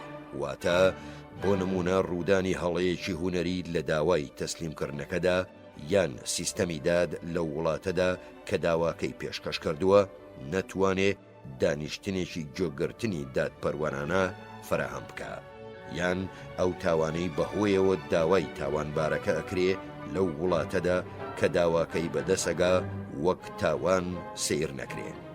لەو کاتەدا کاتی تاو توێکردنی ئەم کێشانە تاوانبارەکە بە شێوەیەک لە شێوەکان و ڕەنگە بۆ چەند ساڵێک دەست بەسەرە بێ. ڕێو شوێنێکی لەم شێوەیە دەرفەدە ڕەخسێنێ بۆ بێزارکردنی سیاسی بە ماوەیەکی زۆر پێشەوەی تاوانبارەکە بتوانێ بەرگری لە خۆی بکە. مایەی گاڵتەجاڕیژە بێ ئەگەر ئەو ڕێبازەی تایبەت بۆ بازدان بەسەر پرۆسەی سیاسیدا داڕێژراوە خۆی ببێتە ئامرازێک بۆ ڕاوەدوونانی نەیارە سیاسیەکان لەبری ئەوەی ببێتە ئامرازێک بۆ بەدیهێنانی دادپەروەری لە جیهاندا. پێشینەی پینۆشێ ئەگەر وەک خۆی جێبەجێ بکرێ ڕێگا ئەدا بە هەردوو لایەن لە ململانەی عەرەب ئیسرائیلدا یان لە هەر ململانەیەکی تری نێودەوڵەتی گەورەدا کە ململانیەکانیان بجۆزنەوە بۆ دادگان نیشتیمانیە جیاجیەکان. ئەویش بەڕاوەدوونانی دوژمنەکانیان لە ڕێی داواکاری تەسلیمکردنەوە. ئەگەر ئەوە دیاری بکرێ کام تاوانانە ملکەچی سیستەمی دادی جیهانین و کامیان بۆ داواکارە گشتیە ناوخۆیەکان بەجێهێڵڕێن، ئەوە ڕادەی گونجاوی ئینسیابیەت بەڕاستی فراوانە بێ.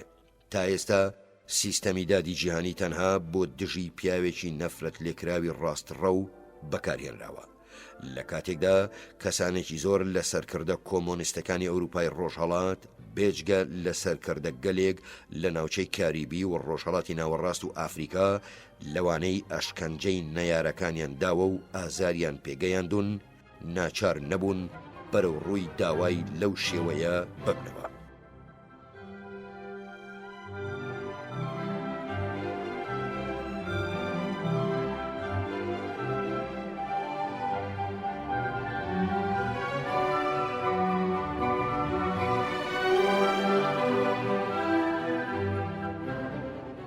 ئەگوترێت دووفاقەیی پێوەرەکان پاساوی ئەوە ناداتەوە یاسای نێودەوڵەتی پێشێل بکرێ و کەسێک دادگایی بکرێ لەوە باشترە کە حەسانە ببەخشرێتە هەمووان. ئەمە بنەمایەکی ڕێگا پێدراو نییە لەلایەن دەسەڵاتەکانی دادوەری ناوخۆیی لە زۆربەی کۆمەڵگا دیموکراتەکاندا. لە کەنەدا بۆ نمونە ئەتوانرێ هەر تۆمەتێک تەنها بەوە پوچەڵ بکرێتەوە کە بسەلمێنرێ داواکاریەکە هەڵبژێردراو بووە لە ناو کۆمەڵێک حاڵەتی لێکچوودا بە شێوەیەک بکاتە خراپ بەکاربردنی دادوەری. لە هەموو حاڵێکیشدا نابێ پێوەرە جیهانیەکانی دادپەروەری پشت بە پێشنیارێ ببەستن کە بڵێت کۆتاییەکی دادپەروەرانە ئەبێتە پاساو بۆ ئامرازە نادادپەروەرانەکان، یان بڵێت ڕێبازی سیاسیانە لە پێش ڕێوشێنە دادوەریە دادپەروەرانەکانەوە دێ. پشتگیری کارانی ئایدۆلۆژی سیستەمی دادی جیهانی ژینگەی ئایدۆلۆژیش بۆ دادگای بوژاوەی تاوانە نێودەوڵەتیەکان فراهەمەکەن. ئامانجیشان یاساخکردنی جۆرە ڕەفتارێکی دیاریکراوی سیاسی و سەربازیە، بەوەش گۆڕانکاریکردنە لە ڕێچکەی مرۆیانەی پەیوەندیە نێودەوڵەتیەکاندا. ئەگەر دادگای تاوانە نێودەوڵەتیەکان لە سیستەمی دادی جیهانیدا جێگەی داواکاریەکانی دادوەرە ناوخۆییەکان بگرێتەوە، باری یاسای نێودەوڵەتی بەڕادەیەکی زۆر باشە بێ. ئەکرێ دانوستانیش بکرێ بۆ هەندێک دەستکاریکردنی باری ئێستای ئەو دادگایە تاوای لێ بکرێ لەگەڵ پراکتیکەکانی دەستوری ئەمریکادا بگونجێ. بەڵام بەو کڵێشەی ئێستایی کە تەنگژە مەزنەکانی سیاسەتە نێودەوڵەتیەکان بە دادوەرانی هەڵنەبژێردرا و ئەسپێرێ، هەروەها بە سیستەمێکی دادی جیهانی. گۆڕانکاریەکی بنەڕەتی لە پراکتیکەکردنی دەستوری ئەمریکادا بەرجەستە ئەکا کە چوونە مشت و مڕێکی نیشتیمانی گشتیەوە و بە بەشداری تەواوی کۆنگرێس ئەکاتە کارێکی حتمی. نابێ شۆڕشێکی هێندە گرنگ تەنها بە پەسەندکردنێکی سەرزارێکی بڕیاری ئەنجومەنی لۆردەکان ڕووبدا، یان بەوەی بە استراتیژی بەرەودان بە چەند بەندێکی دیاریکرا و مامەڵە لەگەڵ مەسەلەی دادگای تاوانە نێودەوڵەتیەکاندا بکرێ لە بری برەودان بە بنەمای بنەڕەتی. ڕێبازی دادی جیهانی پشت بە پێشنیارێکە بەستەیە کە ئەڵێ ئەو کەسانەی یان ئەو حاڵەتانەی ئەخرێنە بەردەمی ئەبێ بەڕوونی پێناسەکرابن. لە هەندێک حاڵەتیشدا بە تایبەتی ئەوانەی پشت بە پێشینیەکانی نۆرنبێرگە بەستن پێناسەکە هیچی پێناوێ. بەڵام لە زۆربەی حاڵەتەکاندا مەسەلەکە ناڕۆشنترە و پشت بە تێگەیشتنی هەردوو ڕەوتی مێژویی و سیاسیەکە. ئەم ناڕۆشنیەش مەترسی ڕەفتاری هەڕەمەکی ئەوروژێنێ لەلایەن دادوەران و داواکاران. دوای تێپەڕینی چەندین ساڵ بەسەر ئەو ڕووداوەدا کە لە لای دادگاکان ڕوون بۆتەوە. بۆ نمونە ئایا ئەکرێ سەرۆکێکی وڵاتەیە گرتوەکان یان هەر وڵاتێکی تر بەکێش بکرێن بۆ بەردەم دادگایەکی نێودەوڵەتی کە بە مەبەستێکی تر پێکێنراوە. ئەمە ڕێکەوەیە کە ڕێکخراوی لێبوردنی نێودەوڵەتی ویستی بیڵێ کاتێک لە هاوینی ساڵی 1990دا پشتگیری سکاڵایەکی کۆمەڵێک لە مامۆستایانی یاسای ئاوروپایی و کەنەدایی کرد کە بەرزیان کردبووەوە بۆ خات و لویز ئاربۆری داواکاری ئەو کاتی دادگای تاوانە نێودەوڵەتیەکانی تایبەت بە یوگۆسلاڤیایی پێشوو. بە جۆرەی سکاڵاکە لە کاتی بۆردومانە ئاسمانیەکەی کۆسۆڤا لەلایەن ناتۆوە تاوان دژی مرۆڤایەتی ئەنجام دراوە. ئاربۆر فەرمانیدا پێداچوونەوەیەکی ناوخۆ بگیرێتە بەر وەکە ماژەیەک بۆ ئەوەی لەلایەن دادگاوە دەسەڵاتی ئەوەی هەیە بە دوای ئەو سکاڵایەدا بچێ ئەگەر بتوانرێ هەبوونی ئەو پێشێلکاریانە بسەلمێنرێ. دوجاریش خاتو کارلادێل پۆنتی کە لە پۆستەکەیدا جێگەی گرتەوە قایل نەبوو هیچ تۆمەتێک ئاراستەی هیچ لێپرسراوێکی ناتۆ بکە، چونکە بە شێوەیەکی گشتی ناتوانرێ بە وردی لێپرسراویەت تاکە کەسیەکان لێک جیا بکرێتەوە. بەڵام ئەمیش دووبارە ئاماژەیەکی بەو ئاراستەیە هاویشت کە دادگاکە دەسەڵاتێکی دادوەری بەسەر ناتۆ و بەرپرسە ئەمریکاییەکاندا هەیە لە بەڵکاندا و ئەگەر بیتوانیایە بەرپرسی جێی مەبەست دیاری بکە کە خسە لەسەر تێوەگلانی هەیە ئەوە تۆمەتی ئاراستە ئەکرد. زۆربەی ئەمریکاییەکان سەریان سوڕەمێنێ ئەگەر بزانن دادگای تاوانە نێودەوڵەتیەکانی تایبەت بە یوگوسلاڤیا کە ساڵی 1993 لەسەر ڕێنوێنیەکی ئامریکا بۆ مامەڵەکردن لەگەڵ جەنگی بەڵکاندا دامەزرا پێ لەسەرەوە دائەگرن کە لێکۆڵینەوە لەگەڵ سەرکردە سەربازی و سیاسیەکانی ئامریکادا بکرێ لەبارەی ڕەفتاری تاوانکارانەوە کە گوایە ئەنجامیانداوە و هەتا ئایندەیەکی نادیاریش چونکە سەقفی زەمەنی لە بنەڕەتەوە دیاری نەکراوە. هەرچەندە داواکارەکە لەم کێشەیەدا بە دووادانەچوونی کێشەکەی هەڵبژارد لەسەر بناغەیەکی ناڕۆشنی پشتبەست و بەوەی کۆکردنەوەی بەڵگە لە توانادانیە، بەڵام هەندێک لە داواکارە ناوخۆییەکان ڕەنگە پاشتر حەز بەوە بکەن کێشەکە بگرنەوە ئەستۆی خۆیان وەک پرسێکی ڕەوا لە دیدی سیستەمی دادی جیهانیەوە. ئەو گوشارانەی بەکارەهێنرێن بە مەبەستی گەیشتن بە ڕادەیەکی فراوانتری ڕێبازی دادی جیهانی لە کێشەیەکدا بەڕوونی دیار بوون کە لە حوزەیرانی 2000دا لەلایەن کەسوکاری ئەو دەریاوانانەی ئارژەنتینەوە خرایە بەردەم دادگای ئەوروپا بۆ مافەکانی مرۆڤ کە لە کاتی جەنگی فۆکلاندا و لە ڕووداوی نقمکردنی بەلەمێکی جەنگی ئارژەنتیندا بە ناوی ژانڕال بێلگانۆ کوژرابوون. بێرۆکەکە لە بەدووادا چوونی تاوانە سیاسیەکانی دژ بە مرۆڤایەتیەوە بوو بە خەمڵاندنی ڕووداوێک کە لە کردەی سەربازیدا ڕوویدا و نەمەدەنی و نە ئامانجی مەدەنی ئامانج نەبوو تایدا و دوای تێپەڕینی 18 ساڵ بەسەریدا. زۆربەی داکۆچیکاران لە سیستەمی دادی جیهانی بەهۆی ئەوەی کە متمانەیان بە حکوومەتە نیشتیمانیەکانی خۆیان نییە ئەیانەوێ حکوومەتەکان بخەنەژێر چاودێری دادوەران و سیستەمی دادەوە، بەڵام سربەستی دادوەر لە ڕەفتاردا و لێ نەپێچینەوەی هەرخۆی یەکێکە لە هەڵەکانی دادگای تاوانە نێودەوڵەتیەکان. پێناسەکانی ئەو تاوانانەی پەیوەندیان بەم باسەوە هەیە ناڕۆشن و ئەتوانرێ سیاسیانە جێبەجێ بکرێن. تۆمەتبارانیش ئەو ڕێو شوێنە پێویستانەیان بۆ نییە کە لە وڵاتەیە گرتوەکاندا هەن. هەر دەوڵەتێکیش ئیمزای کردبێ بۆی هەیە فایلێکی لێکۆڵینەوە بکاتەوە. بە سوودوەرگرتنیش لە ئەزمونەکانی داواکارە تایبەتیەکانی ئەمریکا ئەگەری زۆر هەیە ئەم ڕێو شوێنانە زەخمێکی تایبەت بە خۆیان برە و پێ بدەن کە سەقفی زەمەنیان نەبێت و دواتریش ببنە ئامراز لە جەنگێکی سیاسیدا. ئەم هەوڵە نائاساییەی دادگای تاوانە نێودەوڵەتیەکان بۆ جەختکردنە سەرەوەی کە دەسەڵاتی دادوەرانە ئەگاتە ئەمریکاییەکانیش تەنانەت ئەگەر ئەمریکا بەڵێن نامەیەکیشی پەسەند نەکردبێت.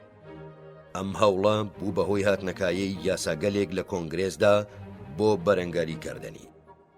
داواکاری سربەخۆی دادگای تاوانە نێودەوڵەتیەکان دەسەڵاتێکی ئاراستەکردنی تۆمەتی هەیە کە تەنها لەلایەن دەستەیەکی سێکەسی لە دادوەران سەیرەکرێ. بە پێی یاساکانی ڕۆماش ئەنجومەنی ئاسایش مافی پوچەڵکردنەوەی هەموو تۆمەتبارکردنێکی هەیە، بەڵام بەو پێیەی ئەو پوچەڵکردنەوەیە لەبەر هەڕەشەی ڤیتۆی هەر ئەندامێکی هەمیشەییدایە و بەو پێیەش کە پێناچێ لایەنی داواکاری هیچ تۆمەتێک ئاراستەی کەس بکە بەبێ پشتگیری ئەندامێکی هەمیشەیی ئەنجومەنی ئاسایش بەلای کەمەوە. بۆیە لایەنی داواکاری سربەستێکی بێسنووری هەیە لە ڕەفتاردا و لە پراکتیزەکردنی دەسەڵاتەکانیدا. خۆپارێزیەکی تر ڕێگە ئەدا بەو دەوڵەتەی یەکێک لە هاوڵاتیەکانی تاوانبار کراوە کە خۆی لێکۆڵینەوە و دادگاییکردنەکە بگرێتە ئەستۆ. بەڵام بەو پێیەی دادگایی تاوانە نێودەوڵەتیەکان مافی دوا بڕیار لە دەستی خۆیدا هێڵێتەوە لەو بارەیەوە کە ئایا پرۆسەکە بە شێوەیەکی گونجاو بەڕێوە چووە یان نا، بۆیە توانێ چاو بە کێشەکەدا بخشێنێتەوە ئەگەر پێچەوانەی بۆ دەرکەوت. لە کاتی بە ئەنجام گەیاندنی ئەو ڕێو شوێنانەشدا کە ڕەنگە چەندین ساڵیان پێ بچێ ئەبێت تۆمەتبار لەژێر کۆمەڵێک کۆت و بەندی دیاری کراودا و بێگومان لە وێنەیەکی گشتی نوێدا بمێنێتەوە. داکۆشیکاران لە سیستەمی دادی نێودەوڵەتی پێیان وایە کە دەوڵەت هۆی سەرەکی جەنگە و بۆیە متمانەی پێ ناکرێ بۆ بەدیهێنانی دادپەروەری. ئەگەر یاساش جێگەی سیاست بگرێتەوە ئەوە ئاشتی و دادپەروەری باڵەکێشن، بەڵام بە هەڵدانەوەیەکی خێرای مێژوو ئەوە دەرەکەوێ کە هیچ بەڵگەیەک نییە تیۆرێکی وەها بسەلمێنێ. ڕۆڵی پیاوی دەوڵەت ئەوەیە باشترین ڕێگا لە نێوان ڕێگاکاندا هەڵبژێرێ بۆ پاڵنان بە ئاشتی و دادپەروەریەوە. لێرەشدا ئەزانێت کە گرژی هەیە لە نێوان هەردوو کایەکەدا و هەڕێکەوتنێک لە نێوانیاندا سنووردارە بێ. بەڵام هەڵبژاردن لە نێوان سیستەمی دادی جیهانی و دادی نێوخۆییدا هەروە ئاسان نییە. ئەوە تا پێشینە تۆمارکراوەکانی لای ئەو دادگا نێودەوڵەتیانەی بۆ ئەم جۆرە مەبەستانە پێکێنراون لە حاڵەتێکدا بوون کە قێزەونی تاوانەکان ڕوون بوون و سیستەمی دادی نێوخۆییش لە توانایدا نەبووە سەرپەرشتی و جێبەجێکردنی دادپەروەری نێوخۆیی بکە.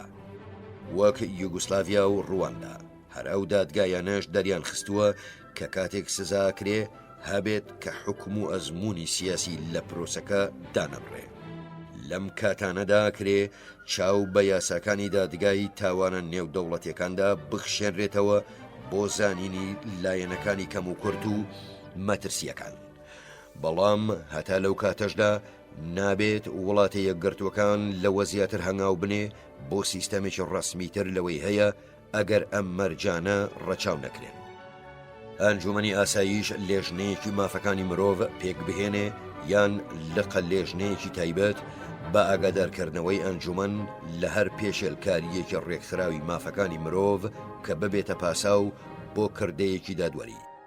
ئەگەر ئەو حکومەتەی تاوانە ناوبراوەکە لە سایەیدا ئەنجام دراوە نوێنەرێکی شەرعی وڵاتەکە نەبێ، یان ئەگەر سیستەمی دادی ناوخۆیی نەتوانێ بەشداری بکات لە حکومدان بەسەر تاوانەکەدا. ئەنجومەنی ئاساییش دادگایەکی نێودەوڵەتی تایبەتمەند دابمەزرێنێ وەکەوەی لە یوگسلاڤیا و ڕواندا پەیڕەو کرا. ئەبێ ڕێوشۆنەکانی دادگا نێودەوڵەتیەکان و کایەی داواکاری بە وردی لەلایەن ئەنجومەنی ئاساییشەوە دیاری بکرێن. هەروەکە بێ ئەو مافە بدرێ بە تۆمەتبار کەڵک لە هەموو ڕێوشۆنەکانی داکۆچی لەخۆکردن وەربگرێ کە لە یاسا گشتیە داڕێژراوەکاندا تۆمارکراون. بەم شێوەیە توانرێ ڕێوشێنێکی پەسەندکرا و لە سەراستی نێودەوڵەتی بۆ مامەڵەکردن لەگەڵ تاوانەکانی جەنگ یان جێنۆساید یان تاوانەکانی دژ بە مرۆڤایەتی بخرێنە قۆناغی دامەزراوەییەوە. لەلایەکی ترەوە توانرێ خۆلا بدرێ لەو ڕاودونانەی ئێستا کە بەلای سیستەمی دادی جیهانیدا ئەیشکێننەوە، چونکە ئەوانە هەڕەشن لەو مەبەستەی ئەم چەمکەی بۆ داهێنراوە.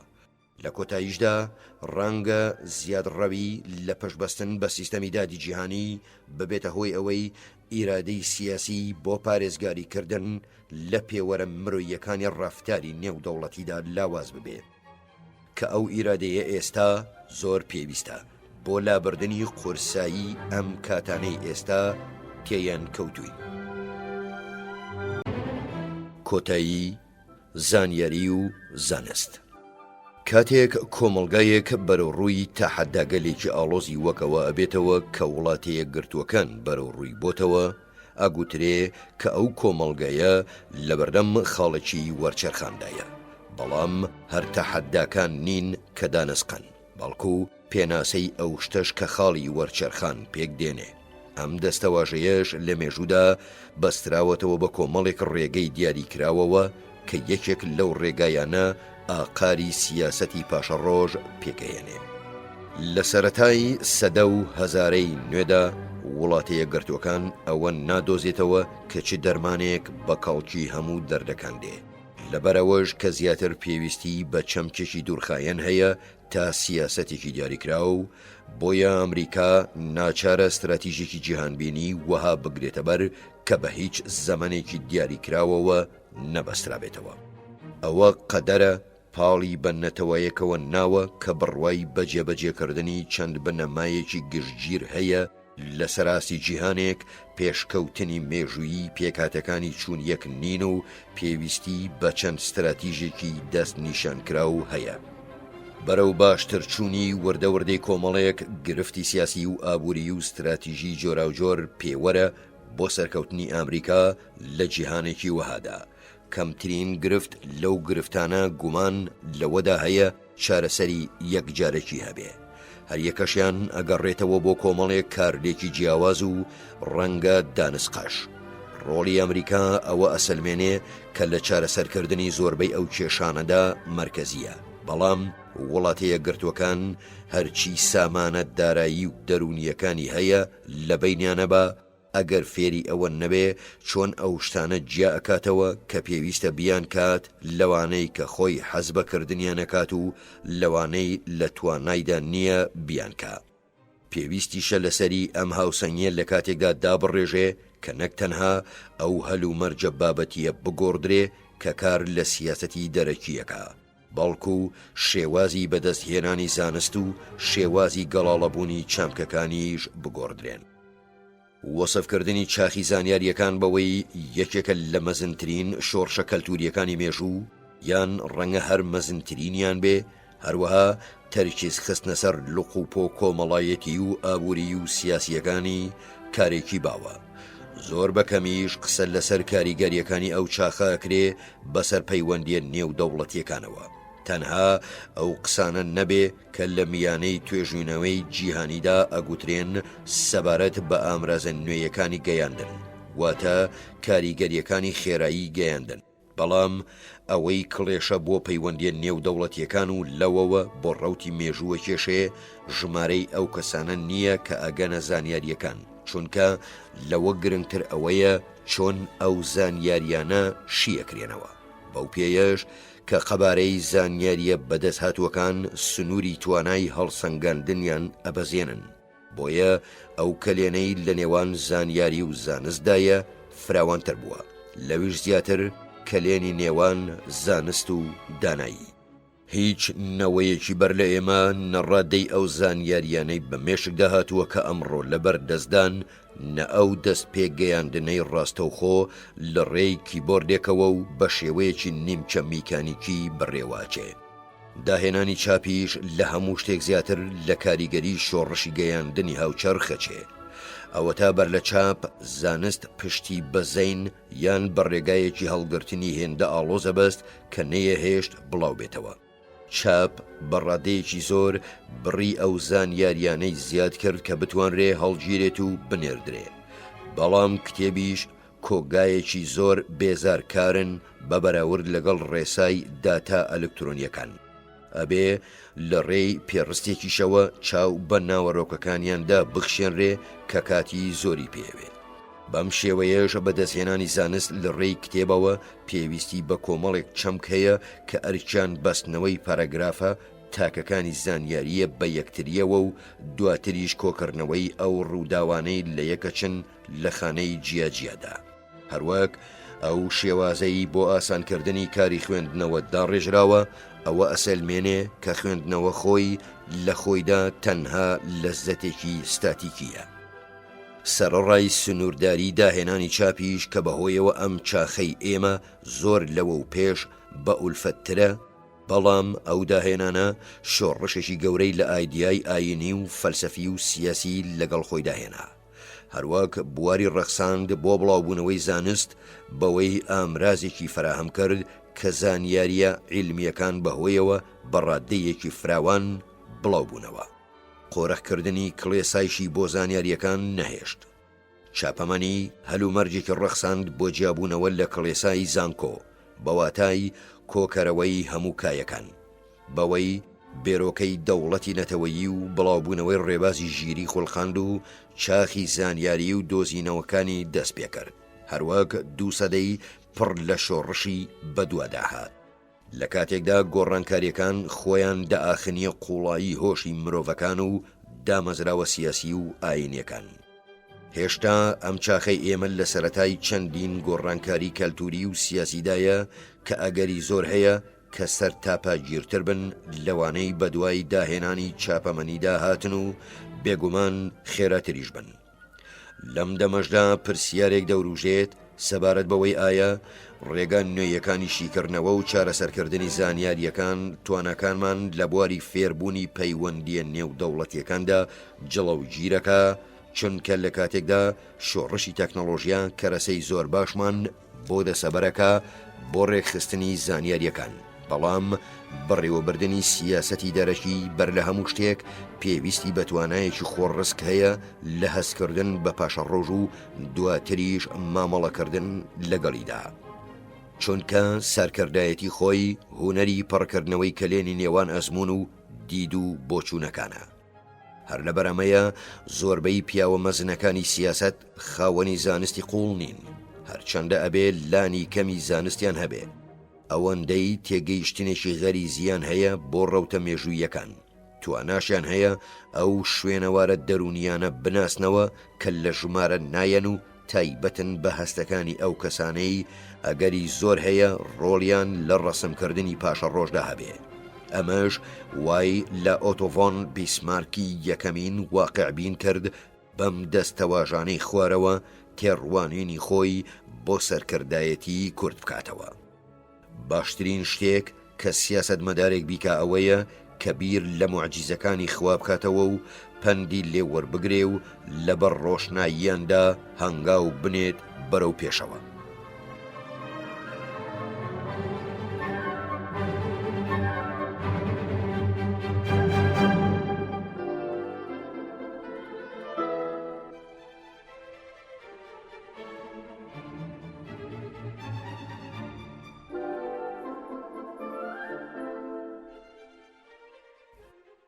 زۆر کەمن ئەو میتافیزیکیستە نوێیانەی بەو تەوازوعەوە قسە لەسەر ئامانجی خۆیان بکەن. واقعبینەکانیش دژی ئەوەن لە خوددا بپارڕێنەوە. کەم کەسیش لە چاخی ئامرازەکانی گەیاندنی ڕاستە و خۆدا هانی تەوازوعی لەم جۆرە بدەن. توێژینەوە لە مێژوو فەلسەفە و ڕێساکانی تایبەت بە برەودان بە هونەری سەرکردایەتی لە هیچ شوێنێکدا بایەخی پێنادرێ و شیکردنەوەیەکی سوودمەندی بۆ ناکرێ کە بتوانرێ بۆ پشتگیریکردنی زانستی کلاسیکی بەکاربێنرێ. ئەوە تا سەرکردەکان لە ڕێی قۆستنەوەی بارە کتوپڕەکان و گەمەکردن پێیانەوە سەردەرەکەن. ئامانجەکانیشیان لە ڕێ ڕاوێژکردن بە چەند گروپێکی پسپۆر دیاریەکەن نەک بە گرتنەبەری چەمکی تایبەت بەخۆیان. وەک چەسپاندنی حاڵەتی ئاشناش بەسەرداهاتوودا سەیری پاشە ڕۆژەکەن. کۆمپیوتەر گرفتی هەڵگرتنی زانیاریەکانی چارەسەر کرد و بڕێکی زۆر داتای خستە بەردەستی هەمووان. هەرخۆیشی واتە کۆمپیوتەر باجی ئەو هاتنەوەیەکەی شتە بینراوەکان ئەسەپێنێ، بە تایبەتیش لە کاتی مامەڵەکردن لەگەڵ گرفتەکانی سیاسەتی دەرەکیدا. سیاسەتمەدارانیش هەست بە چێژەکەن لەوەدا کە چاوەڕوانی ڕوودانی ڕووداوەکان بکەن تا دەنگۆکەی لە کەناڵەکانی میدیاوە ببیستنەوە، چونکە پێوەری تریان زۆر کەم بەدەستەوەیە بۆ زانینی ئاستی چالاکیەکانیان.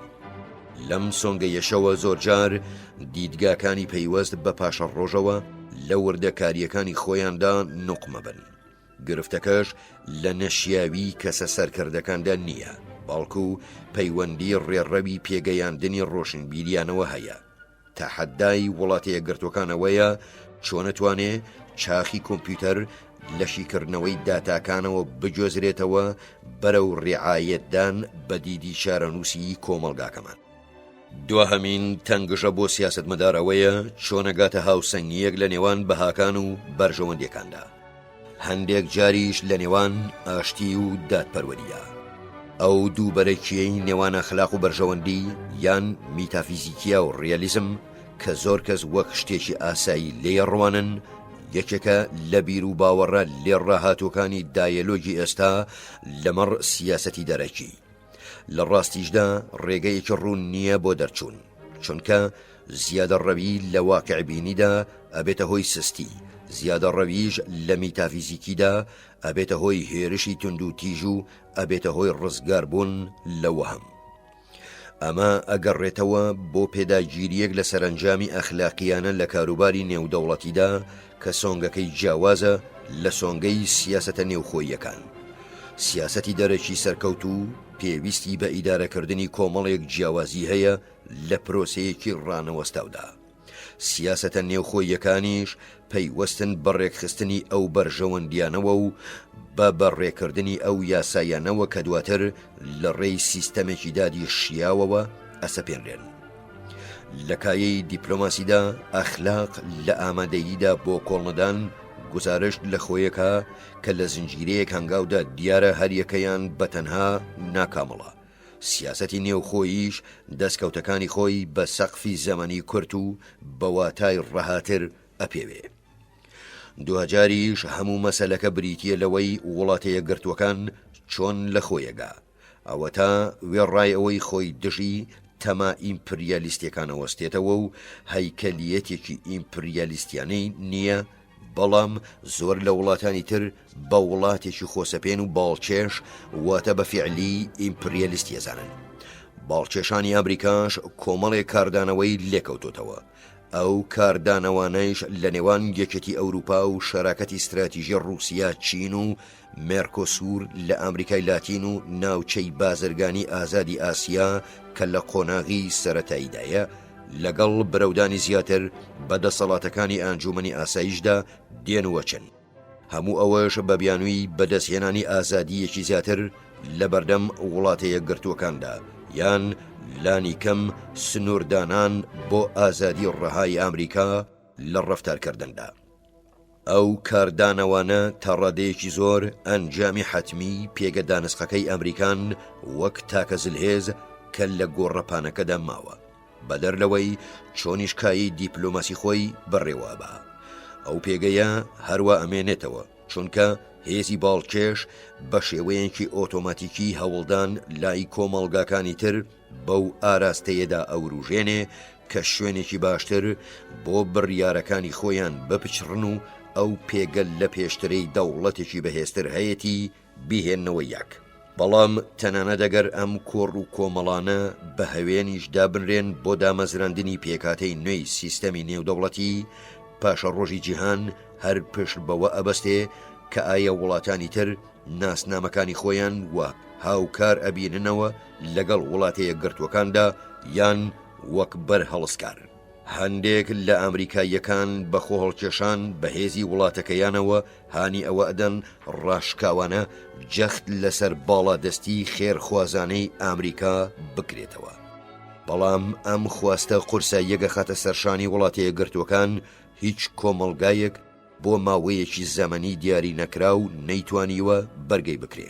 بەدەر لەوەش کە ئەمریکا تا چ ڕادەیەک ئامانجەکانی خۆی بە ئامانجی خۆنەویستانە دائەنێ، پێداگرتنی لەسەرەوەی باڵا دەست بێ وردە وردە وڵاتانی تری جیهانی لە دژ کۆکاتەوە تا لە کۆتاییدا ئەبێتە وڵاتێکی گۆشەگیر و هێز بە هەدەرچوو. ڕێگای بەرەو ئیمپراتۆریەت ئەبێتە هۆی گەندەڵبوون لە ناوخۆدا، چونکە هەوڵی بەدەستهێنانی هێزی تەواو وردە وردە دیسپلینە ناوخۆیەکان لە ناوەبا. هیچ ئیمپراتۆریەتێک نەیتوانیوە خۆی لە ڕێبازی سیزاری لا بدا ئەگەر بەر لەبەرە و پێشەو چوونی ئەو پرۆسەی گۆڕانە هێزی خۆی نەگواست بێتەوە، وەک لە بریتانیادا ڕوویدا. لەو ئیمپراتۆریانەدا کە تەمەنیان درێژ بووە هەموو گرفتێک بۆتەوە بە کێشەیەکی ناوخۆیی، چونکە جیهانی دەرەکی ئەو قورساییە پارسەنگان نەبووە. پێبەپێی بەربڵاوبوونەوەی تەحەداکان و دوورکەوتنەوەیان لە بنچینە ناوخۆیە مێژوویەکەش ململانەکانی ناوخۆ تند و تیشتر و سەختتر بوون. هەوڵی دەستان قەسی بەدیهێنانی باڵادەستی ڕێگایەکی مسۆگەرە بەرەو تێکشکاندنی ئەو بەهایانەی وڵاتە یەکگرتووەکانیان مەزن کردووە. باڵادەستی ئەمریکا ڕاستیەکی ژیانە لەسەر ئاستی پاشە ڕۆژی نزیک و نیمچە مسۆگەرێکیشە لەسەر ئاستی پاشە ڕۆژی کەمێک دوورتر و شێوازی مامەڵەکردنی لەگەڵ ئەم ڕاستیەدا جۆری ئەو پاشە ڕۆژە دوورە دیاریەکە کە دێتەوە کایەوە.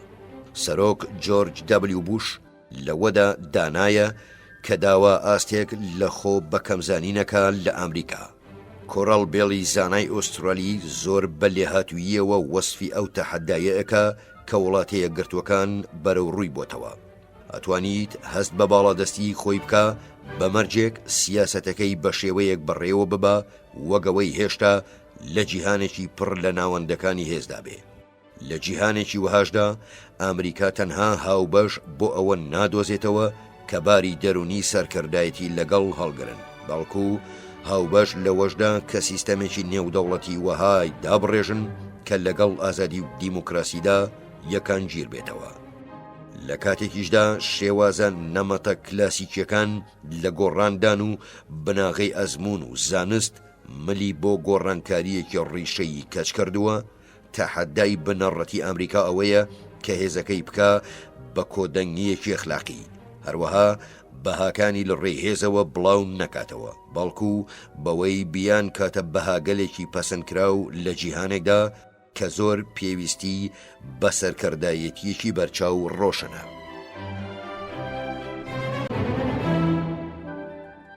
پاش 11 سێپتەمبەری 2001 تەحەدای نوێی تێرۆریزم.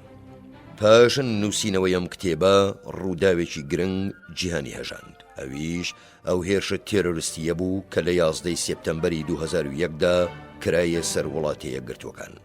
ئەوە تراژیدیایەکی مرۆیی گەورە بوو، بەڵام خاڵێکی وەرچەرخانیشی دیاری کرد بۆ جیاکردنەوەی ڕواڵەتە ئاشکراکانی لەو ئاقارانەی لەسەری پێکاتون. خاڵێک ناچارمانەکە ئەوەی باوە و لەگەڵ ئارەزوەکانماندا گونجێ وەلای نێن و تێڕوانینێک بۆ پاشە ڕۆژ بنیاد بنێن. وڵاتە دیموکراتەکان بۆ نزیکەی 10 ساڵێک کەوتبوونە داوی ئەو وەهمەوە کە هەڕەشەی دەرەکی بە فیعلی نەماوە. هەروەها کە مەترسیەکانیش ئەگەر هەبن تەنها مەترسی دەرونی و کۆمەڵایەتین لە بنەڕەتدا، بە شێوەیەک کە خودی مێژوو وەک تا ئێستا نووسراوەتەوە بووە بە بەشێکی لاوەکی ئابووری یان دەروونناسی. هەرچەندە ئەمریکا پێشتر دیاردەی تێرۆری چەشت بوو، بەڵام کارە تێرۆریستیەکان زیاتر ڕوویان لە دامەزراوە ئامریکایەکانی دەرەوەی وڵاتە کرد. کاریگەریەکانی ئەو کارانەش زیاتر ڕەمزی بوون و نەگەیشتبوونە ڕادەی هەڕەشەکردن لە ژیانی خەڵکو و لە کۆمەڵگای مەدەنی لە ناو وڵاتە یەکگرتووەکاندا. وەڵامی ئەمریکا بەر لە 11 سێپتەمبەر بریتی بوو لە نەڕزایی دەربڕین و هەڵکردنی یەک دوو هێرشی ئاسمانی تۆڵەکارانە و بەکێشکردنی ئەو پلانگیێڕانەی دەستگیرەکران بۆ بەردەم دادگای جینایی. بەڵام هێرشەکانی سەرناوەندی بازرگانی و پێنتاگۆن سنووری بێزارکردنێکی ڕەمزی بێبایەخیان تێپەڕەند و بوون بە تەحەدایەکی سەرەکی بۆ سەر کۆمەڵگای مەدەنی و هەروەها ئاساییشی وڵاتە یەکگرتووەکان و کۆمەڵگای مەدەنی لە هەر شوێنێک. ئامانجەکە وەشاندنی گورز بوو لە ورەی دانیشتوانە مەدەنیەکان و لە شێوازی گوزەرانیان. بۆیە سەرۆک جۆرج دەبلیو بوش هەر لە سەرەتاوە ئەو تەحەدایەی بە جەنگ دانا. کۆدەنگیەکی نیشتیمانی تێکڕاییش لەوەدا پشتگیری لێکرد. لە جەنگیشدا ئەوەندە بەس نییە کە بەرگەی گورزەکان بگری، بەڵکو ئەبێ سەر بکەویت. لە هەمان کاتدا کارەساتەکەی ئەمریکا فێری ئەوە کرد کە هەندێک ئەگەری دڵخۆشکار سەبارەت بە جیهانی بوو بەسەر ئەو بەشەی جیهاندا ناچەسپێ کە پەنا ئەباتە بەرکاری تێرۆریستی. پێشەچێ ئەو بەشەی جیهان کینەیەک بەرامبەر بەهاکانی ڕۆژاوە بیانجوڵێنێ، ڕقێکی قوڵی وەها کە نوێنەرەکانیان ئامادەن ڕوبەڕووی مەرگ ببنەوە تەنها بۆ ئەوەی ئەندێشەیەکی گەورەتر بگەێنن بە خەڵکانی بێتاوان و ئەوەش بۆ تێکشکاندنی کۆمەڵگاکانمان بە ناوی ئەو شتەوە کە پێیان وایە ململانەیە لە نێوان کۆمەڵێک بەهای نەگونجاودا. کاتێک ئەم ڕاستیانە بە قوڵایی هۆشی دنیای دیموکراتدا شۆڕ بوونەوە، تێرۆریستان هەر لە سەرەتاوە شەڕێکی گرنگیان دۆڕان. ئاوەتا لە ئەمریکا بەرەو ڕووی گەلێکی یەکگرتوو بوونەوە کە سوور بوو لەسەر بنبڕکردنی بەرەی تێرۆریستی. لە ناو هەوپەیمانی ڕۆژاواشدا لانیکەم بۆ ماوەیەکی دیاریکرا و مشت و مڕێک نەما سەبارەت بەوەی ئایا لە دوای شەڕی ساردەوە ئامانجێکی هاوبەش هەیە یان نا، چونکە کۆمەڵگا دیموکراتەکانی ڕۆژاوە لانیکەم لە کاردانەوەی سەرەتاییدا هەستیان بەوە کرد کە هێرشکردنە سەر وڵاتە یەکگرتووەکان ئەگەری ئەوە دەرەخە کە کۆمەڵگاکانی ئەوانیش بەرەو ڕووی هەمان هێرش ببنەوە و ڕەنگە بە شێوەیەکی تونتریش. لە دیپلۆماسیەتی بەرەی کە دوای ئەو ڕووداوە هاتە ئاراوە دەرکەوت زۆربەی وڵاتە سەرەکیەکانی ئەوروپا پەیوەندی ڕاستەوخۆیان لەگەڵ ئامریکادا پێ باشترە تا ئەو ڕۆڵی نێوەندەی دامەزراوەکانی ئەوروپای یەکگرتوو لەو بارەیەوە ئەیگەڕن، چونکە ئەگەر ئەوروپا بیەوێ پەراوێز نەخرێ ئەبێ گەڕانەوە بۆ دیپلۆماسیەتی هاوپەیمانی لە پێش جەختکردن لەسەر تایبەتمەندێتی ئەوروپا و جیاوازی ئەوروپا لە وڵاتە یەکگرتووەکان دابنرێ. لە مەسەلەی تێرۆریزمدا دامەزراوەکانی ئەوروپا پاشەکشەیان کردەوە بەرەو پلەی دووهەم و کەوتنە دوای پەیوەندیە زۆر کلاسیکیەکانی نێوان وڵاتانی باکووری ئەتڵەنتیک. لە یەکەم کاردانەوەشدا بەرامبەر هێرشەکەی سەروڵاتی یەکگرتووەکان سەرکردە ئەوروپاییەکان بۆیان دەرکەوت کە دەست ڕۆشتووییان لە استراتیژ و دیپلۆماسیەتدا زیاتر پەیوەستە بە هاوکاریان لەگەڵ واشنگتۆندا هەتا تەحەداکردنی سیاسەتەکانی ئەمریکا. ئەوەش ئەرکێکە ئەو دیپلۆماسیەتی بەرەیەی ئیداری بوش گرتێبەر زۆر ئاسانی کرد. دیپلۆماسیەتی بەرەیی پێویستی بەوە نیە ئەمریکا دژایەتی قەوارەی سربەخۆی ئەوروپا بکە، بەڵکو بە پێچەوانەوە کایەی دیپلۆماسی نوێی ئەتڵەنتیک بناغەیەکی داڕشتووە بۆ پەیوەندیەکی کاراترین نێوان ئەمریکا و ئەوروپا. سەرکردەکانی ئەوروپاش پەنیان بردوتە بەر سیاسەتە نیشتیمانیەکان وەک ددانانێک بەوەدا کە دامەزراوەکانی ئەوروپا هێشتا بۆ ئەوە تەیار نەبوون بتوانن ڕۆڵێکی استراتیژی لەسەر ئاستی جیهان بجێڕن. سەرکردەکانی ئەوروپا سیاسەتی نیشتیمانیان لەبەر ئەوە گرتوتە بەر وەک جەختکردنەوەیەک لەسەر یەکێتی ئامانج و بەهاکان لە نێوان ئەوروپا و وڵاتە یەکگرتووەکان سەبارەت بە تیرۆریزم. بەڵام لەم کاتەشدا بناغەیەکیان داناوە بۆ قۆناغی ئایندەی تێکهەڵکێشانی ئەوروپا کە لە کەشێکی زیاتر دروستکاردا بڕێوە بچێ. تۆنی بلێری سەرۆک وەزیرانی بریتانیان لە پێشترین پێگەی گرتووە لە مەسەلەی دانانی چوارچێوەی ئەخلاقی و سیاسی هاوکاری ئەتڵەنتیک لەبارەی تێرۆریزمەوە. بەڵام ئەوەش ڕوونەکە ئامانجی دوورتری هەبوو لەم بابەتەدا. ئەیویست ئەو دیدەی بریتانیا کە یەکێتی ئاتڵەنتیکی لەسەر ڕاوەستاوە بخاتە بەرچاوی وڵاتی یەکگرتووەکان و کاریگەریەکانی ئەو سیاسەتانە بقۆزێتەوە و بەکار بهێنێ بۆ ئەوەی واشنگتۆن وەها لێ بکە لە دواهەمین قۆناغی تێکەڵکشانی ئەوروپادا بەشداری بکە.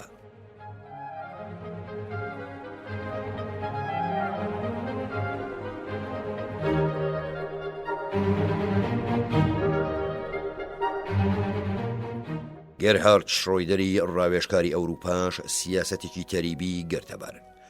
لەم کەشە نوێیەشدا کە ئەوروپا وەک خۆبەخشێک بۆ بەشداریکردنی سەربازی هاتە ناویەوە، هەندێک جاریش بەشداریەکی لەوە زیاتر کە وڵاتە یەکگرتووەکان لێوێ یان زیاتر لەوەی لە جێدا بەکار بهێنرێ. پەیوەندیەکانی ئەتڵەنتیکە قارێکی نوێ و بیناکەرتریان وەرگرت. لانی کەم لە قۆناغی یەکەمی هەڵمەتی دژە تیرۆردا. هەر بۆیەش هاوپەیمانە ئەندامەکانی هاوپەیمانی باکووری ئەتڵەنتیک دەست بەجێ بەندی پێنجەمی بەڵێننامەی هاوپەیمانیەکەیان چەسپاند کە داوای داکۆچی لەخۆکردنی بە کۆمەڵەکە کە ئەو بەندە هەرگیز بە درێژایی 50 ساڵی تەمەنی هاوپەیمانیەکە پەنای بۆ نەبراوە. هەردوو هاوپەیمانە ئاسیاییەکە ژاپۆن و کۆریا بە خێرایی و سووربوونێکی چوون یەکەوە وەک دوو وڵاتی دیموکرات و پیشەسازی هاوکاریان لەگەڵ کردین. بەڵام بەرەکە زۆر لە چوارچێوەی شەڕی سارد زیاتر پەلی هاویشت. ئەوەتە هیند ڕەنگە زۆر شت لەدەست بدا ئەگەر ڕێچکەیەکی هاوبەش لەگەڵ وڵاتە یەکگرتووەکاندا نەگرێتە بەر، چونکە هەست بە هەڕەشەیەکی قوڵەکە ئەگەر ئوسوڵیەتی ئیسلامی بگاتە دانیشتوانە موسڵمانەکەی، بەتایبەتیش کە دووهەمین وڵاتی ئیسلامیە لە جیهاندا لە ڕووی گەورەیەوە. بەو پێیش کە رووسیا هاوسێی هەرێمە ئیسلامیەکانی باشووری خۆیەتی هەستی بەرژەوەندیەکی هاوبەش لە مەسەلەکەدا هەیە. چینیش بە هەمان شێوە سەبارەت بە هەرێمەکانی ڕۆژاوایی. چین پاڵنەرێکی تریشی هەیە بۆ کۆتایی هێنان بە تیرۆریزمی نێودەوڵەتی بەر لە یاری ئۆلۆمپیە بڕیار لێدراوەکانی ساڵی 2008 لە بیگانگ. ئەوەش کە لە ڕواڵەتدا دژیەک پیشانەدا ئەوەیە کە تێرۆریزم جۆرێک لە کۆمەلگای نێودەوڵەتی دروست کرد بەسەر جاردەرانی سیستەمی نێودەوڵەتیدا تێپەڕی بوو. ئەویش ئەو کۆمەلگایەی پشت بە چەمکی فەلسەفی ڕوودەبەستێ. بێگومان هەڵوێستەکانی جیهانی ئیسلامی ناڕۆشنتر بوون. زۆر لە وڵاتە ئیسلامی عەلمانیەکان ناچار بوون پێشگیری خۆیان بۆ وڵاتی یەکگرتووەکان ئاشکرا نەکەن بەهۆی ڕای گشتیەوە، ئەگەرچی هەست بە نیگەرانیەکی زۆرەکەن بەرامبەر ئوسوڵیەت. کەمێکیشیان ڕەنگە لەگەڵ هەندێک لایەنی ئاژەندەی تێرۆریزمدا هاوسۆز بووبن. هەڵوێستی ئەمریکای تێگەیشتوش لە دۆستە کلاسیکیەکانی وڵاتی یەکگرتووەکان و ڕۆژاوای وەک شانشینی عەرەبستانی سەعودی و میسر یارمەتی دەربوو لە فراوانکردنی بەرەکە بەرەو جیهانی عەرەبی. لە کاتی دروستکردنی ئەم بەرەیەدا ئیدارەی بوش لەسەر زەمینی ئەمریکا بەرەنگاری ئەو قسەڵۆکانە بووەوە کە ئەیانویست ڕێو شوێنی سەربازی دەستبەجێ دژی ناوەندە ناسراوەکانی تێرۆریزم بگیرێتە بەر. لەبری ئەوە کۆڵن پاوڵی وەزیری دەرەوە بە لێهاتوویەوە بەرەیەکی جیهانی پێکەوەنا کە شەرعیەتیدا بە بەکارهێنانی هێزی سەربازی دژی ئافغانستان. ئەو دەوڵەتەی پەناگەیەکی ئارام بوو بۆ ئوسامە بن لادنی خراپترین هێمای تێرۆریزمی نێودەوڵەتی. ئامانجەکەش وەها دەست نیشانکرا کە بریتیە لە لەناوبردنی ئەو تیرۆرەی لەلایەن دەوڵەتانەوە پشتگیری ئەکرێت. جەنگی نوێ بواری ڕەخساند بۆ دانانی پێناسەیەکی ڕوون بۆ مەبەستی استراتیژی. تیرۆریستان دڵڕەخن و بەزەیی نازانن، بەڵام زۆر نین، هەروەک دەستیان بەسەر هیچ ناوچەیەکدا ناڕوە بە هەمیشەی. ئەگەریش لەلایەن هێزەکانی ئاسایش و دەستگا ئیداریەکانی قوربانیەکانیان بە مەزەندە تەنگیان پێڵ بچنرێ بەو مەرجەی هیچ دەوڵەتێک پەنایان نەدا، ئەوە ئەبنە یاساشکێن و پەیتا زیاتر ناچار بەوە ئەبن هەوڵەکانیان بۆ تیانەچوون تەرخان بکەن. ئەگەریش ویستیان دەست بەسەر ناوچەیەکی وڵاتێکدا بگرن وەکەوەی تا ڕادەیەک لە ئەفغانستان ڕوویدا، ئەوە ئەکرێ بە کردەی سەربازی بۆڕ بدرێن. بۆیە نەهێشتنی پەناگە ئارامەکان یەکێکە لە کاروبارە سەرەکیەکانی استراتیژی دژە تیرۆر. ئەم پەناگە ئارامانە بە زۆر ڕێگە فراهەمە بن. لە هەندێک وڵاتدا ئەگەر ئەوانە کاری تاوانکارانە ئەنجام نەدەن، ئەوە یاساکانی ناوخۆ و دیسپلینەکانی دەستور ڕێ لە هەرج و مجۆڵێگەگرن لە دژیان، یان بەڕواڵەت ڕێ لەوە ئەگرن تیمی هەواڵگری ناوخۆیی بنێردرێت بۆ وڵاتانی تر، وەکەوەی لە ئەڵمانیا و تا ڕادەیەک لە ئەمریکادا هەیە. پاش هێرشەکانی 11 سێپتەمبەر ڕێو شوێنی ڕاستکردنەوە لەبارەی ئەو حاڵەتانەوە گیرایەبات.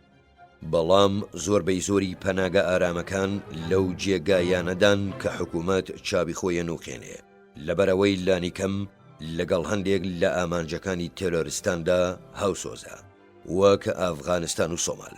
هەروەها پاکستانیش بەرلەوەی ڕێچکەی خۆی بگۆڕێ دوای ئەوەی لە بنەڕەتەوە کۆمەکی تالیبانیە کرد، باڵکو وڵاتانی بەڕواڵەت دۆست کە لە استراتیژی گشتیدا هاوکاری وڵاتی یەکگرتووەکان بوون ئاڵوگۆڕێکی ناڕەسمیان لەگەڵ تێرۆریستاندا کردووە، مادام چالاکیە تێرۆریستیەکان ڕوویان لە حکوومەتی خانەخوێ نییە.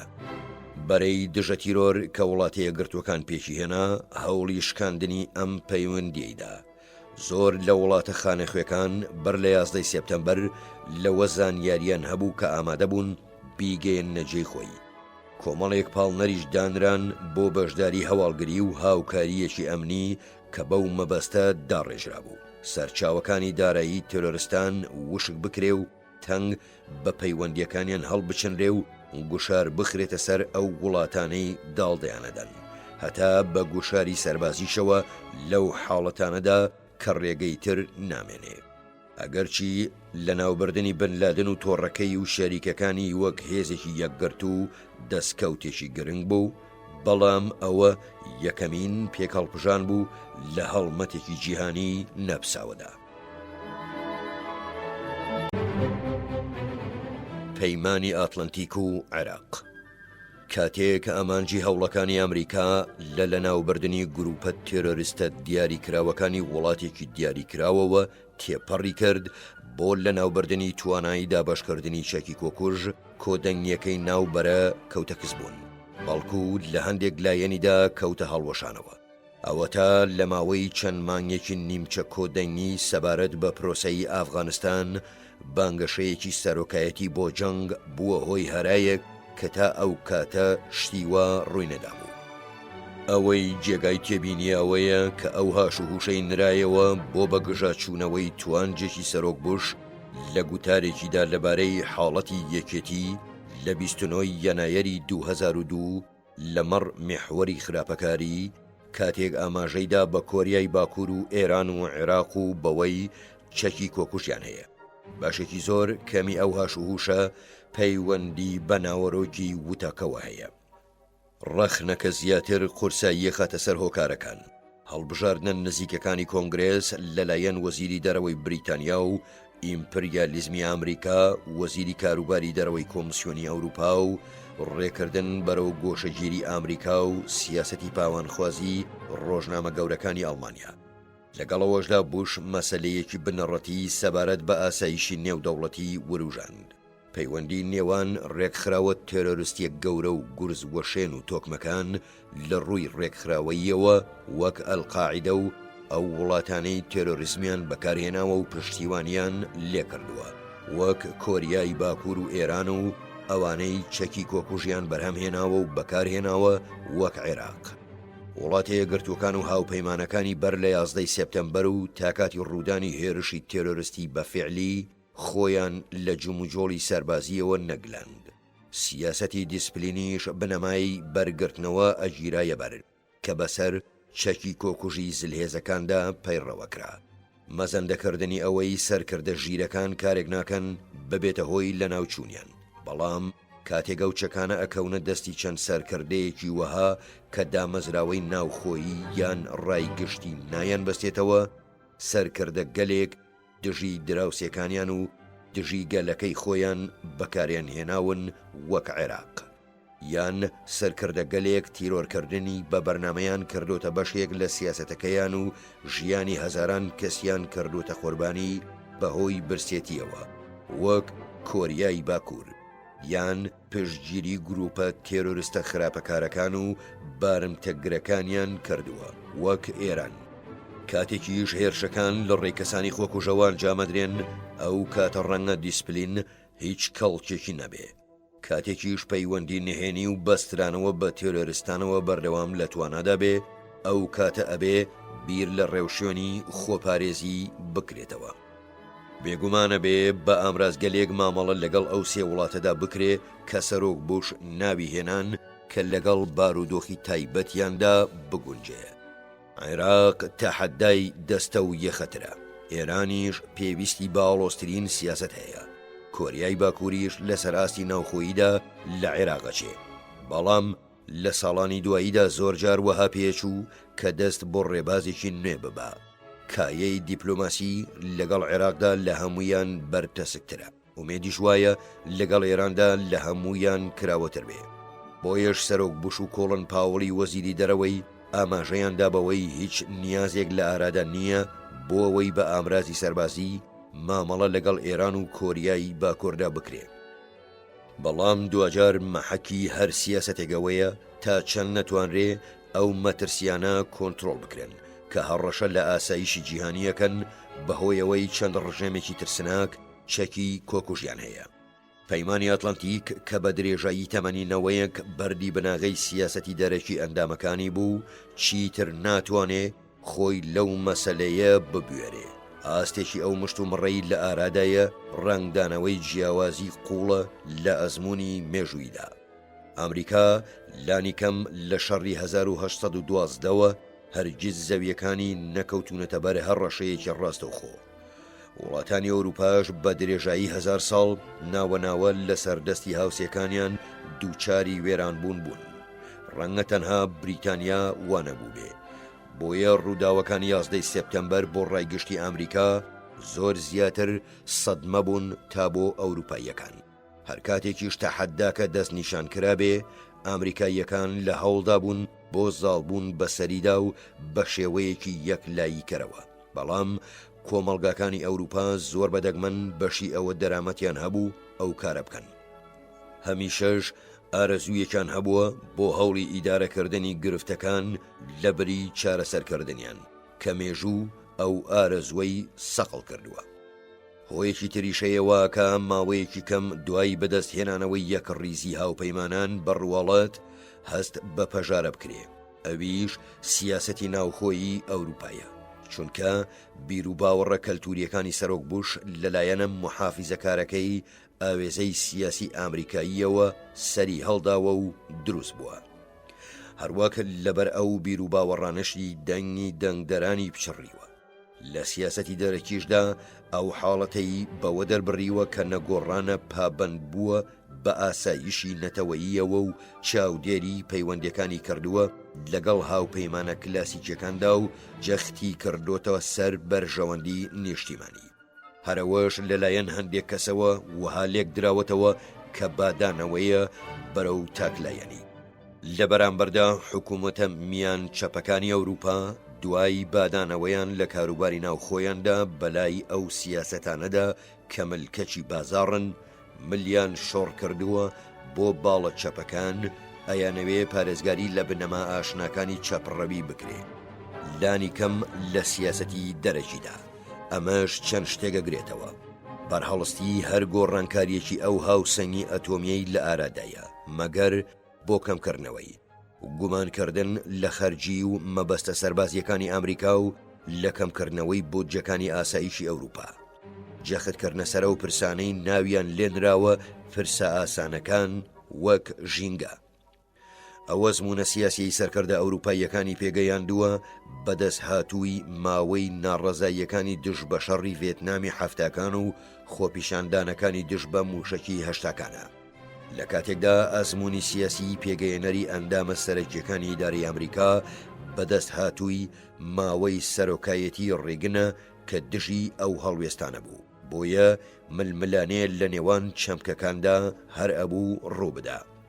جێگۆڕچەی نەوەکانیش وەک فاکتەرێکی یاریدەدەرە بۆ ئەو پەژارەیەی پاش ماوەیەکی کەم لە هاوکاری ڕێچکەشتێن برەویسن. ئەزمونە پێگەیەنەری نەوەی یەکەمی سەرکردەکانی ئەوروپا لە پەیمانی ئاتلانتیکدا ئەگەڕێتەوە بۆ ئەو کاتانەی ئەوروپا سەنتەری کاروبارەکانی جیهان بوو. هەرچەندە سەرکردەی کۆمەڵێک وڵات بوون جەنگ شەکەت و هەژاری کردبوون. ئەوەشیان نەزانی کە دوا ڕێگایان یان هەوپەیمانیە یان شێوەیەک لە شێوەکانی بێلایەنی. کۆدەنگیەکی لەم چەشنە سەبارەت بەو مەترسیەی ئێستا زەق بۆتەوە لە ئارادەنیە. دوایەوەش هێرشکردنە سەر ئەمریکا بەو پێیەی خۆی ئارەزووی لە تونند و تیژیە و یەک لایەنە ڕێئەگرێ لە ڕووی عاتیفیەوە هاوسەنگ نییە کە ئەمانە دروشمەکانی ئۆپۆزیسیۆنی سەردەمی شەڕی ساردن. باشترین توێشووی ڕۆشنبیران و کەناڵەکانی میدیایە و حکوومەتەکانیش زۆر بە شێوەیەکی لاواز بەرەنگاریە بنەوە ئەگەر ببنەوە. باشترین توانجی کەناڵەکانی میدیاش سەبارەت بە وڵاتە یەکگرتوەکان هانی حکوومەتەکانەدا کە سیاسەتەکانیان لە سەرهاندانی ئەندامە میانڕەوەکانی ناو ئیدارەی ئەمریکا بنیاد بنێن کە مەزەندەی ئەوەیان لێکرێ هاوسۆز بن، وەکەوەی ئیدارەی ئەمریکا حکوومەتێک بێ لە قۆناغی شۆڕشدا و هەڕەشەی لە کۆنتترۆل دەرچوونی لەسەر بێ. چونکە لە سیاسەتی ئەوروپادا دامەزراندنی یەکێتی ئەوروپا بە تەواوی حکوومەتە ئەوروپاییەکانی بۆ ماوەی زیاتر لە 10 ساڵ سەرقەڵ کردووە، ئەمە قارە بەهێزتر بووە. ئەمەش کارێکی مێژوویە تەنها بەهۆی پێناسەوە وڵاتە یەکگرتوەکانی لێ دوورخراوەتەوە. ناسنامەی ئەوروپاش لای زۆر لە سەرکردە ئەوروپاییەکان بۆتە خۆجیاکردنەوە لە ئەمریکا و بەرهەڵستیکردنی بەردەوامی. ئەوەتا ئەوروپا هەوڵەکانی لەو ڕێو شوێنە یاسایی و بێرۆکراسی و دەستوریانەدا چڕەکاتەوە کە ئەوەیان لێ چاوەڕوانەکرێ پتر لە 20 نەتەوەی خاوەن مێژووی جیاواز و زمانی جیاواز و هەندێک جار کەلتوری زۆر جیاواز تێکەڵ بە یەکتری بکەن.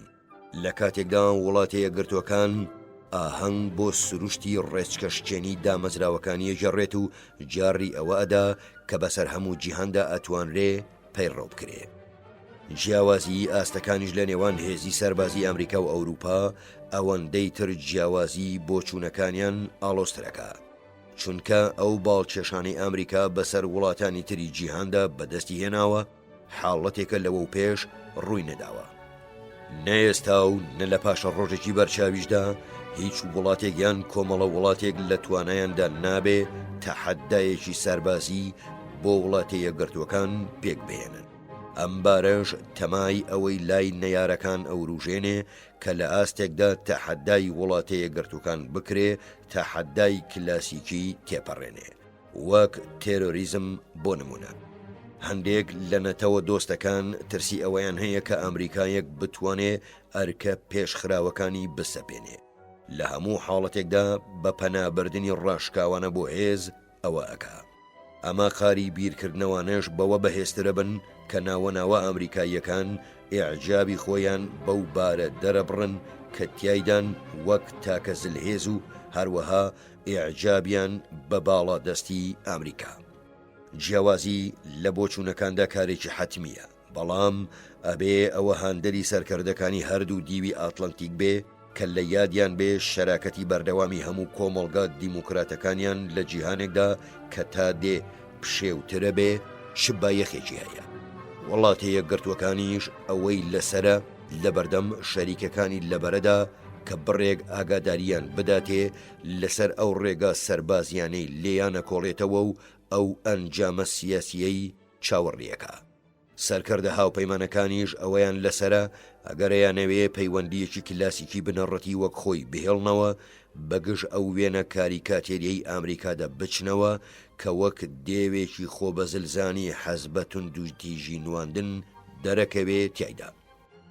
ئەوان ئەوە ئەزانن یان ئەبێ بیزانن کە سەرکردە ئامریکاییە چاوکراوەکان دەرچیان بەوە کردووە سەپاندنی سیستەمێکی نێودەوڵەتی بە زۆرە ملێ لەگەڵ سروشتی نەتەوەیەکدا ناگونجێ کە بابەتە مێژوویە باوەکەی بەرەنگاریکردنی ئیمپریالیزمە و کە هەمیشە مەیلێکی گۆشەگیری تێدایە.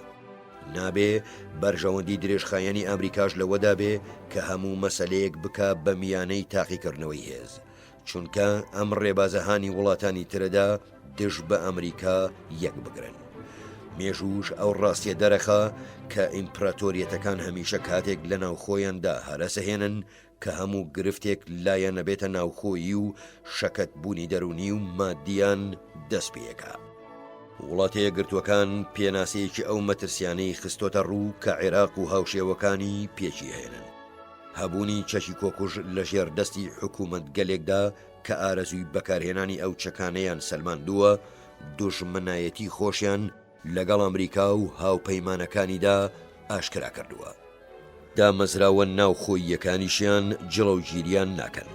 ئایا هاوپەیمانەکانمان پێناسەی ئەمریکایان بۆ مەترسیەکان بەدڵ نییە؟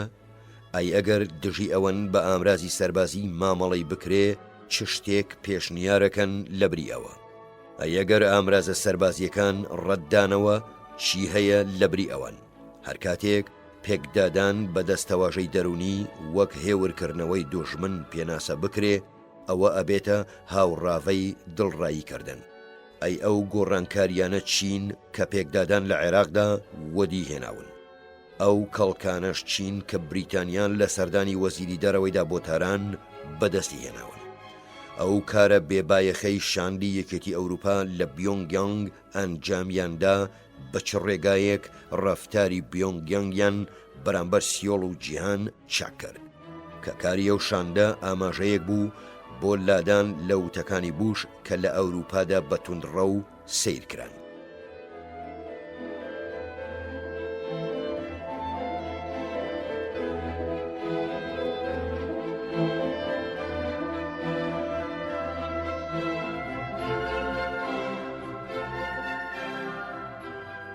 ڕەخنەگران لە ئەمریکا بەگشتی پێشنیاری بەنیاتنانی نەتەوە ئەکەن وەک جێگرەوەی بەناو سەرقاڵی ئەمریکا بە ئامرازە سەربازیەکانەوە. بەڵام ئەگەر بڕوا بەم پێشەکێ لۆژیکێ بکەین ئەوە سەرکەوتوترین سیاسەت بۆ بیناکردنی نەتەوە و کەمکردنەوەی هەژاری پێویستی بە پلیکانێکی زەمەنی هەیە کە هیچ پەیوەندێکی نییە بە کێشەی دەستەویەخەی تەرۆریزم و چەکی کۆکوژی ئێستا کە وڵاتە بەمەزەندە تێرۆریستەکان هەیەنە.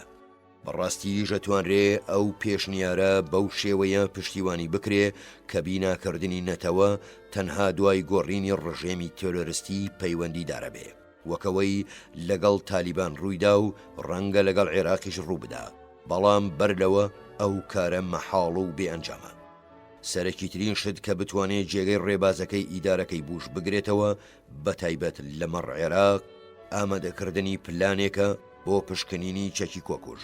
بەڵام ئێستا هیچ پلانێک لە ئارادا نییە بتوانێت ئەگەر بە شێوەیەکی زۆر کەمیش بێ ئەو نوشستیانەی سیستەمەکانی پێشتری پشکنین چاک بکاتەوە کە بەر لە جەنگی کەندا و نەیانتوانی بەرنامەی چەکە ئەتۆمیەکانی عێراق بدۆزنەوە و دوای جەنگیش نەیانتوانی بەشی هەرە زۆری بەشەکانی چەکی بایۆلۆژی عێراق بدۆزنەوە.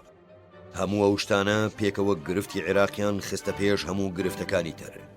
گرفتەکەش لە ناوەڕۆکدا جیۆپۆلیتیکیە، چونکە سیاسەتی عێراق زۆر بەتوندی دژی وڵاتەیە گرتوەکانە. عێراقیش عەمبارێکی قەبەبووی چەکی کیمیاوی و بایۆلۆژی هەیە کە سەدام لە جەنگی دژی ئێران و دژی گەلەکەی خۆی بەکاری هێناون. هەروەک کار لەسەر پەرەدان بە توانە ئەتۆمیەکانیەکە. ئەگەر ئەو توانایەنەشی بە تەواوی بمێنن ڕێی تێچێ بە تێپەڕینی ڕۆژگار لە کاری تێرۆریستیدا یان بۆنانەوەی ئاشوبێکی نوێی ناوچەیی یان نێودەوڵەتی بەکاریان بهێنێ. بۆ لێکۆڵینەوەی جدی لە ڕێگە چارەی وەلانانی سەدام حوسێین ئەبێ پێشوەخت سێمەرج ڕەچاو بکرێن: دانانی پلانێکی سەربازی خێرا و یەکلایی کەرەوە، ڕێکەوتنی پێشوەخت سەبارەت بەو بنیادە سیاسی جێگەی سەدام حوسێنەگرێتەوە، پشتگیریکردنی ئەو وڵاتە سەرەکیانەی پێویستن بۆ جێبەجێکردنی پلانە سەربازیەکە یان پێقایلن. ناکرێ پرۆسەی دژ بە سەدام حوسێین درێژخایەن بێ، چونکە ئەگەر کات زۆر بخایەنێ ڕەنگە ببێتە شەڕێکی ڕۆژاوە لە دژی ئیسلام. هەروەک ڕەنگە بواریش بۆ سەدام حوسێن بڕەخسێنێ لە ڕێی چەند هێرشێکەوە کە ڕەنگە لەو هێرشانەدا چەکی کیمیاوی و بایۆلۆژی بەکار بهێنێ، ئیسرائیل تێوە بگلێنێ بۆ چاواشەکردنی جیهانی ئیسلامی. پاشان جەنگی درێژخایەن کاری لە بەرەدا هێشتنەوەی هاوپەیمان و وڵاتی وەک رووسیا و چین و خۆدوور نەخستنەوەی ڕەسمیان لە جەنگێک کە ئەگەری زۆر هەیە بەشداری تێدا نەکەن، بەڵام بەتوندیش لە دژی نین دژوارەکە. بۆیە پێش ملنان بەرەو بەگژاچوونەوەی عێراق ئەبێ ئیدارەی بوش ئەو ستراتیژە سەربازیە تاوتوێی تەواو بکە کە بەنیازەتی. ئەگەری ئەوە کەمە پێویست بە هێزی سەربازی بۆ قەبارەیە بکە کە بەر لە 10 ساڵ بۆ جەنگی کەندا و کۆکرابەوە. لە هەمان کاتیشدا پشتبەستن بە بەرەیەکی نێوان تەنها هێزی ئاسمانی ئەمریکا و ئۆپۆزیسیۆنی عێراق کارێکی مەترسیدارە. گومان لەوەدانە کە ئەو چەکە نیشان پێکانەی ئێستا هەن بە هەمان بڕ لە کاتی جەنگی کەنداودا بوونیان نەبوو. هەروەک دوو ناوچەی دژەفڕین ئەبنە بەربەست لە بەردەم جموجۆڵی هێزەکانی عێراقدا. ئەتوانرێ ئەو دوو ناوچەیە تۆکمەتوریش بکرێن بەوەی بکرێنە دوو ناوچەی وەها کە جوڵەی چەند جۆرێکی دیاریکراوی چەکیان تێدا قەدەغە بکرێن.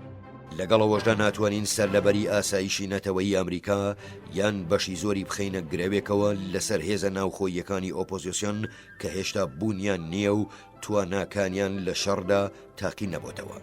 ڕەنگە وەک هەندێک بۆ یەچن هێزەکانی عێراق لە یەکەم ڕوبەڕووبوونەوەدا هەرس بێنن، بەڵام ئەگەری ئەوە زۆر زیاترە بێ، ئەگەر هێزی ئامریکایی لە سەرزەمیندا ئەوەندە بێ هەرچی لە بەردەمیدا وەستا ڕایماڵێ. دووهەمین مەرجی پێشوەختی هەڵمەتی سەربازی ئەمریکا بۆ سەر عێراق دیاریکردنی ئاکامی سیاسیە. ئەگەری زۆر هەیە بتوانرێ بە بەردەوامی ئۆپۆزیسیۆنی ناوخۆیی کەمینەی کورد لە باکوور و کەمینەی شیعە لە باشوور بهێڵڕێنەوە. بەڵام گەر بمانەوێت لە ڕووخاندنی سەدام حوسێندا بەشداری بە زۆرینەی سوننە مەزەب بکەین کە ئێستا لە عێراقدا باڵە دەستە، ئەبێ بە جوانی ئەوە ڕوون بکەینەوە کە هەڵوەشانەوەی عێراق ئامانجی سیاسەتی ئەمریکانیە. ئەم مەسەلەیە بایەخێکی تریشی هەیە، چونکە پرۆسەی سەربازی لە عێراقدا پێویستی بە پشتگیری تورکیا و قایلبوونی شانشینی عەرەبستانی سعودی و وڵاتانی کەنداو هەیە. ئەگەریش نییە هیچ کام لەوانە هاوکاری بکەن ئەگەر هەست بکەن ئاکامی مەزەندەکرا و دەوڵەتێکی کوردی سربەخۆ ئەبێ لە باکووردا و دەوڵەتێکی شیعە لە باشووردا. چونکە دەوڵەتی کوردی حەماسی کەمینەی کوردی تورکیا ئەوروژێنێت و دەوڵەتی شیعەی باشووریش هەڕەشە لە ناوچەی ئەلزەهرانی سعودیە کات و ڕەنگی بنکەیەکی نوێژ ببەخشێتە ئێران بۆ هەوڵی باڵکێشان بەسەر ناوچەی کەنداودا. بۆیە ئەبێ پێشبینی بنیادێکی فیدراڵی بکرێ بۆ عێراقێکی یەکگرتوو. بە هەرحاڵ گەیشتن بە بێرۆکەیەکی ڕوون لەبارەی ئەنجامی پێشنیار کراوەوە بەر لە دەستکردن بە پرۆسەی سەربازی کارێکی پێویستە.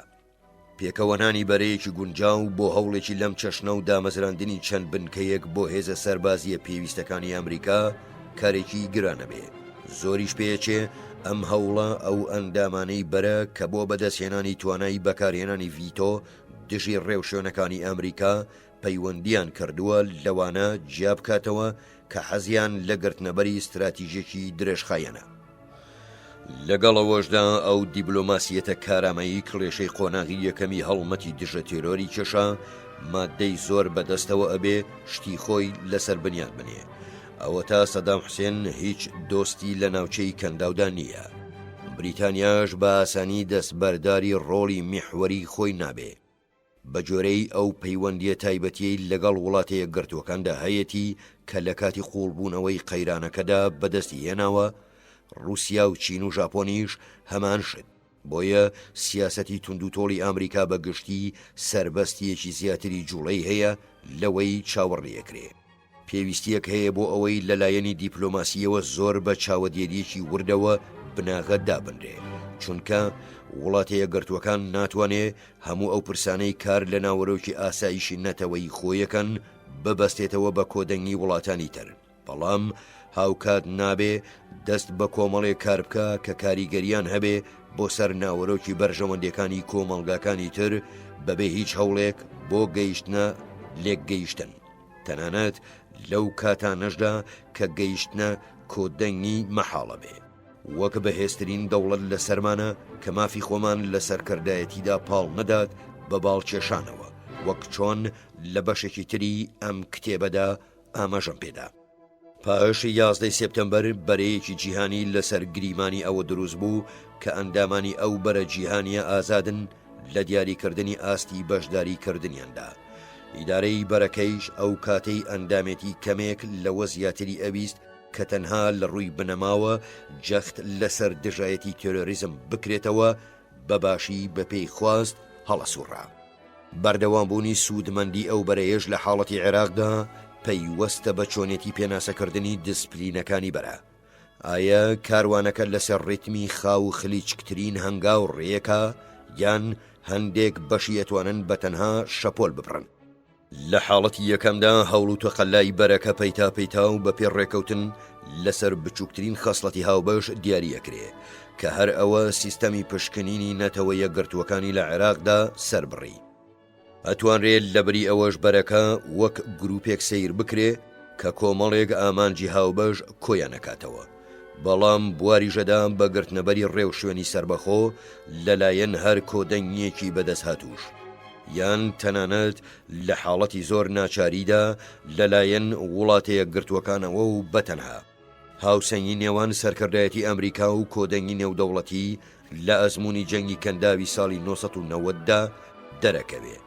یەکەمین پڕیشکی ئەو جەنگە کارێکی دوژمن کارانەی ئاشکرا بوو، هەڕەشەی لە شانشینی عەرەبی سەعودیە کرد کە سەرۆکە بە دوای یەکدا هاتووەکانی ئامریکای سەر بە هەردوو پارت ئاسایشی ئەو وڵاتە زۆر بەبایەخەوە سەیرەکەن.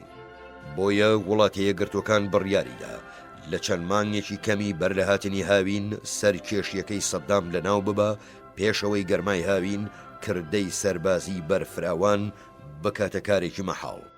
بە سەدان هەزار هێزی ئامریکاییشی ڕەوانەی کرد پێش دەستکردن بە هیچ هەوڵێکی بەرەپێکەوەنان. بەو پێیش کە وڵاتەیە گرتوەکان ئامادە بوو لە کاتی پێویستدا بەتەنها بجوڵێ بەشداریکردن لە بەرەدا بوو بە کاراترین ئامراز بۆ کارکردن لە ڕووداوەکان.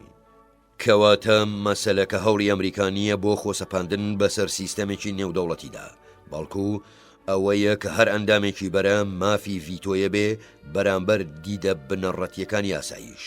ئەبێ ئەوەش لە یاد نەکرێ کە دیدی وڵاتێک بۆ تاکلایەنی دیدی وڵاتێکی ترە بۆ سەرکردایەتی. پێناسەکردنی کۆدەنگیش بە پشتبەستن بە ڕێکەوتنی هەمەلایەنە بەرەو ئیفلیجی مەنەبە. پێناسەکردنی سەرکردایەتیەکیش کە لە هەموو مەسەلەیەکدا پێ لەسەر تاکڕەوی دابگرێ ئەو ئیمپریالیزمە بەدوای خۆیدا دێنێ کە توانای ئیمپریالیستی خۆی لەسەر ئاستی دوورخایەن شەکەتەکە. مەلەکردنیش لە نێوانی ئەم دوو حاڵەتەدا ئەو تەحەدایەیە کە بەرە ڕووی سیاسەتی ئەمریکا و سیاسەتی هاوپەیمانەکانی ئەبێتەوە. بوارێکی فراوانتر هەیە بۆ دانانی استراتیژێکی دیپلۆماسی درێژخایەن سەبارەت بە ئێران و کۆریای باکوور. ئەو دیپلۆماسیەتەش ڕێگە چارەیەکی بنەڕەتی لەخۆوەگرێ.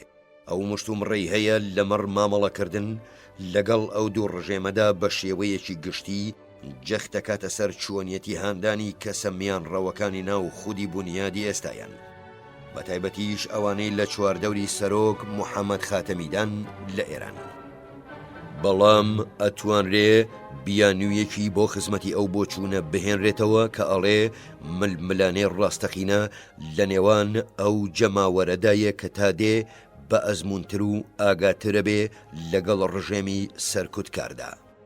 دایەلۆگ لەگەڵ ئاخوندەکان کارێکی گرنگە، بەڵام نابێ ئەوە ببێتە ئامرازێک بەدەستیانەوە بۆ توندکردنی دەسەڵاتیان. ئەبێ بواریش بەجێ بهێڵرێ بۆ گەڕانەوە بۆ خواستە دیموکراسیە گشتیەکانی جەماوەر. سەبارەت بە دیپلۆماسیەتی پەیڕەوکراویش لەگەڵ ئاخوندەکان ئەوە ئەبێ ئەو ڕێوشێنەن لە هەر کاتێکدا بێ ببێتە هۆی ئاڵوگۆڕی بەخشش نەک بە مەشقێک بۆ دۆزینەوەی خود لە ڕووی دەرونیەوە. مەسەلەی هەبوونی چەکی کۆکوژیش لە دەستی وڵاتە تێرۆریستەکاندا بە هەر بارێکدا چارەسەر بکرێ. ئەبێ ئامانجی دووردانانی سیستەمێکی نێودەوڵەتی بێ بۆ مامەڵەکردن لەگەڵ هەوڵی نوێی وڵاتانی تردا کە ئەیانەوێ چەکی کۆکوژ یان چەکی بایۆلۆژی و کیمیاویان هەبێ. چونکە مانەوەی ژیانی شارستانیانە پێویستی بە مامەڵەکردنی پێشگیرانە هەیە لەگەڵم گرفتەدا. ئەوەش بە ڕێوشێنی تاکلایەنەی ئەمریکان ناکرێ. بەو شێوەیە مەسەلەی تێرۆریزم ئاوێتەی ئەو تەحەدایە ئەبێ کە بەرەو ڕووی سیستەمی نێودەوڵەتی ئەبێتەوە.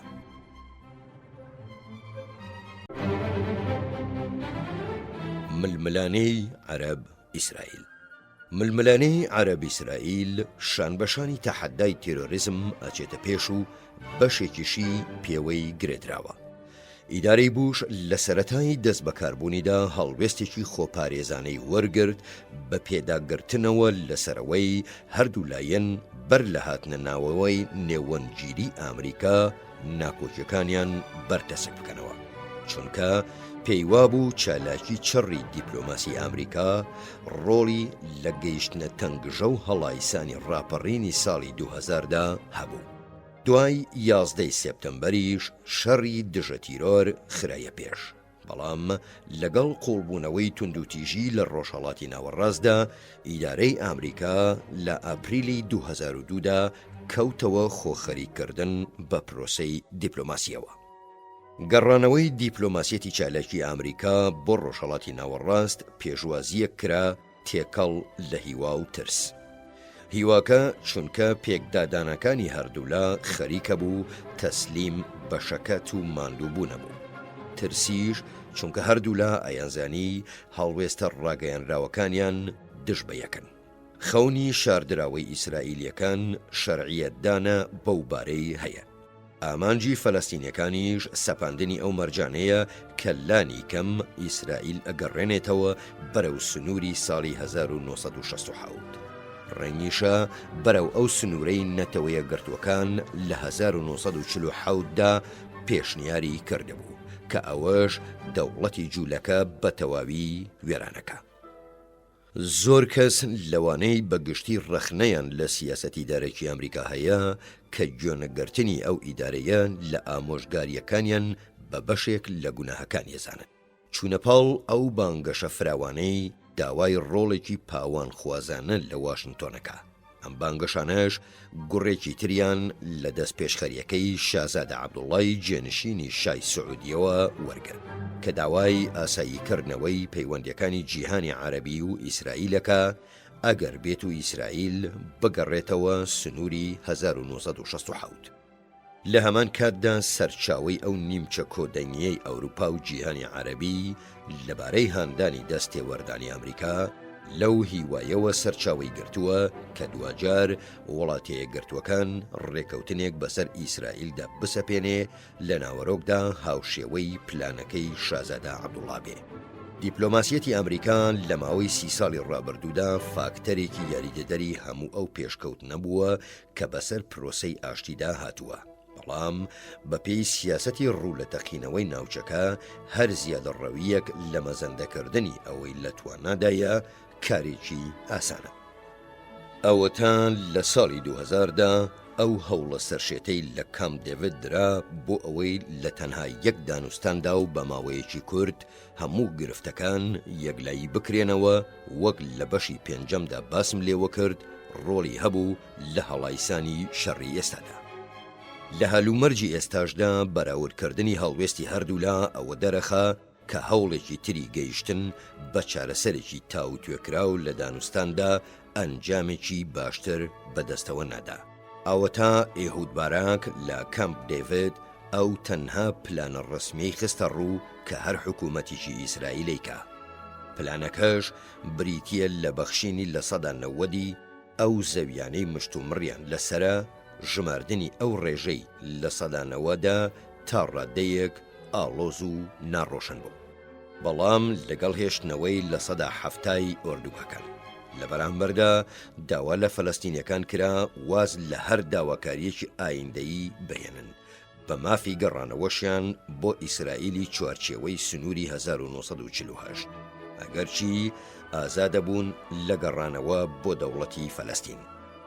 ئاریێل شارۆنی سەرۆکوەزیرانیش خۆی لەم پێشنیارە بوار، هەروەک یاسر عەرەفات ڕاپەڕینی پێپەسەندتر بوو تا بەوە قایل بێ. تازەترین پێشنیار لە شازادە عەبدوڵڵای جێنشینی سعودیەوە بوو. بە پێی هێڵە گشتیەکانی کە زۆر ورد نین، ئیسرائیل ئەگەڕێتەوە بۆ هێڵی جیاکەرەوەی ساڵی 1967 بەرامبەر ئاساییکردنەوەی پەیوەندیەکان لەگەڵ وڵاتانی عەرەبیدا. ئەوەش لە ناوەڕۆکدا مانای ئەوەیە ئیسرائیل واز لە ئۆردوگاکان بهێنێت و قودسی کۆن بکەوێتەوە ژێر کۆنتڕۆلی عەرەب بە شوێنە پیرۆزەکانیشەوە. پلانەکەی شازادە عەبدوڵڵا مەبەستی خۆی لە ئاساییکردنەوە دیاری ناکا، هەروەک لە ئاستی چەند مەسەلەیەکی وەک مافی گەڕانەوەی ئاوارەکاندا بێدەنگە، هەرچەندە ئەم مەسەلەیە لە هەر دانوستانێکی ڕاستەقینەدا باسەکرێ. تا چەندەش ئەم خۆخەریکردنە بە پرۆسەی ئاشتیەوە شایستەی پێشوازی لێکردنە کە یەکەمین پێشنیاری وڵاتێکی عەرەبیە ململانەیەکی نیشتیمانی ڕاستەوخۆی لەگەڵ ئیسرائیلدا نەبێ. بەڵام مەرجە دیاریکراوەکانی سەر لە نوێ داڕشتنەوەی هەڵوێستێکە کە بۆتە هۆی ئەم تەنگژەیەی ئێستا، چونکە سنووری بەر لە ساڵی 1967 فەلەستین بە پێچەوانەی سنووری میسر یان سووریا یان ئوردون لەگەڵ ئیسرائیل هەرگیز سنوورێکی نێودەوڵەتی نەبووە، بەڵکو هێڵێکی ئاگربەست بووە دوای جەنگی ساڵی 1948 دانراوە. هیچ دەوڵەتێکی عەرەبیش بە درێژایی 50 ساڵ ددانی پێدان نەناوە، بەڵکو بەم دواییانە چەند دەوڵەتێک بە ناچاری پەسەندیان کردووە کە ددان بە شەرعیەتی دەوڵەتی ئیسرائیلدا نانێن. من هەرگیز چاوم بە سەرۆکوەزیرانێکی ئیسرائیل یان سەرۆکێکی ئەرکان نەکەوتووە بڵێت سنووری ساڵی 1967 بەرگری لێکرێ، بە تایبەتیش ئەگەر ئەو مەسەلەیە هاوکات بێ لەگەڵ دەستبەرداربوون لەباری ئاساییش بە درێژایی ڕووباری ئوردون. ئەوەش ئەگەڕێتەوە بۆ ئەوەی سنووری ساڵی 1967 ڕاڕەوێک لە نێوان حەیفا و تەل ئەبیبدا ئەهێڵێتەوە تەنها 8 میل پانە. سنووری فەلەستینیش ئەگەیەنێتە لێواری تاکە فڕۆکەخانەی نێودەوڵەتی ئیسرائیل.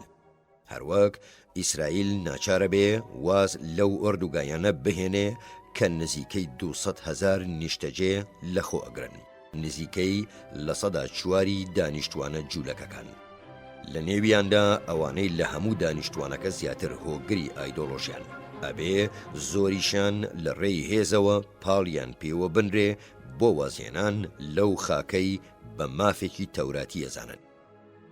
لە بەرامبەردا ئیسرائیل پەیوەندی دیپلۆماسی لەگەڵ هاوسێکانیدا بەدەسەهێنێ، بەڵام لە زۆربەی دانوستانەکانی تردا ددان پێدانانی لایەنەکان بە یەکتر وەک کارێکی ئاسایی سەیرەکرێ و وەک تەنازول مامەڵە ناکرێ. ددان پێدانەنان لە ناوەڕۆکدا مانای نەبوونی دەوڵەتەکەی ترە لە ڕووی یاساییەوە. ئەوەش لە سۆنگەی ڕۆژهەڵاتی ناوەڕاستەوە مانای هێشتنەوەی ڕێگە چارەی وێرانکردنی ئەگەیەنێ. هەروەک ددان پێدانان هەر کاتێک دوای بەخشینی لە بەردەم ئەگەری کێشانەوەیدایە، چونکە بچڕینی پەیوەندیە دیبلۆماسیەکانی ناوخۆ ئامرازێکی دیبلۆماسی ددان پێدانراوە. هەروەک ئاساییکردنەوەی ڕەسمی شتێکی ئەوتۆیی تێدانە. ئەوە تا ڕێکەوتنامەی ئاشتی نێوان میسر و ئیسرائیل کە بەر لە 23 ساڵ ئیمزا کراوە تەنها شتێکی کەمی لە ڕووی پتەوکردنی پەیوەندی ئابووری و کەلتوریەکانەوە پێشکەش کردووە، بە پێچەوانەی ئاڵوگۆڕی باڵوێزەکان کە زۆر بەکەمی دێنە ناو گەمەکەوە. لە کاتێکیشدا مەرجەکانی پێشنیارەکەی شازادە عەبدوڵڵا هیچ ئیختیراقێک ناگەیەنێ، ئاکرێ خۆخەریکردنی سعود لە حاڵەتێکدا بایەخی هەبێ کە بۆ گەیشتنە ئاگربەست و دەستکردنەوە بە دانوستان بەکاربهێنرێ، بەبێ مەرجی پێشوەختی هیچ کام لە دوولایەنەکە. بەڵام ئەگەر ئامانجی کۆتایی هاندانی وڵاتی یەکگرتووەکان بێ بۆ سەپاندنی مەرجە دیاریکراوەکانی خۆی، ئەوە لە دوجاردا ئەبێتە هۆی لە ناوبردنی ئاسایشی ئیسرائیل و ئارامی ناوچەکە. لەبەرەوە ئەگەری زۆر هەیە هەر دانوستانێک جەخت بکاتە سەر سنووری ساڵی 1967 بە تەنگژە کۆتایی بێ، چونکە دوای ڕێکەوتنی ئۆسلۆ و 18 مانگ لە تەقینەوەی خۆکوژی ئیسرائیلیەکان ئەوە ئەزانن ئەبێ جیهانی تریش بیزانێ کە ناکۆچی ڕاستەقینەی نێوان فەلەستینیەکان لە نێوان ئەوانەدا کە ئاشتیان بە چەمکی ڕۆژاوایی ئەوێ وەک خاڵێک کە جیهان تیایدا بێگرژێژی لەگەڵ هۆشمەندیەکی پەیوەست بە چەواشەکاری، کە ئەوانیش کەمینەیەکی بچووکن لە سەرکردەکانی فەلەستین، لەگەڵەوانەدا کە بە توندڕە و ناوەبرێن، بەڵکو بە پێچەوانەی ئەوەوە ناوەرۆکی دووبەرەکیەکە لە نێوان ئەوانەدایە کە ئەیانەوێت لە ڕێگەی درێژەدان بە خەباتی ئێستا ئیسرائیل لە ناوبەرن و ئەوانەی پێیان وایە گەیشتن بە ڕێکەوتنێک لە ئێستادا ستراتیژێکی لەبارترە بۆ کۆکردنەوەی هێز لە پێناوی دووەهەمین بەرەو ڕووبوونەوەدا لە ئایندەدا. بەڵکو هەتا ئەگەر ئەو فەلەستینیانە و سەرکردەکانی تری عەرەب کە ئیمزا لەسەر ڕێکەوتنامەی کۆتاییەکەن بیرکردنەوەیەکیان نەبێ بۆ قۆناغی دواتر، کەس ناتوانێ گەرنتی ئەوە بدا کە جێگرەوەی توندڕەوتر جێیان نەگرنەوە.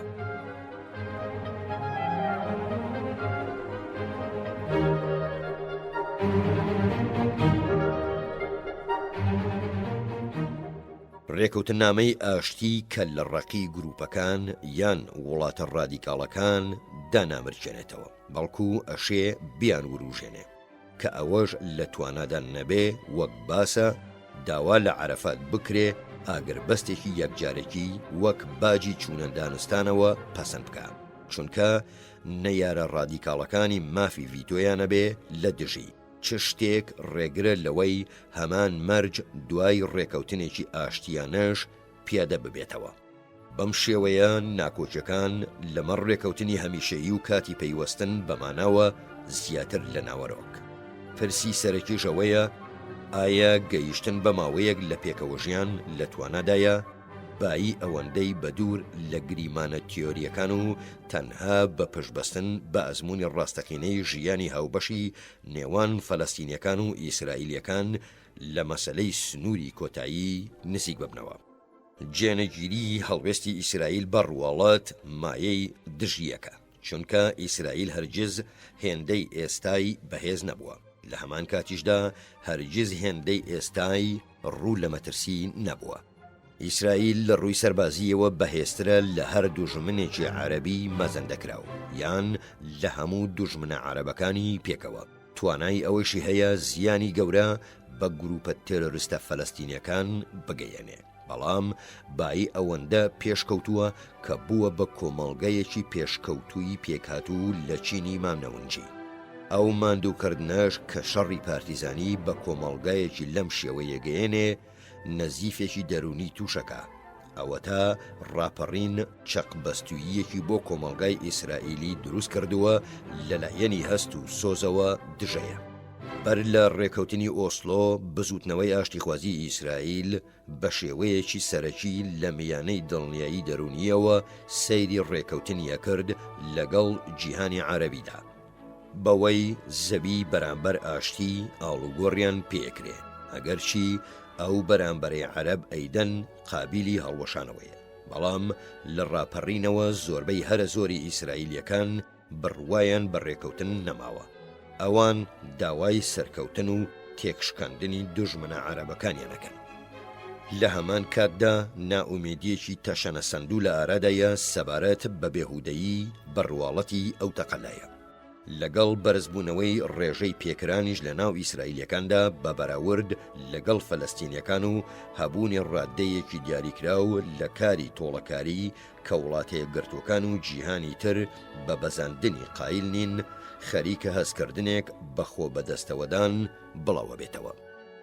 دواتریش ئارەزوویەک پەیدا بوو بۆ هێرشکردنە سەر ئەشکەنجە دراوەکان کە پارسەنگی نیشانەکانی تیونیەتی بوو بۆ ئاشتی بە هەر نرخێبێ. ماوەی دوونەوەیە ئیسرائیل خۆی لە بەردەم شەڕێکی پارتیزانی کلاسیکی جێگۆڕدا ئەبینێتەوە. فەلەستینیەکان تەنها بەوەشەوە ناوەستن کە پەنان نەبەنە بەر تیرۆر، باڵکو و شێوەیەکی زۆر توندڕەوانەی تێرۆریزمیش پیادەکەن، چونکە تۆڵەکردنەوەی تند و تیژ و عاتفی و زیادڕەوانەی ئیسرائیل لە بەرچاوی تەماشەکەراندا خزمەتی مەبەستەکانیانەکە. وەڵاکردنی ڕێگا بۆ کۆمەڵگای نێودەوڵەتی بۆ دەسوەردان بە تایبەتیش وڵاتیە گرتوەکان. لە کاتی ئەم پرۆسەیەشدا چەند پەناگەیەکی ئیسرائیلی دا ئەمەزێنرێن کە بە حکومی دیفاکتۆ ڕێ لە هێزەکانی دژە تیرۆرەگرن لەوەی دەستیان بگاتە ڕێگەکانی ئەو تەحەدایەی گیانبەختەکان دروستیەکەن. ئەو پرۆسەیەش وردە وردە هەڕەشە لەمانەوەی ئیسرائیلەکە، تەنانەت لەو کاتەشدا کە کەناڵەکانی میدیای جیهان فرمێسک بۆ پێشێلکاریەکانی ئیسرائیل ڕێژن. بەو شێوەیەش ئیسرائیلی لێک هەڵوەشا و لە نێوان دوو بەرداشی ددانان بە پێداویستی ئەستراتیژیەکان و بەڕێکردنی پێداویستی سۆزداریەکاندا ڕوبەڕووی مەترسی ئەوە ئەبێتەوە لە کۆتاییدا تووشی ئیفلیجی ببێ. گەرانتیەکانی پەیمانی ئاتلانتیک یان ئەمریکا یان هەر لایەنێکی سێهەمی دیکەش تەنها سوودێکی لاوەکی ئەبێ بۆ سەرکەوتن بەسەر ئەم گرفتە دەرونیەدا، چونکە کەس لە دڵەوە بڕوای بەوە نییە وڵاتانی ئەوروپا ڕەنگە خۆیان لە جەنگێکەوە بگلێنن لە پێناوی ئیسرائیلدا، بە تایبەتیش لە دژی تەحەدا گەلێک کە ئەگەری زۆری هەیە ناڕۆشن بن. ڕەنگیشە تاکە چارەسەری شیا و گەرانتیەکی ئەمریکا بێ لە دژی هەر هێرشێکی وڵاتانی دراوسێ، بە دوور لەو ڕوژاندنی ژمارەیەکی زۆریش لە پرسیارە ناوخۆییەکانی وڵاتەیە گرتوەکان. ئەو گەرانتیە لەگەڵ خۆیدا بەرهەڵستی ئەمریکا هەڵەگرێ بۆ هەر هێرشێکی تۆڵەکارانەی ئیسرائیل، تەنها هێرشێکی سەرتاسەری نەبێ بە هەموو ئەو ئامرازانەوە کە لەبەر دەستدان. ڕەنگیشە ئەوە ئەمریکا بکا بە ئامانجێک بۆ شەڕێکی پارتیزانی بەبێ چاکردنی تواناکانی بەرگری لە خۆکردنی ئیسرائیل. بۆیە سەرەتایی هەرداناییەک ددان پێدانانە بەوەدا کە گەیشتن بە ڕێکەوتنێکی یەکجارەجی لە سایەی هەلومەرجی ئێستادا مەحاڵە. هەندێک قەیران هەن چارەسەر ناکرێن، باڵکو تەنها ئیدارە ئەکرێن. ئامادەکاری هەمیشەییش بۆ ئامانجگەلێک کە نەتوانرێ وەدی بهێنرێن کەشی گشتی سازەدا بۆ جۆرێک لە خۆدزینەوە لە بەرپرسیارەتی. لەگەڵەوەشدا ڕەنگە نێوەنگیریەکی کەم نیازتر هیوای ئەوەی لێ بکرێ تا ڕادەیەک سەرکەوتن بەدەست بهێنێ. ئەگەر هەلومەرجی ئێستا بە دوور لە فاکتەرەکانی تر وهای لێبێ فەلەستینیەکانیش لێی بێزار بن. ئەوان کوشتارێکی قورسیان لە پێناوی سیمبولی کلاسیکیانەی جەنگدا کرد. گیانبەخت ئەگەر نەدۆڕێت براوەیە.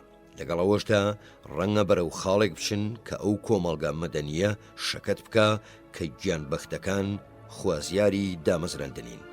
حاڵەتەکەش ڕێک ئەوە خۆیەتی پاشەوەی پەلامارەکانی ئیسرائیل بۆ سەرخاکی فەلەستینیەکان ژێرخانی فەلەستینیەکانی خاپور کرد. سەبارەت بە وڵاتانی تری عەرەبیش ئەوە بێدەسەڵاتیان بەرامبەر کێشەی فەلەستین پەیتا پەیتا هەڕەشەی ئەوەیان لێیەکە سیاسەتەکانی ناوخۆیان بەرەو توندڕەبی بنێ. ئەو وڵاتانە لە هەر ڕێکەوتنێک کە پێکەوە ژیانی بەدوادا بێ پشتی خۆیانە بێ، هەتا ئەگەر لەبەر چەند هۆکارێکی ناوخۆییش نەتوانن گۆڕانکاری بەسەر مەرجە مێژوویەکانی عەرەبدا بهێنن بۆ چارەسەرێکی سەرتاسەری لە قۆناغەکانی سەرەتاییدا. ئەگەر وڵاتە یەکگرتووەکان خۆی ئەترینجێنێتە هەوڵێکی دیپلۆماسی گەورەوە ئەبێ گرەوەکەی ڕوون بێ. ئایا ئەو نێوەنگیریە لە ناوچەکەدا وەها لێگەدرێتەوە کە سەرنجامی تێرۆریزمە یان هەوڵێکە بۆ گەیشتن بە ئەنجامێک لەبەر ڕۆشنایی بنەماگەلێکی ئامریکایی ئاشنادا؟ ئایا وانەی مەزەندەکراویش ئەوەیە کە 11 سێپتەمبەر لە دووەجاردا ئامریکای ناچار کردووە هەڵوێستێک وەربگرێ پێشتر ڕەتیەدایەوە، یان تێرۆریزم وەها سەیرەکرێ کە بربەستە لە بەردەم ڕۆڵی پۆزتیڤانەی ئامریکادا نەک سروش بەخش؟ ئەگەر دانوستانەکانیش دەستیان پێکرد، ئایا ئەو بوێریە سەربازیەی فەلەستینیەکان پیشانیاندا بیانوویەگە بێ بەدەستیانەوە بۆ ئەوەی ئەو ڕۆڵە بنیاتنەرە بجەڕنەوە کە ئەنوەر سادات پاش سەرکەوتنە سەرەتاییەکانی عەرەب لە جەنگی 1973دا جێڕای، یان فەلەستینیەکان وەهایە بینن ئەمریکا لە پاشەکشەدایە و ئیسرائیل لە لێواری هەڵدێرێکدایە کە عەرەفات بە یارمەتی نێوەندە دەرەکیەکان هەنگاو پاڵی پێوە ئەنێ بۆ ئەو هەڵدێرە. وەڵامەکانیان پرسیارانە دەرفەتی برەوسەندنی ئاشتی دەستنیشانەکەن لە ناوچەکەدا، هەروەها تا ڕادەیەکی زۆریش دەرفەتەکانی شەڕی ئەمریکا دژی تێرۆریزم. فەلەستینیەکان بەتەنها بە هیچ شتێک قایل نابن لەو پەڕی داواکارەکانیان کەمتر بێ، چونکە پێیان وایە گوڕی پشتیوانی نێودەوڵەتیان هەیە. ئیسرائیلیەکانیش بەتەنها بەو داواکاریانە قایل نابن چونکە مەترسیان هەیە سەبارەت بەمانەوەیان. وڵاتە یەکگرتووەکانیش ناتوانێ ببێتە پردێک لە نێوانیاندا بەوە نەبێ کە بۆ هەردوو لای ڕوون بکاتەوە تاکە ئامانجێک لە توانادا بێ ڕێکەوتنێکە هەر یەکەیان کەمتر لە لانی ئەو پەڕی ئامانجەکانیدا تێیدا بەدەست بهێنن، بەڵام زۆرتر بێ لەوەی بە ململانێ بەدەستی هێنن. ئەبێ ئیسرائیلیش هان بدا کە مل بدا بۆ بەرنامەیەکی ئاشتی لایەنی عەرەبیش لە دانوستانەکاندا قایل بکە بە سنووری ئەو تەنازولانەی ئەکرێ بەدی بێن. فەرموون لەگەڵ ئاڵلقەی 47 و کۆتایی لە کتێبی هەنری کیسینگەر.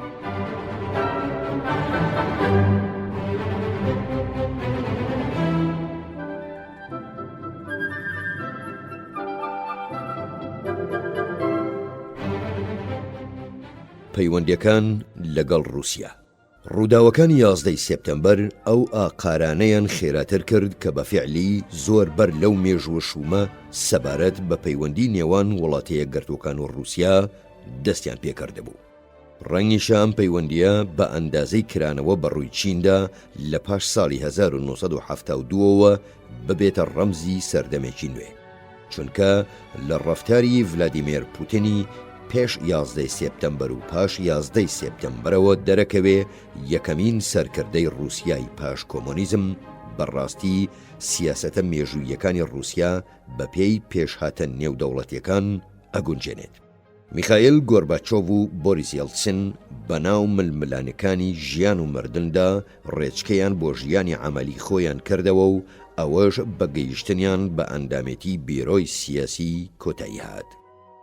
لە جیهانێکیشدا پێگەیشتون یەکێتی سۆڤێت هیچ نەبێ بە مەزەندەی خۆی بە زلهێزێکی هاوتایی وڵاتە یەکگرتووەکانەزانێ.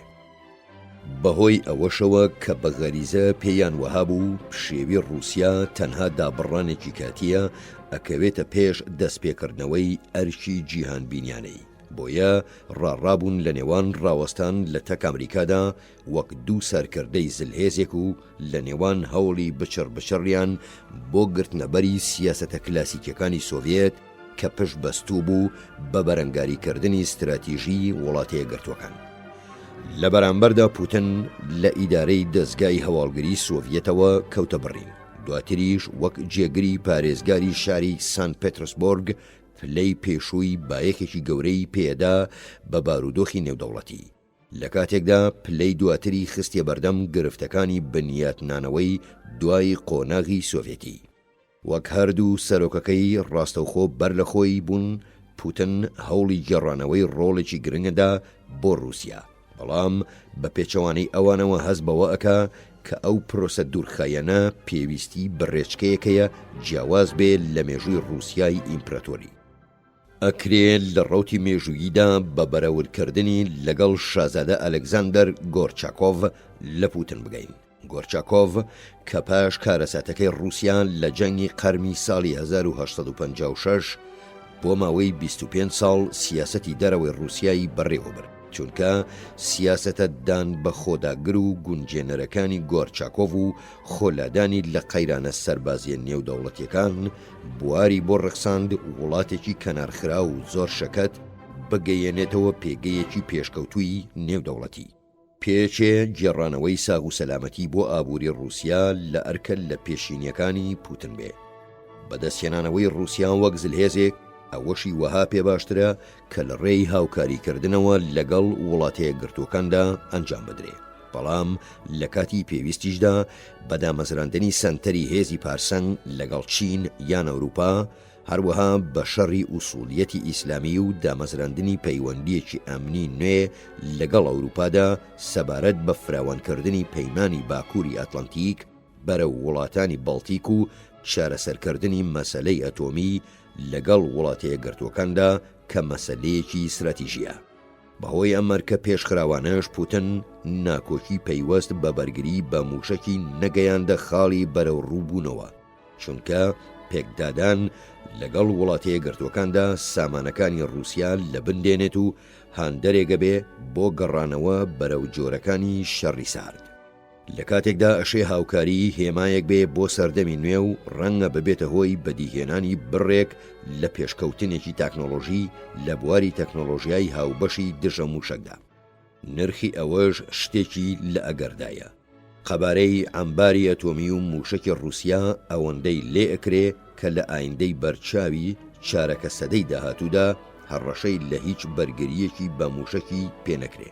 بۆیە سەرۆک پوتن لە پلەی یەکەمدا هەوڵی گەیشتنیدا بە سنوورێکی پەسەندکراوی بڵاوە پێکردنی هێزی هێرشبەر و ئەوەشی بۆ چوە سەر، بەڵام بەر لەوەی وڵاتیە گرتوەکان پەیماننامەی موشەکی دژە موشەکی بەڵستی هەڵبوەشێنێتەوە. لەسەر گۆڕەپانی سیاسیش ڕەنگە ئەو تەحەدایی ئوسوڵیەتی ئیسلامی ئەیسەپێنێ لە هەموو شتێک زیاتر رووسیایی سەرقاڵ کردبێ. سەرکردەکانی رووسیا بزوتنەوەی تالیبانی ئەفغانستان و هاوشێوەکانی ئەو بزوتنەوەیەیان بە هەڕەشەیەکدانا بۆ سەر کۆمارەکانی ئۆزبەکستان و ئازەربایجان و کازاخستان و تاجیکستان و تورکمەنستان کە تازە سربەخۆییان بەدەستهێناوە. پاشەوەی لە سەردەمی پێشتردا کۆماری سۆڤێتی بوون. ئێستاش هەر ناوچە گەلێکی زۆر گرێدراون بە ئاسایشی رووسیاوە. هەروەک رووسیا لەوە ئەترسێ ئایدۆڵۆژیای شەڕەنجێز ببێتە هاندەری بزوتنەوە ڕزگاری خوازە یەکێتی خوازەکانی هەرێمە موسڵمان نشینەکانی باشووری رووسیا. ئەم مەترسیانە پاڵیان بە پوتنەوە نا وەک دەرفەتێک مامەڵە لەگەڵ 11 سێپتەمبەردا بکە بۆ دامەزراندنی جۆرێک لە هاوکاری سەبارەت بە تەحەدای ئوسوڵیەت کە ڕووی تێکرد. بەوەش سیاسەتێکی هاوبەشی لەگەڵ وڵاتەیە گرتوەکاندا دامەزران کە ئەوە ڕێگایەکی تر بوو بڵێیت ئەیەوێت لە ڕێی وەدەستهێنانی کۆمەکی ئەمریکاوە ئەیەوێت ئامانجەکانی رووسیا بپێکێ.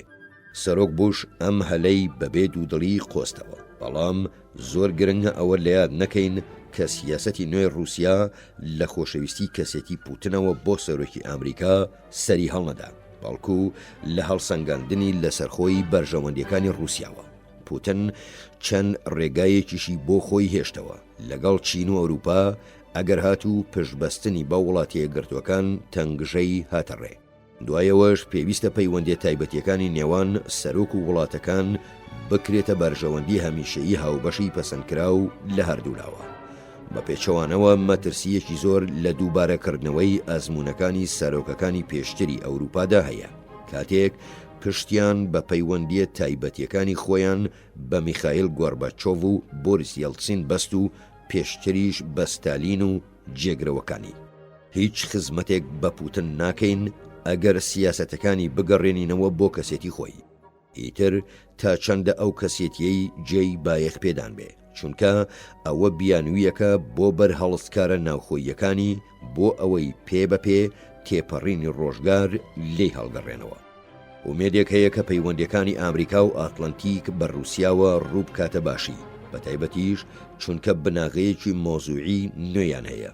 هۆکاری ئەوەش بە تەنها ناگەڕێتەوە بۆ ئەوەی کە بنیادی ئێستای ئەوروپا ڕێگەی هەڵمەتی ناپلیۆنیانە و هێتلەریانە نادا کە دڵە ڕاوکیەکانی رووسیایان لەبارەی ئاسایشەوە زیاترە کرد، یان بۆ ئەوەی جەنگی نێوان هێزە ئەتۆمیەکان لە ئێستادا جێی پرسیار نین، چونکە بێگومان تێچوونی ئەو جەنگە زۆر پێوەر سەبارەت بە هەر ئامانجێکی ژیرانە ڕەت دەکات. لەوە گرنگتر ئەوەیە کە لێکدانەوەی سیاسی گۆڕاوە، بە تایبەتیش لە ناوچەکانی ڕکابەریە مێژوویەکاندا وەک ڕۆژهەڵاتی ناوەڕاست، چەمکی ئەوە و پێشی گەمەی کۆی سفریش کەڵکی چەسپاندنی نەماوە. لە کاتی شەڕی ساردا و هەتا ماوەیەکی کەمیش دوای ئەو شەڕە سەرکردەکانی رووسیا و ئامریکا پێیان وابوو دەستکەوتێکی هەر لایەکیان زەرەرێکی استراتیژی لایەنەکەی ترە. هەریەکەشیان بە شێوەیەکی پلان بۆ داڕێژرا و هەوڵی کەمکردنەوەی دەست ڕۆشتویی لانەکەی تریانە کرد لە ڕۆژهەڵاتی ناوەڕاستدا. لە هەلومەرجی پاش 11 سێپتەمبەریشدا ئەم سیاسەتانە هەردوو وڵات لە بەردەمی ئیسلامی ئوسوڵیدا لاوازەکەن و ئارامی ئەو ناوچەیە لە بینەبن کە هەردوو لە بەرژەوەندی زیندەگیان هەیە تیایدا.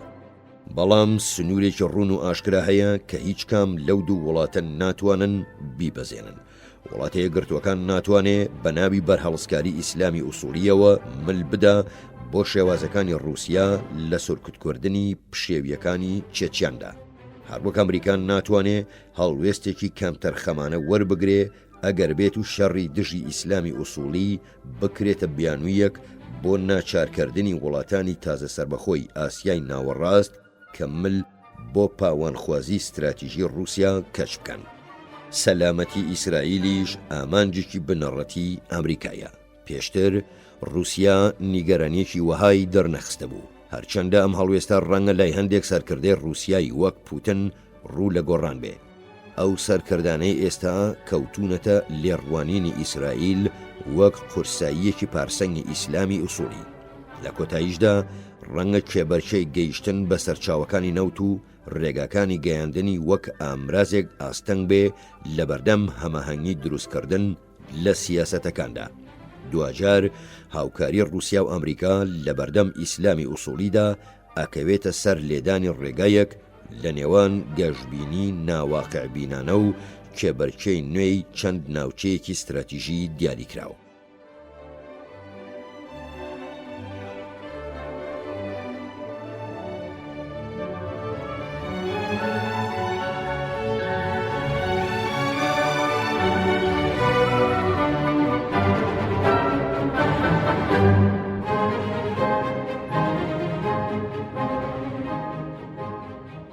تاحەداکە لەوەدایە چۆن میکانیزمی ڕاوێژکاری وەها دابنرێ کە بتوانن لە ڕێیانەوە مامەڵەی ڕاستیە نوێیەکانی جیهان پێکەوە بکەن و بەبێ ئەوەش کەوەها لە ئەوروپا بگەیەنرێ کەوتە بێتە بەر هەڕەشەی باڵادەستیەکی هاوبەشی رووسیا ئەمریکا.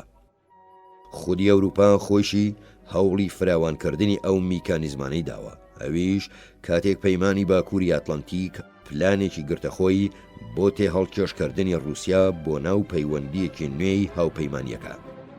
چاوەڕێی ئەوەژەکرێ کە ئەنجومەنێکی نوێی پەیمانی باکووری ئەتلانتیک کە رووسیا ئەندامەتیایدا بە تایبەتی لەگەڵ هەندێک بواری سیاسی دیاریکراودا مامەڵە بکە. لە کاتێکدا ئەو هاوپەیمانیەی باکووری ئەتلانتیک کە ئێستا هەیە مامەڵە لەگەڵ پرسەکانی ترداکە. بڕیارەکانی ئەم دەستە نوێیەش ئەبێ بە تێگڕای دەنگ پەسەند بکرێن. واتە رووسیاش وەک هەموو ئەندامەکانی تر مافی ڤیتۆیە بێ. بابەتەکانیشی بریتین لە بڵاوبوونەوەی چەکی ئەتۆمی و تیرۆریزم و لێشاوی ئاوارەکان کە بەوەش پرزگەلێکی کەم بۆ هاوپەیمانیە کلاسیکەکەی ئاتلانتیک ئەهێڵێتەوە، بێجگە لە مامەڵەکردن لەگەڵ ئەو هەڕەشە رووسیەی کە لە کشانەوەدایە. ئەم بابەتانە شایستەی ئەوەن لەگەڵ رووسیادا بە هاوبەشی لێیان بپێچرێتەوە. بەڵام ئەندامێتی فیعلیانەی رووسیا لە باکووری ئەتلانتیکدا داناترین چارەسەر نەبوو، هەرچەندە لە کاتی نووسینی ئەم چەند دێڕەدا ئەمە دیفاکتۆیە، چونکە پەیمانی باکووری ئەتلانتیک لە بنەڕەتەوە هاوپەیمانیەکی سەربازیە، بەشێکی ئامانجەکەی پارێزگاریکردنە لە ئەوروپا لە بەردەم گەڕانەوەی ڕێبازی ئیمپراتۆری بۆ رووسیا. بەڵام لە پاش شەڕی سارد و پێکاتنی هاوبەشی دژە تیرۆر ئەم مەترسیە تا ئایندەی بەرچاو نەماوە. لەگەڵەوەشدا بوون بە ئەندامی کۆمەڵێک لە ئەندامانی پێشووی پەیمانی وارشۆ لە پەیمانی باکووری ئەتلانتیکدا و هەوڵی ئەندامەکانی تریش بۆ هەمانش دەگەڕێتەوە بۆ ئەوەی گەلانی ئەوروپای ناوەڕاست مێژوو لە کەسێتیەکان زیاتر بە پەیوەندی دارەزانن بەدڵە ڕاوکیەکانیانەوە. پەیمانی باکووری ئەتلانتیکیش ئەندامەکانی خۆی لە ئەندامەکانی تری ناپارێزێ، بۆیە فراوانکردنی پەیمانەکەش و نیمچە ئەندامێتیەکی رووسیاش لە یەک کاتدا ئاوێتەکردنی دوو ڕێو شوێنی تا ڕادەیەک دژ بە یەک بوو. ڕەنگە هەندێک وا بزانن کە ئەتوانرێ لە ڕێی دەستنیشانکردنی لە سەرەخۆی ئامانجە تەرخانکراوەکان بۆ ئەنجومەنی نوێی باکووری ئەتلانتیک رووسیا خۆ لەم گرفتە بپارێزێ. بەڵام ئەوە نەک گرفتی رووسیا چارەسەرەکە، نەک گرفتی پەیمانی باکووری ئەتلانتیک، چونکە لێک جاکردنەوەی بابەتی شیاو بۆ هەر کۆڕێک کارێکی زۆر ناڕۆشن نەبێ. ئەگەر ئەو کارێش لە ڕێی هەمان ئەو کۆمەڵە باڵوێزەوە ئەنجام بدرێ کە لە هەمان سەختماندا نووسینگەی تریان هەیە و بە لەسەرکردنی کڵاوی ترەوە دانیشن بۆ هاوکاریکردنی یەکتری، ئەوە ئەندامانی ئەنجومەنەکە لەبارێکی دەرونی زۆر دژوار دابن. بەڵام کاتێک رووسیا ئەبێتە ئەندامێکی فیعلی لە پەیمانی باکووری ئەتلانتیکدا، ئەوە پەیمانی باکووری ئەتلانتیک وەک هاوپەیمانی نامێنێ، بەڵکو ئەبێتە دەستگایەکی ئاسایشی بە کۆمەڵی ڕوخسەرون. کۆمەڵەی هەمیشەیی باڵوێزانی پەیمانی باکووری ئەتلانتیکیش باشترین کۆڕ نییە بۆ نمایشکردنی پرسەکانی وەک تیرۆریزم و بڵاوبوونەوەی چەکی ئەتۆمی و پرسەکانی تری جیهان، چونکە ئێستا پەیمانی باکووری ئەتلانتیک کۆڕی سەرەکی ئەو پرسانە نەماوە. ئێستا جۆرێک لە جۆرەکانی ڕاوێژکردن لە دەرەوەی چوارچێوەی پەیمانی باکووری ئەتلانتیک پێویستە. بەڵام کە بڕیاری نیمچە ئەندامێتی رووسیا لە پەیمانی باکووری ئەتلانتیکدا هەردرا، ئێستا تاحەداکە لە گەیشتندایە بە پەیوەندیەک کە کۆڕێکی جددی دەستەبەر بکە بۆ ڕاوێژکردن بە رووسیا بەبێ ئەوەی ئەو تۆڕی سەلامەتی ئەمنیەی پەیمانی باکووری ئەتلانتیک فراهەمیەکە لەبین بچێ. لە بەشی دووهەمدا سەبارەت بە ئەوروپا ئاماژەم بەوەدا کە گرفتەکە لەو گرفتە ئەچێ کە بەدوای هەرەسێنانی ئیمپراتۆریەتی ناپلیۆن داهات. تەوابوونی ناپلیۆن کۆتایی بە مەترسیەکانی زیندووبوونەوەی فەرەنسا نەهێنا، بەڵام ددان بە وەژرانرا کە ئاشتی هەمیشەیی پێویستی بە بەشداریەکی تەواوی فەرەنسا هەیە لە دیپلۆماسیەتی نێودەوڵەتیدا. چارەسەرەکەش بە پێکهێنانی پەیمانی چوارخۆڵی بوو کە ئەوروپای لە فراوانخوازیەکی نێی فەرەنسا ئەپاراست. فەرەنسا خۆی ئەندامی ئەو پرۆژە ئەمنیە نەبوو، بەڵام وەک شەریکێکی تەواو یەکسان بانگهێشت دەکرا بۆ بەشداریکردن لەو ڕێکەوتنەی ئەوروپادا کە مامەڵەی ئەو کێشە سیاسیانەیە کرد کە کاریگەریان هەبوو بەسەر ئارامی سیاسی لە ئەوروپادا. ئەبێ پەیوەندی ئامریکا، ئەوروپا، رووسیا مامەڵە لەگەڵ ئەم چوار تەحەدایەدا بکە.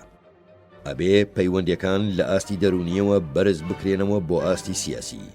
ناکرێ وازیشیان لێ بهێنرێ بۆ پەیوەندیە تایبەتیەکانی نێوان سەرکردەکان. پێویستیشە ئامانجەکان بە تایبەتیش بەرنامە و لێکگەیشتنەکان ڕوون و یەکلایی کراو بن. لە بواری ئەتۆمیشدا ئەوە پێویستی بە توانای بەدواداچوونی دوو ڕێچکە هەیە لە یەککاتدا. ڕێکەوتنەکانی نەوەی پێشوو کە پشتیان بە گریمانی دووژمنایەتی دوو زلهێزەکە و ژمارەیەکی سنوورداری هێزی ئەتۆمی ئەبەست، بۆ ئەمڕۆ بەشێکی گەورەی شیاوی خۆیان لەدەستداوە. بەڵام لە هەمان کاتدا ناکرێ جیهانی ئەتۆم واز لێ بهێنرێ بە شێوەیەک چەکە ئەتۆمیەکان و چەکەکانی تری کۆمەڵکوژی بەبێ هیچ کۆتێک چەند بەرابەر تەشەنە بکەن، بەڵکو ئەبێ ڕێگرتن لە بڵاوبوونەوە و بە تایبەتیش بڵاوبوونەوەی چەکی ئەتۆمی ئامانجێکی سەرەکی سیاسەت بێ. لە کایەی سیاسیشدا ئەبێ ئومێدەکانی پاشە ڕۆژ بەسەر پێداویستیەکانی ئەمڕۆ نەکەون، ئەوەش بە شێوەیەکی تایبەتی بەسەر پەیوەندیەکانی ئەمریکا و پەیمانی باکووری ئەتلانتیکدا ئەچەسپێ کە تاکەیەکێتی دامەزراوەییە لە ئەوروپادا، بەڵام بەسەر پەیوەندیەکانی ئەمریکاشدا لەگەڵ هەریەک لە چین و ژاپۆن و ئیسرائیل ئەچەسپێ. ئەبێ ئەم پەیوەندیانە نەکرێنە قوربانی تاکتیکەکانی ئەم ساتەوەختە. لەبەر هەمان هۆکار رووسیا هەوڵەدا دەسەڵاتی خۆی لەو ناوچانەدا بهێڵێتەوە کە بایەخی جوگرافی و سیاسیان بۆ دەوڵەتی رووسیا هەیە، وەکە ئامرازێکیش بۆ خۆپاراستن ئەگەر هات و تەقەلاکانی دامەزراندنی بناغەیەکی نوێ بۆ پەیوەندیەکانی رووسیا ئەمریکا وەک لە هەردوو بەڵێننامەی نوێی دۆستایەتی بەستن لەگەڵ چین و کۆریای باکووردا دەرەکەوێ. هەموو ئەوانە پێداویستیەکی نوێ ئەخڵقێنن بۆ پەنابرنەبەر خەیاڵ لە سیاسەتی دەرەکی ئەمریکایی و ئەوروپاییدا. لەگەڵ هەبوونی سیاسەتێکی دەرەکی دانایانەشدا ئەبێ ئەمریکا لە ئایندەیەکی نزیکدا پێگەیەک داگیر بکە بتوانێت لەوێوە کۆمەڵێک هاندەری وەها بخاتە ڕوو کەوا لە رووسیا و چین بکەن لە هاوکاریکردنی ئەمریکا دەستکەوتی زیاتر بچنەوە تا بەگژەچوونی. پەیوەندیە چەقبەستوەکانی شەڕی سارد بە کەڵکی جیهانێک نەماون کە ڕکابەری سەرەکی تێدا نەماوە، بەڵکو لێک جودایی دۆستان و ڕکابەران لە زۆر ناوچەی جیهاندا لە گۆڕانی بەردەوامدایە. لە هەلومەرجێکی وەهاشدا ئەبێ وڵاتەیە گرتوەکان کڵێشە بۆ دیپلۆماسیەتێکی وەها دابڕێژێ کە نەهێڵێ هەڕەشە لە بەرژەوەندی و بەها بنەڕەتیەکانی ئەمریکا بکرێ، بەڵام بەبێ دەست نیشانکردنی پێشوەستی هیچ دوژمنێک. لەوەش گرنگتر گرتنەبەری سیاسەتێکە کە ئەوەندەی لە توانادا بێ پشت بە فراوانترین کۆدەنگی نێودەوڵەتی ببەستێ لەمەڕ ئامانجە پۆزتیفەکان. وشەی کۆتایی شەڕی دژە تیرۆر دووەهەمین تاقیکردنەوەی سیاسەتی دارەکی ئەمریکا نییە کە بە پلەی یەکەمەیەوێ ئەو دەرفەتە بپارێزێ کە هاتۆتە پێش بۆ سەر لەنوێ بیناکردنەوەی سیستەمی نێودەوڵەتی. دوای ئەوەی وڵاتانی باکووری ئەتلانتیکیش هەستیان بە مەترسی هاوبەشەکان کرد، ئەتوانن ئاوڕ بدەنەوە بەلای دانانی پێناسەیەکی نوێی مەبەستە هاوبەشەکان. هەروەگە توانرێ پەیوەندیەکان لەگەڵ ڕکابەرەکانی سەردەمی کۆن لەوە تێپەڕێندرێ کە تەنها بریتێبێ لە سڕینەوەی شوێنەوارەکانی شەڕی سارد و ڕۆڵێکی نوێ بە رووسیای پاش سەردەمی ئیمپراتۆری و چینی ڕوو لە زلهێزی بدۆزرێتەوە. هەروەک هیند خەریکە وەک گەمەوانێکی گرنگی سەر گۆڕەپانی نێودەوڵەتی دەربکەوێ. هەروەها ئەبێ بە خێرایی دەست بە پرۆسەی ئاشتی ڕۆژهەڵاتی ناوەڕاست بکرێتەوە کە ئەمەشیان تەحەدایەکی یەکلاییکەرەوە ئەسەپێنێ. ئەبێ ڕێگا بەنەمانی ئەم ئەگەرانە و ئەگەری تریش نەدرێ، چونکە ئەوانەی توانای بردنەوەیان هەیە لە بەردەم ئەو دەرفەتانەی بۆیانە لێ پاشەکشەکەن.